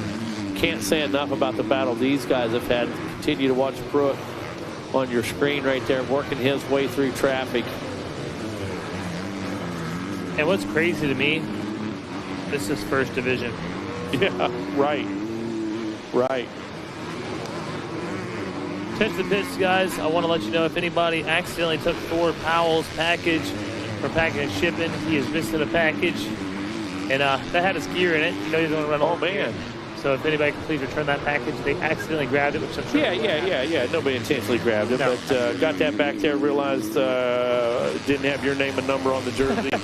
TP would appreciate that. Yeah. Thank you. You're probably not going to get that one signed, just saying. Yeah, probably. Yep, for sure. So on screen, we're watching Tristan Pruitt. Feet off the peg there for Pruitt, but still charging hard, staying on the gas. Doing a good job. Got a 4-second gap over Dennis. Dennis, Carminati, Haynes, Dorman, Bussey, Fisher, Harrison, Hargroves, and means round out the top 10 right here. Braxton Mess doing a good job out there on the 115 KTM. I'm just making that move up to that 254 stroke and really doing wonders out here on the racetrack. You know, I apologize to these guys. We don't have the greatest reception. Jim Wells, I'm going to call you right now. And Kevin Wyndham, about 40 minutes ago, says, Happy Thanksgiving to you, Dean, the boys, and everybody at Gatorback. So everybody down at Farm 14 listening. K-Dub, we love you, buddy. We miss you. We can't wait to see you soon. Wish you were here on the mic with us. Yeah, definitely missing your presence for sure. You bet. But I'm actually happy you get to spend the week home with your family. That's right, man. Got River there kicking it for his first Thanksgiving and stuff. Awesome. So awesome. Good stuff for sure. All right, here they come checking in. I'm telling you, Seth Dennis is on a move right now. Going to drop down to 149. Tristan Pruitt with the 150. So these laps are winding down. Oh, checker flag is out, just like that. Checker flag is out. Came out quick there, but solid ride for Pruitt. Dennis, Carminati going to hold on to third. Chase Haynes fourth. Riding the top 5, Tanner Dorman, Riley Bussey, Heath Fisher, Brendan Harrison, Cannon Hargroves, Braxton Ness. Gonna round out your top 10. Cade West, Ryder Scondris, William Barrett, Travis Johnsmeyer, Brandon Eade, Jacob McPherson. Looks like Teague Corbon, Luke Daniels gonna round out your top 18. That was 250B Division number 1, 250B Division number 2. Getting ready to come off. Actually, they are on the track, off the line. Kawasaki rider getting the whole shot. I don't know who it is, but it's one of these Kawasaki riders. Could be Jonas Allos, Logan Edwards, Campbell Cena, Davis Daniels, Leon Cortada, Noah Sherman, Harry Seal, Gavin Pettit, Ethan Kaufman, Tyler Tolos, Jack Davila, Colton Stewart, Cooper Bergeron, Jesse Furtado, Logan Hecker, Jake Duenas, Michael Thompson, Gavin Moon, Aiden Bailey, Rossi Shumate, Bailey Murphy, Seth Creedy, Could be Jacobo, Roman Velasquez, Colby Gibbs, Christopher Thomas, Nico Holmes, Joel Newcomb, Caleb Wood, Jaden Struble, Trinity Bachelor, Mason Rayner, Tavin Krutop, Tyler Moss, Blake Thomas, Alex Taylor, or Caden Martin, who are all out there on the racetrack. Keep your eyes on this one. Keep your eyes on the fast lap time. Fast lap time set by Tristan Pruitt. 148.8, 149.1 for Seth Dennis, 151 for Caraminati. So that's what we're looking for, the 150 lap times. I'm looking at that last motor right there, Britton Harrison. Shout out to him running a 150, his fast lap on lap number 5. Going to finish up in 8th.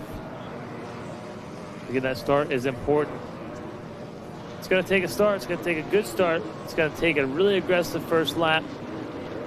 Amazing 3-lap sprint speed. And you got to have a finish. Here they come now, making their way around, trying to get eyes on that rider. I believe it's Gavin Moon on his Kawasaki in the lead. That should be the number 96 as he makes up his way up the finish line. Timing and a score, I'll pick that up very shortly. Yes, it is Gavin Moon, Noah Sherman, Colby Gibbs, Caleb Wood, Blake Thomas, Cade Martin, Seth Greedy, Jesse Furtado. Not the start he wanted back in 8th, but look to see him make a move forward out here in the pack. Ross's shoemate, Jaden Struble, around in the top 10. Just outside the top 10, we're looking at Mason Rayner, Davis Daniels, Colton Stewart, Jacobo Roma Valles, Jack Davila. Also Christopher Thompson out there doing a solid job on the racetrack. Looking to see who did not get off to a good start. We see Trinity Bachelor. He's buried in the back of the pack. He's in the 22nd place position. Cooper Bergeron and Gavin Pettit. Not the greatest start they wanted. 36 inches in this one. They're all charging hard and racing hard to get up into that transfer position as we're having divisions out here in this 250B class.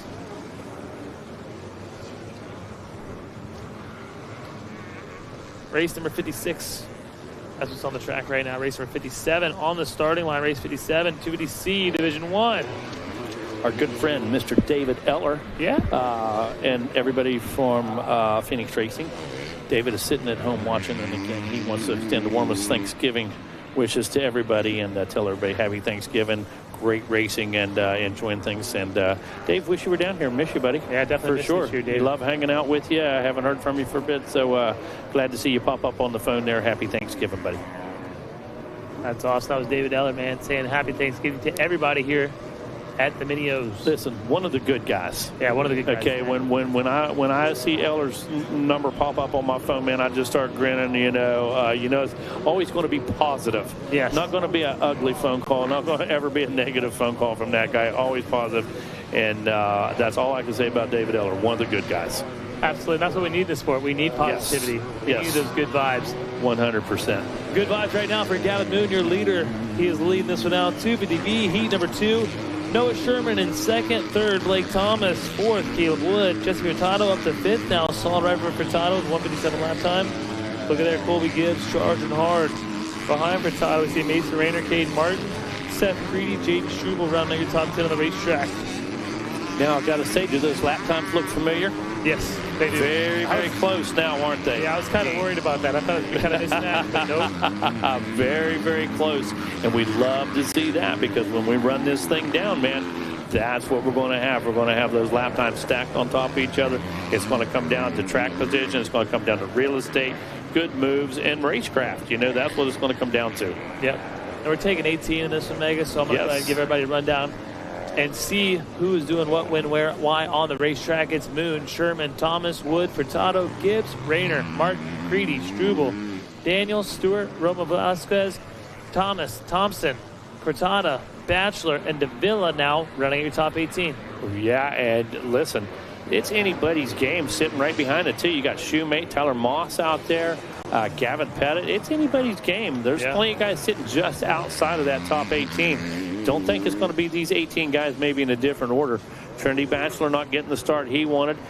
He was turned about 2 minutes in traffic right there. Going to keep an eye on him. I think Pops just got down here yesterday. Wasn't able to make it for Supercross. So happy Thanksgiving to you, the Bachelor family. You're looking forward to seeing Pops, definitely. Absolutely. Cooper Bergeron, not sure what happened to him. He's only got 1 lap complete. But he's one of those riders that was riding that the C class up until this race, trying to make a good show here in the B class. Tough break for Cooper Bergeron. hopefully get things figured out here, as we got a few more races left. Quite a few, actually, here for Moto number 1 divisional racing.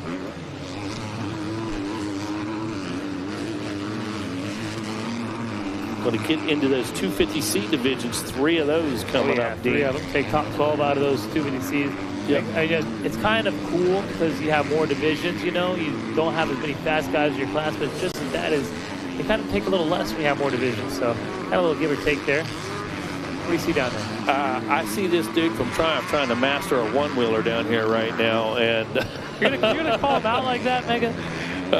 You know, God bless you, bro. I'm going to give you an A for effort, but that one looked pretty rough. Your arm okay? Hey, Triumph, they're trying everything out here. Hey. We're definitely happy to have him on board. Or like the band from Canada, he's going to lay it on the line. Literally, lay it on the line.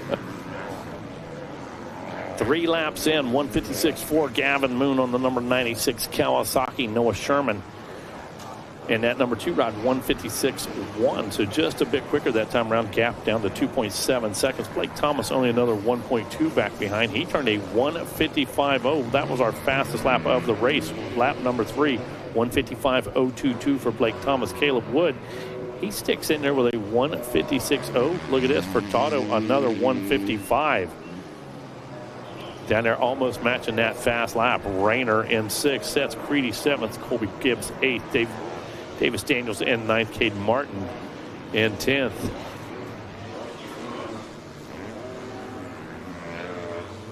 And this field is deep, deep, deep.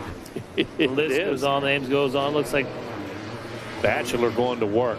Oh, yeah. Batchelor was sitting down there at 18. This guy, he dumped a 155.6 on him last time around in deep, deep traffic. Yeah, so great job by Trianati.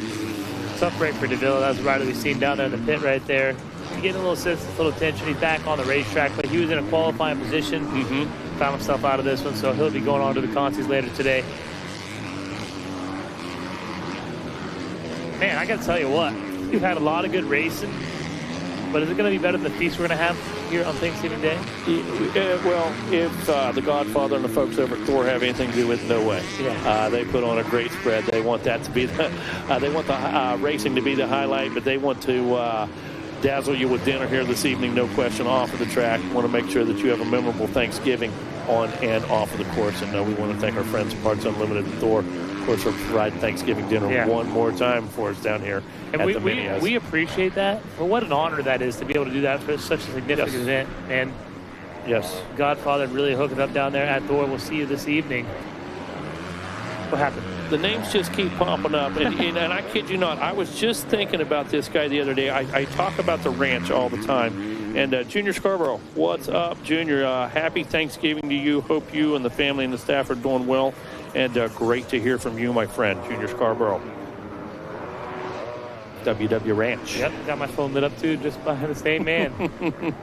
The Sandman. Love it.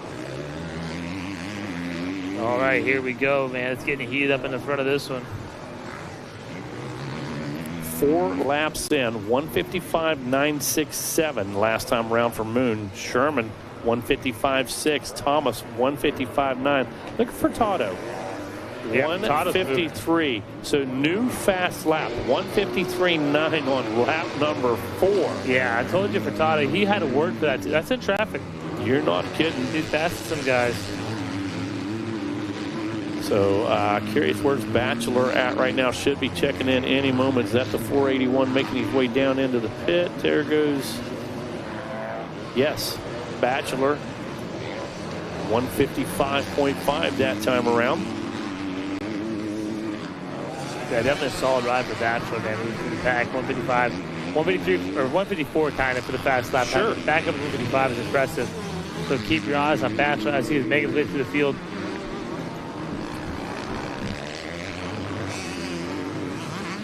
Coming up next. Oh, I'm sorry, Dean. Cooper Bergeron still not checked in with us. Hopefully it is a spike issue, man. Didn't even notice that. Yeah, my bad. What you were saying coming up next? Coming up next. 250C. 3 divisions. 3 divisions. It's going to be a good one. Yeah, absolutely. 250B Heat 2 continues to wind down, watching the laps run out. 5 laps in the books. Gavin Moon, 96 on the Kawasaki. Got about a 4.2 second gap right now. Not what you really want to call comfortable, but acceptable. Yeah, for very sure. acceptable. No question, yeah. And Furtado on screen right now, Race TV, kind of looks like he's cruising. Bike problems, that's what it is. I was watching, I see he's kind of cruising. He's adjusting some levers, doing some fist pumps. There's still no flags out, so he's got a long road to go. I'm not sure what is going on with the number 67's machine, but man, tough break for a rider that was coming through the pack with some aggression. And how quick did the trailer catch it? Yeah, quick. Absolutely, you bet. So there comes Sherman. Just had Sherman on the monitor there a moment ago. He's still putting in good laps. 157.9 for Noah. Yeah, solid ride for him. I haven't found this Vail guy yet. I heard Wes talk about him twice this morning, Noah Vail. And he said to no avail. And I was like, man, who is Noah Vail? I haven't heard of this guy. 6 laps in, 155.6. Thomas hangs in there with a 156.3. One's 4.7 to 5.0, so keeping it real respectable right there. Bachelor up to 6th. Yeah. 155.9 last time around. So at least the bike's still going. Yeah, right. Charging hard, making some moves. But the bike that might not be going is Jesse Furtado. He has some issues out there. That's a bummer. Yeah. Hopefully he makes it through and at least still get his... Oh, no. He's dropping. Outside of transfer spot. Hate to see that. Yep. Oh, he's right there. Up the finish line. Right there. The bike to the finish line, man. Tough break for Jesse Furtado. He got his head hung low and was riding his heart out there. Yeah, it's disappointing. We had a similar situation in Supercross for a lot of guys. Man, a lot of bikes just shut off. Yeah. A lot of bikes just gave up. And I mean, there's a reason. This is the most strenuous sport in the world. Not only just to be able to do it, the ability, have the strength to do it, but also to overcome the adversity. And with the electronics on the bikes today, just an impact, just a connector, that type of thing, a hook, anything like that can be affected. So it's not a carburetor adjustment anymore. No, absolutely not. Pull out the laptop and make it happen. The boys over at Pro Circuit have been talking about all those deals they have over there. They can make it happen for you. Some of the best to do it. Yeah, absolutely. Well, we'll take advantage of those $20 beanies for sure. Probably going to pick up one of those hoodies. And I'm definitely going to go see Rob over at Defiance. $20 hoodies across the board over there. Limit of 6 at a time. Wow. That's awesome. And don't forget about Jeff. And did someone say free? Free name and number on Defiance track jackets. Yeah. Buy the jacket. Rob and his guys going to set up custom stencil. Boom. Going to take care of it for you right here. Printed while you wait. Yeah. And speaking of free over at MX Tire, you got to buy something at first, but you, for free, you can just stick your hand down in a bucket, you pick up a ticket, 20%, 30%, 50%, possibly 100% off over there at MX Tire. Make sure you shop that deal today because I'll tell you what, it's while supplies last, and they're flying off the shelves over there at MX Tires. Yeah, oh, no question. No question. And how cool is that? You were going over there to make the purchase anyways. You already knew what the price was. You had it in your mind. Jeff said, you know what, I'm going to give you a discount. Yeah, why not? It could be anywhere from 10 to 50 to free. Yeah. I'll tell you what, some of those discounts are already at 50% off. So even get 50% off, you're almost getting it free. Here they go, making the way around the white flag lap. One more to go here in this 250B. Heat number 2. We've seen Gavin Moon lead this thing out from start to finish. Blake Thomas worked for it. He's in second, soloing right for that forward ride on the 883. Caleb Wood, he rounds out in the top 3. Mason Rayner 4th. Noah Sherman in 5th. Running top 5. Trinity Bachelor 6th. 7th. What do you see, Mega? Another bike being pushed up over I think that's Jesse. I think they rewrote it. Yeah. Okay, gotcha. I think. Yeah, he went down and back up the water. Okay, with the other side. Okay, very good. A good eye. Needless to say, I don't know about all that, but... Dean, we're going to hand it off to the fellas here in just a moment. Man, I can't believe 2 hours went by that quick. So quick. Again, thanks to all the racers out there, parents and mechanics, getting everybody in the stage and getting everybody in the right position and really working together with our team. And one big moto family working together as one big team here this afternoon, and it shows, no question. By the way, our event's running here this afternoon. Looking forward to picking things back up here with Division 1 250C coming up next. Absolutely. Going to go ahead and bring it across the finish line here in the 250B heat number 2. Across the line, it was Gavin Moon taking the win out there. Blake Thomas second, Caleb Wood third, Mason Rayner going to finish up in the 4th place position. Solid ride for Rayner out there. Noah Sherman, Trinity Bachelor, Davis Daniels, Seth Creedy, Jaden Schubel, Rossi Shoemate will round out the top 10. Solid ride for Shoemate.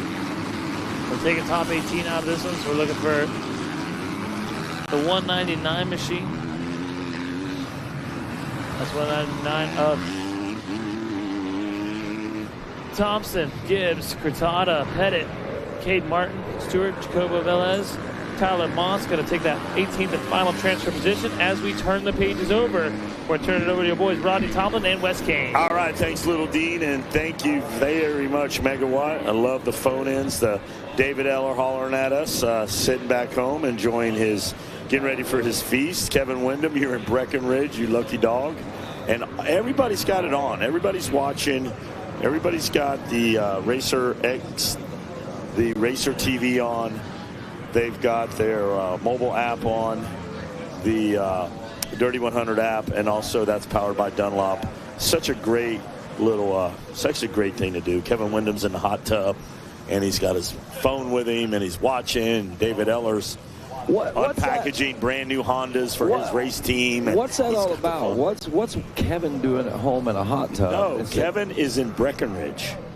Kevin Wyndham's at Breckenridge saying, hey, I'm in Breck, man, but I got y'all guys on. Huh? So Wyndham's coming in. Bear Dog, did you ever think Kevin Wyndham would be an amateur motocross announcer? He jumps right in here, man. He is like the professor. And he says, hey, I'm not doing it for anything but for the love of the sport, man. That's K-Dub, bro. You've known him for a long time. You've been on tour with him. You know what's up. Us dogs, you can't get rid of us. We're just, all right, well, here's what we can't get rid of. Oh, yeah. K-Dub. Miss you, dude. All right, so let's talk about this next group. It looks like a couple of riders having some issues there. They're up. Number 38. Let me help him. Yep, those guys are helping each other. Oh, that's Keegan. That's K and Majors right there. Hey, that was sportsmanship right there. He picked the bike up and went back. We saw it. Picked the other guy up. Trap. Wow. Key and Majors not where you want to be, but thank goodness you were there to help that guy. We saw it. Wow. That right there is a sportsman, man. There's something about that guy. Something about Key and Majors, man. 1-2, 1-2. Something about Rodney Tomlin, too. Oh. He's got some good. Hey, I talked to the guys at Unruly. They said Black Friday sales go on right now. Get down there. They do not want to take anything back to Michigan. Stop by and see your good friends at Unruly. And go by, shake a hand, make a friend, see the boys. And we got them right here. These guys are making some stuff happen here. And we are on Division 1, 250C. I'm watching Stoney Hudman out there, Austin Gore come through, Blake Adkins, Hopsdale, Rosebaum, Proctor. Call the doctor, Proctor. He is in there, number 73. Charlie Morrison, Dirks Foster, Cade Martin, Hera, Levi James. We're going to let these guys shake it out. Kean Majors having a pit stop out there. Got tangled up with another rider, and he had to jump in there and move a bike and get the guy out from under the bike, and then he picks up his bike and takes off. Not where he wants to be, but thank goodness he was there. I just happened to look at the Racer TV monitor up here, and I'm like, these two guys are tangled up. And then Major sprang to his feet, made something happen, you know? Yeah. I didn't know actually what was going on. Were they tangled up? Were they going to have a little pushing and shoving? And no, it was kind of a little tangle rescue mission. So, good deal, man. Good to have you out there. There he is now. Going to get up there, get after it. And there's Hudman, Gore. They're firing through. the pro circuit finish line, and Stoney Hudman still out there looking good, running at 159. You gotta love these sea riders, man. These are the core, man. The late bloomers, I might say. A lot of them didn't get to ride to, you know, they were probably trail riding, doing a little bit. Mom and dad says, hey, you're like 13, 14. Let's get into this thing, man. Let's take it to another level. And now you got guys like Hudman, Gore, Adkins, Proctor. Maybe they rode under the radar, 80 beginner, and slowly, this is where you see them come out of nowhere. And, hey, C-classes produce some great riders. You move up to the B class and the A class. I watched Sean Skinner do it. Sean Skinner came from the C class and within 5 years won Toronto Supercross. There you go. And his dad told me, he goes, that main event I watch, I think he's still doing it. Every night before he goes to bed, I watch those 15 laps of Supercross. Puts me to sleep. All right. All right. Hudman having some issues out there, and a little tip over, if you will, and loses some time, but still hangs on to the position. How you doing, DJ? Good to see you, man. And, of course, yeah, well, you know, I was asking the question the other day. Sorry about that, but we're getting things tightening back up out there. It goes from a 14 to a little tighter. Blake Atkins back there as well, but we've got a special treat in the tower. DJ Corzin from Pro Action Suspension, man. I was down there looking the other day in the normal place, and they didn't see you over there, but I'm glad to see that you are here. Where are you hiding at, man? Yeah, I figured I'd come in today, do a little visiting. Bobby's here for me, my guy in Florida. Okay. So, you know, he covers everything. He's at Gainesville, whether it's the Winter Olympics or, you know, Winter Am, whatever the situation may be. He's always here for us. He's straight at the end of Bender's Row there. Ah, okay. He's out there, and I've down this week, you know, doing some things in Florida. I thought I'd just stop in today and see everybody. Well, that's great, man. You still got to come over. It's a tradition after all those years, right? It's Thanksgiving in Gainesville. You know what I mean? I've spent more Thanksgiving right at this track than I have anywhere in my life. You know, in 60 years, I've spent more Thanksgiving right here in Gainesville. It's a magnetic pull. It is. Yes, it is. It's a gravitation of. It feels you in your bones and you get pulled here. So how's your day going? So far, so good, man. It's just kind of, the weather's been beautiful. So, I mean, we've been blessed with good weather here, winning the boys, and been taking good care of the track. I see everything's kind of a little bit ahead of schedule, I think. It's like a well-oiled machine up here. Don't jinx us, man. No, it's just good to be here. Like I said, I spent so many years here Thanksgiving, you know, building suspension every year for years and years. And I'm thankful to have somebody like Bobby here to cover me, so, you know, I can kind of cruise around a little more. Amen, man. Yeah, no, it's been good. Bobby Williams. Yep. Gotta love him, man. Gotta love him. He's been with us, you know, he's been distributing Pro Action for a lot of years, so. Any specials going on down there for Black Friday? Everything's special. Hey, I like that. Hey, you're covered. Get in. Yeah, that's it. Well, when you're doing only suspension, you know, it's just, that's your sale. There you go. Get in there. Get that cool plush ride, man. Yep. Go see DJ and Bobby Williams back there. Well, on the track, what we're seeing right now, and DJ, thanks for being here and hang out with us, but just a couple of notes of interest here. Yep. Looking at Kean Majors back there, buried in the 9th place position, cranking out a 2:01 on lap number 3. Seeing also Charlie Morrison in the number 5 spot, the 69 machine, cranking out a 2:02. And that's around the 2:04s, 2:03s, and higher. So these guys are making some gains out there. But Stoney Hudman popping off there after that little get off, that little go down. He still cranks out a 2:04.51 of the following lap after regaining and dropping back to like a 2:08. His fastest a 1:59.2, so he's not far off the pace even after that little mishap. Now you see them, they're getting collected. I like to see, like you said, you highlighted Majors now picks up another spot, and he was on the ground. Yeah. So when you get a host of talent where all the lap times are pretty close with 35 entries, if you go down and hit the ground you're going to lose 10 spots quick. Oh, yeah. 10 or 15 spots like that. So hats off to him for being able to get up there. I saw the earlier moto we had some bad luck, so I think he learned something out there. Yeah, white out there making a move. White flag out on this one, I believe.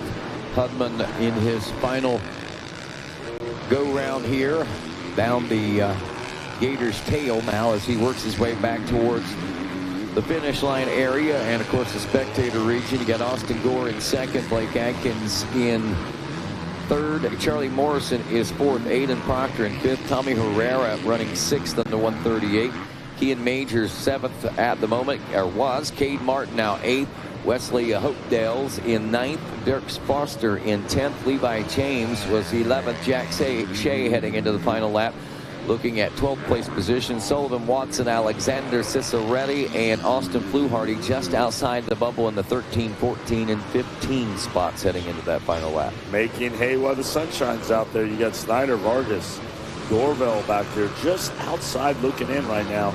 A lot of guys just trying to get their mojo on right now. So we're going to take how many out of this one? We have two. Top 12. We have two. Okay, we're going to take the top 12. So we have three divisions. Three divisions of 250Cs. Incredible. Yeah, looks like tons of riders here this weekend. It is full. It is full. We've seen a great, well, obviously a great 50 and 60 turnout, but the 125s, some of the 125, but the 250C class, 100, I think 114, 117, 18. Yeah. We also had one class with 149 entries in it. That was the 85, 9 to 11 limited class. So the grassroots portion of our program is looking solid right now, DJ. It is, and I'm glad to see it. You know, I mean, you kind of look at the 50s and 65s to see what you expect. You know, expect in the next 10 years, and it looks pretty bright. Hey, DJ, you're from back when we used to have the TT. Yep. Then we had Supercross. Yep. Then we had Outdoor. Yep. And then we had the Grand Prix. Yes, sir. Where and how, with this many riders, we have ever got that done in a week? We would have had to have this for, it would have been a month long. And people don't even understand that. Yeah. It was, like, and the Grand Prix started in the field. Yeah, it started back when everybody was parking. You can't conceive it, how this has grown, but those events were very important. They all counted. It was 5 of them. You had to get down on it. You had to bear down on it, and we've grown to this. So yeah, very pumped. Rodney, take us down. Yes. We got bikes on the track. All righty, as we head out with division number 2, Simon Gomez Cortati, Gabe Morales, Logan Held, Halo Pirate Dinsley, Blake Mara, Keith Nadler, Jaden Barrows, Piper Carver, Coons, Baird Bates, Joshua McGigwin. Mick. Help me there. Where are we at, Rodney? My tongue is so tired right there. McQuiggan. That's it, McQuiggan. Why I couldn't get that out of my mouth, I don't know. We're helping hands. Jackson Hauerluck, Thomas Scapanero, Nicholas Frida, Carson Schmidt, Hagen Brown, Hunter Trumbull. Also Davey Santos da Costa, Sebastian Benavides, Ryder Taylor, Zachary O'Brien, McKinley Hayes, Chase Landis, Blaine Westbrook, Kyber Kubik, Jet Lewiston, Jacob Slicer, Dayton Lowry, Champ Melson, also Ryder Bechtel, Mason Wright, Daniel Fluhart, Joe Scoratino, Diego Laguna, Elena Capsamer, Austin Hoosdash, Reed O-Ring, Cameron Roll, Jackson Beck, and Kyler Oplinger. So there you go. So Champ Melson. Some of those names a little bit of a throw a curveball at me this morning, man, this afternoon. Hey, Jess and Cody are listening all the way back in Michigan. Said, hey, we love what you're doing down there. We couldn't make it down this year, but enjoying you on Racer TV and also the Dirty 100 app powered by Dunlop. And that just shows us the family unity that the people are watching. DJ, watch our leader now as he comes over that down by the base of the tower. Let's head to number 37, Rodney. Yes, Jackson Hauerluck. And Hauerluck on point out there out of Ormond Beach, Florida on the FXR EKS brand HDB Moto Graphics. And Saints of Speed back to ride. And, of course, I can't believe I got so held up on McQuiggan. Rodney, you're the one that normally gets them things and trains us up. You just hit a wall. I just hit that wall and I could not get over it or around it or anything. Thank you, Wes Kane, for being there. I hit that wall until I got that gypsy juice from Miss Tina. Now I'm like, whoa. Jackson, open up. Yeah, there you go. She said it'll last you about 5 hours, so you got about 3 more on it. Jackson Hauerluck, Hunter Trumbull, Kyler Oppelinger, 1, 2, and 3. Blake Mara in 4th. Blaine Westbrook in 5th, Jet Lewison in 6th, Mason Wright in 7th, Sebastian Benavides is 8th, Thomas Scapanero in 9th, Baird Bates is 10th, Halo Pirate Dinsley in the 11th place position. Your final transfer spot after that first lap would be Reed O-Ring, but we got, there he is, Joshua McQuiggan back there in the number 13 spot. He's knocking on the door for a transfer position. Also, Austin Hoosdash in 14th, Jacob Slicer in 15th, Logan Head in 16th, Diego Laguna 17th, Jackson Beck 18th, 19th, David Lowry, and Davey Santos da Costa rounds out your top 20. And where you going there, DJ? You heading out? All right, DJ's going to check out. Hey, I just got to... He's trying to Irish goodbye us right doing there. it here. Go ahead. I thought I could slip out of there. He's getting my necktie, my Irish necktie. That's right. Hey, I just wanted to real quick, on behalf of myself, everybody from Pro Action, everybody out there, please have a happy Thanksgiving. You know what? We appreciate everything you do. We appreciate the effort you put into the racing. And, you know, winning his guys here put on a great event. It just... I can't not be here for Thanksgiving. So thank you to everybody, and have a great Thanksgiving. Hey, man, thank you for making my Thanksgiving complete by showing up, brother. There you go. if that's all it takes, man. Thank you. That's what it took right there, man. Don't forget that next year also, all right? Be safe in your travels. Pat chimes in, and from Baja Acres up there, and he says, send me a video right away. It's, yo, bro. Happy Thanksgiving. Sends me a FaceTime video. So hats off to you, Pat. Yo, Pat, man. You guys are up there, part of the Labor Day race, right there in Dirty 100 event. So happy Thanksgiving to you, Pat. You're a heck of a man. Alrighty, Heat 2, Division 2, I guess I should say. Howard, Hunter Trimble, Blake Mara, 1, 2, and 3 right now.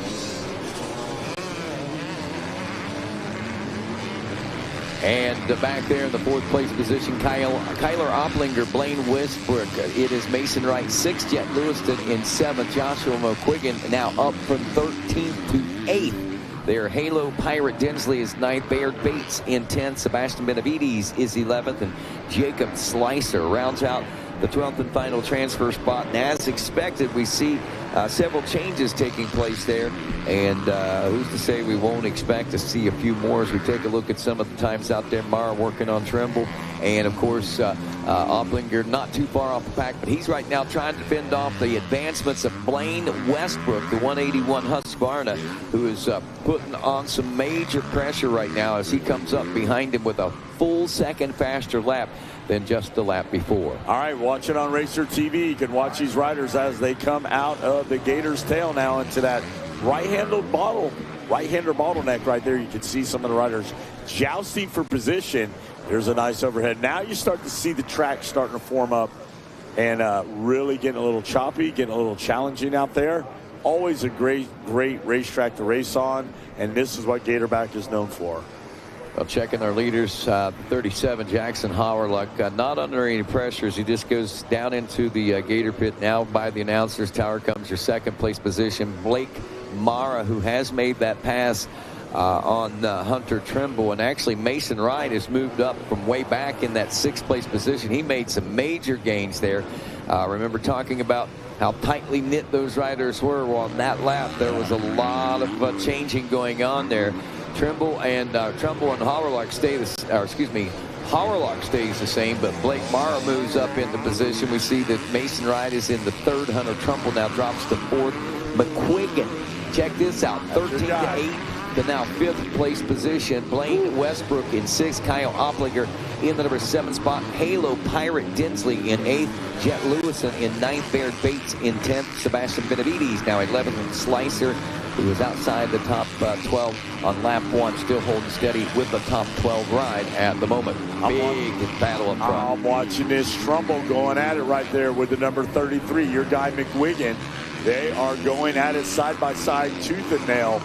Fisticuffs erupting between these two guys as they trade paint out there. There they are, Rodney, side by side, but you better look out. The rider coming up there could be the spoiler right there is the 181 of Westbrook. Still going at it. It's going to be Trimble, McWiggin, but look right there. He's ready to pounce on any miscue by those two riders as they pay the toll to rock and roll and go down 20 miles of bad road. But you better look out.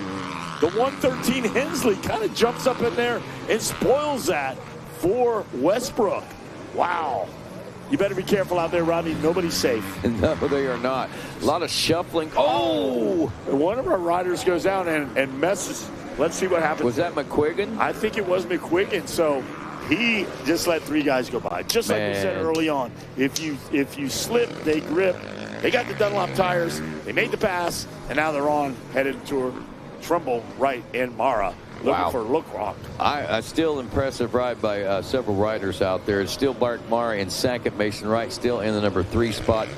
We saw McQuiggan and Trumbull back there just waging a major war there. Now we got the 181 of Westbrook right there behind Trimble. Now McQuiggan did get up. He lost a few spots there, so he'll probably drop back to about the 7th place position when we go by the white flag here. Hauerlock is in with the white flag, and of course 1 to go also from Mara. Mason Wright. Blaine Westbrook is through in the 4th place position as Hunter Trumbull and the rest of the crew sorted it out there on lap number 4. Trumbull was holding on to 5th. Halo Pirate Dinsley up to 6th. Josh McQuiggan was in the 7th place position. Lewison in the number 8. Bates 9th. Benavides still holding steady at 10th with Jackson Beck and Jacob Slicer still in the 11 and 12 spots. There's a good shot of our leader right there. Hawklock, right? Harlock out front. He got the good jump out of the gate, but he has got a battle behind him between Mara, Wright, Westbrook, Trimble, Dinsley. The list goes on. McQuiggan, Lewiston, Bates. And there's our leader right there. Leader. There he is. Schmidt, Slicer, the whole crew out there. And it looks like there's your leader right there, the 37, Harlock. Cool, calm, and collected, huh? Oh, yeah. You know, these people where we make us say your name, well, they're making us say their names today. Several of them are, but with a good showing for sure. Hauerlock is on point, has been pretty much since the drop of the gate on this one, and as anticipated, we expected to see a lot of changes and a lot of battling going on through this top 12, and we got just what we paid for in this one as Hauerlock checks in. He's got some lap traffic back there, I believe, behind him. That is a 117, not the 17 KTM that is checking in now. And second, that is still Blake Mara. 544 Mason Wright, been right there, but has not been able to bridge that gap on Mara for second. There is... checkers are out, Rodney. Yep, Halo Pirate Dinsley is in there, so we're wrapping it up. Hauerlock, Mara, Wright, 1, 2, and 3. Westbrook, Trumbull, Dinsley, McQuiggan, Lewiston, Bates, Benavides, Jackson Beck, and Jacob Slicer, I think, will go to our second moto straight away. But again, make sure you check those posting boards. The results are the official results. We give you a quick assessment and account from here in the towers. We go to Division 3 and a quick introduction to our next wave of 250C riders. William Vanderford, Preston Miranda, Easton Egger, Caleb Bester, Jacob Kingsfield, Cooper Coyetti, Cannon Tyler, Lucas Caponera, Ryan Smith, Charles Hill, George Casenza, also Jackson Flynn, Owen Thiel, Carter Dreschel, Nathan Ruff, Lucas Brubach, Cade Stallo, Cooper Levin, Landon Finelli, Aiden Conklin, Seth Carter, Declan Carmody, Connor Fitzhugh, Lucy Barker, Jack Dawson, Cole Hartman, Corbin Taylor, Sebastian Sari, Jacob Souter, Ethan Dearman, Joseph Bigot, also Jace Roberts, Christopher Seaman, Quinn O'Hara, Wesley, is it Minnery, I believe? We got a pronunciation guide on that. Here it is. Yes, yeah. Minnery, Diesel Watts, Xavier Halsey, and Travis Lowranger along with Cannon Martin. And that is your 250C third division off and rolling now. And on point looks like the 77 Owen Thiel from Fort Wayne, Indiana on the Mid-American Salt-backed Husqvarna.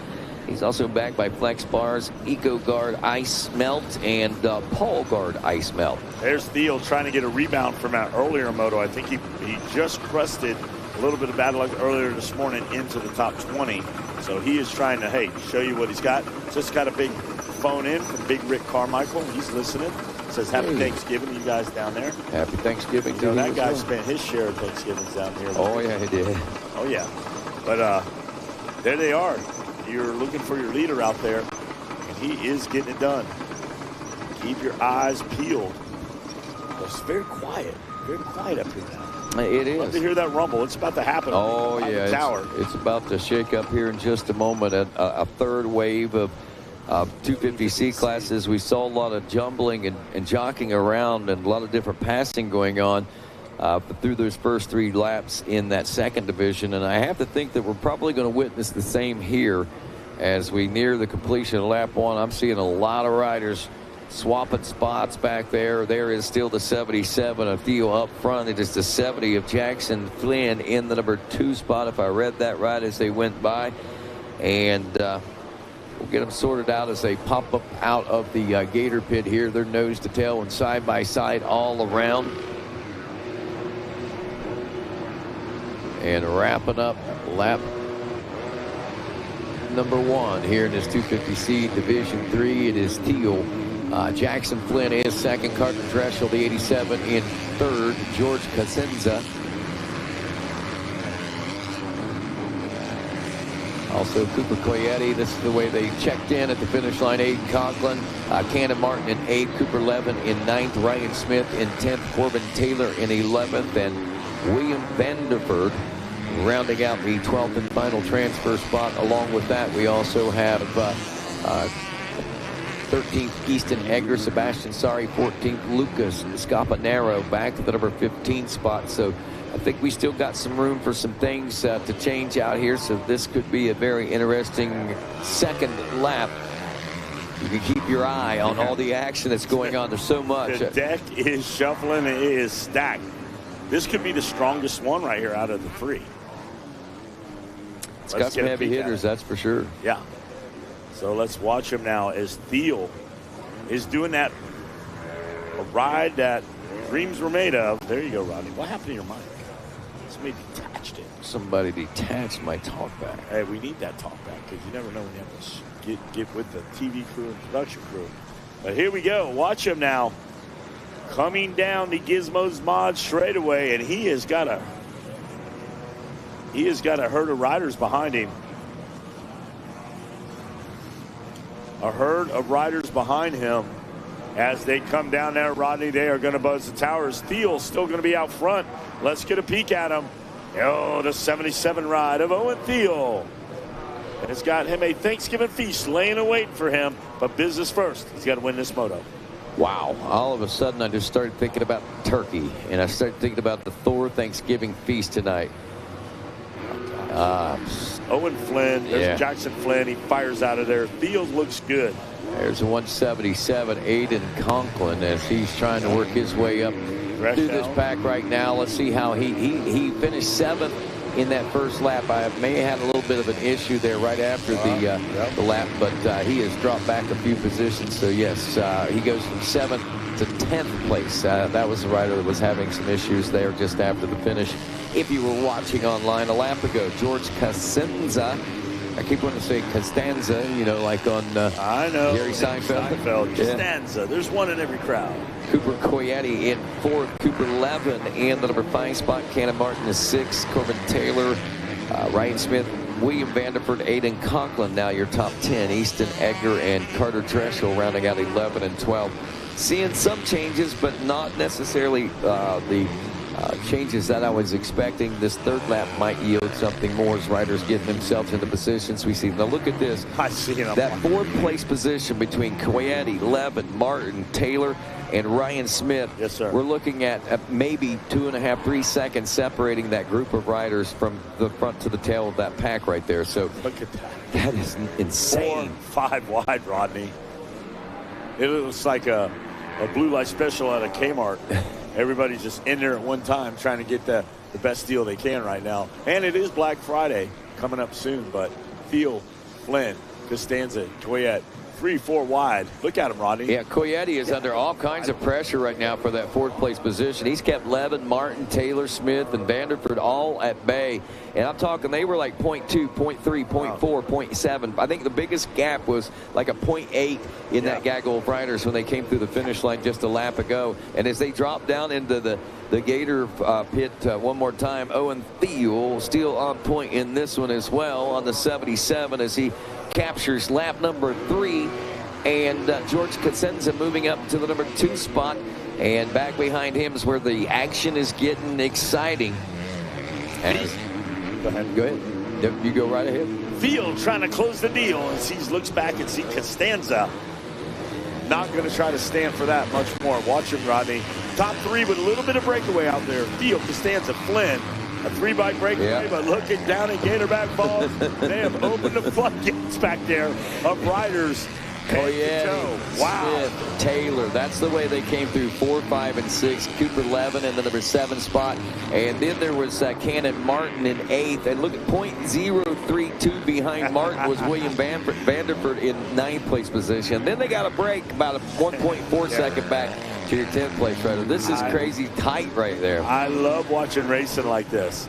Then, you got your guys, they break away, but then you got that pack. If you're at the front, if you're Cooper Coyette, and if anything happens, you make a mistake, you make a bobble, you can go from 4th in a blink of an eye back to 9th. That's just how fast. It's like shoom, shoom, shoom, shoom, and they're passing you by. Wow.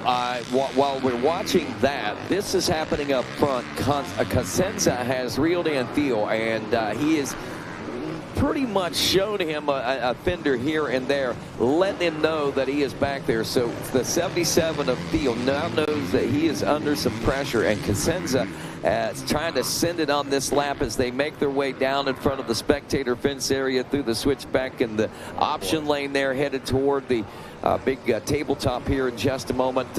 Nearly side by side a couple of different times. Cosenza is really right in position as we head through this lap number 4 now. Wrapping this one up, I think we'll see a white flag, so this could be a major. It's a nail biter. I'm biting my nails. You are. Actually biting my nails. No, he's like a shark in the water right now, and he's circling. White. He smells blood, boy. Yep. And he is ready to take a bite out of field at any given moment.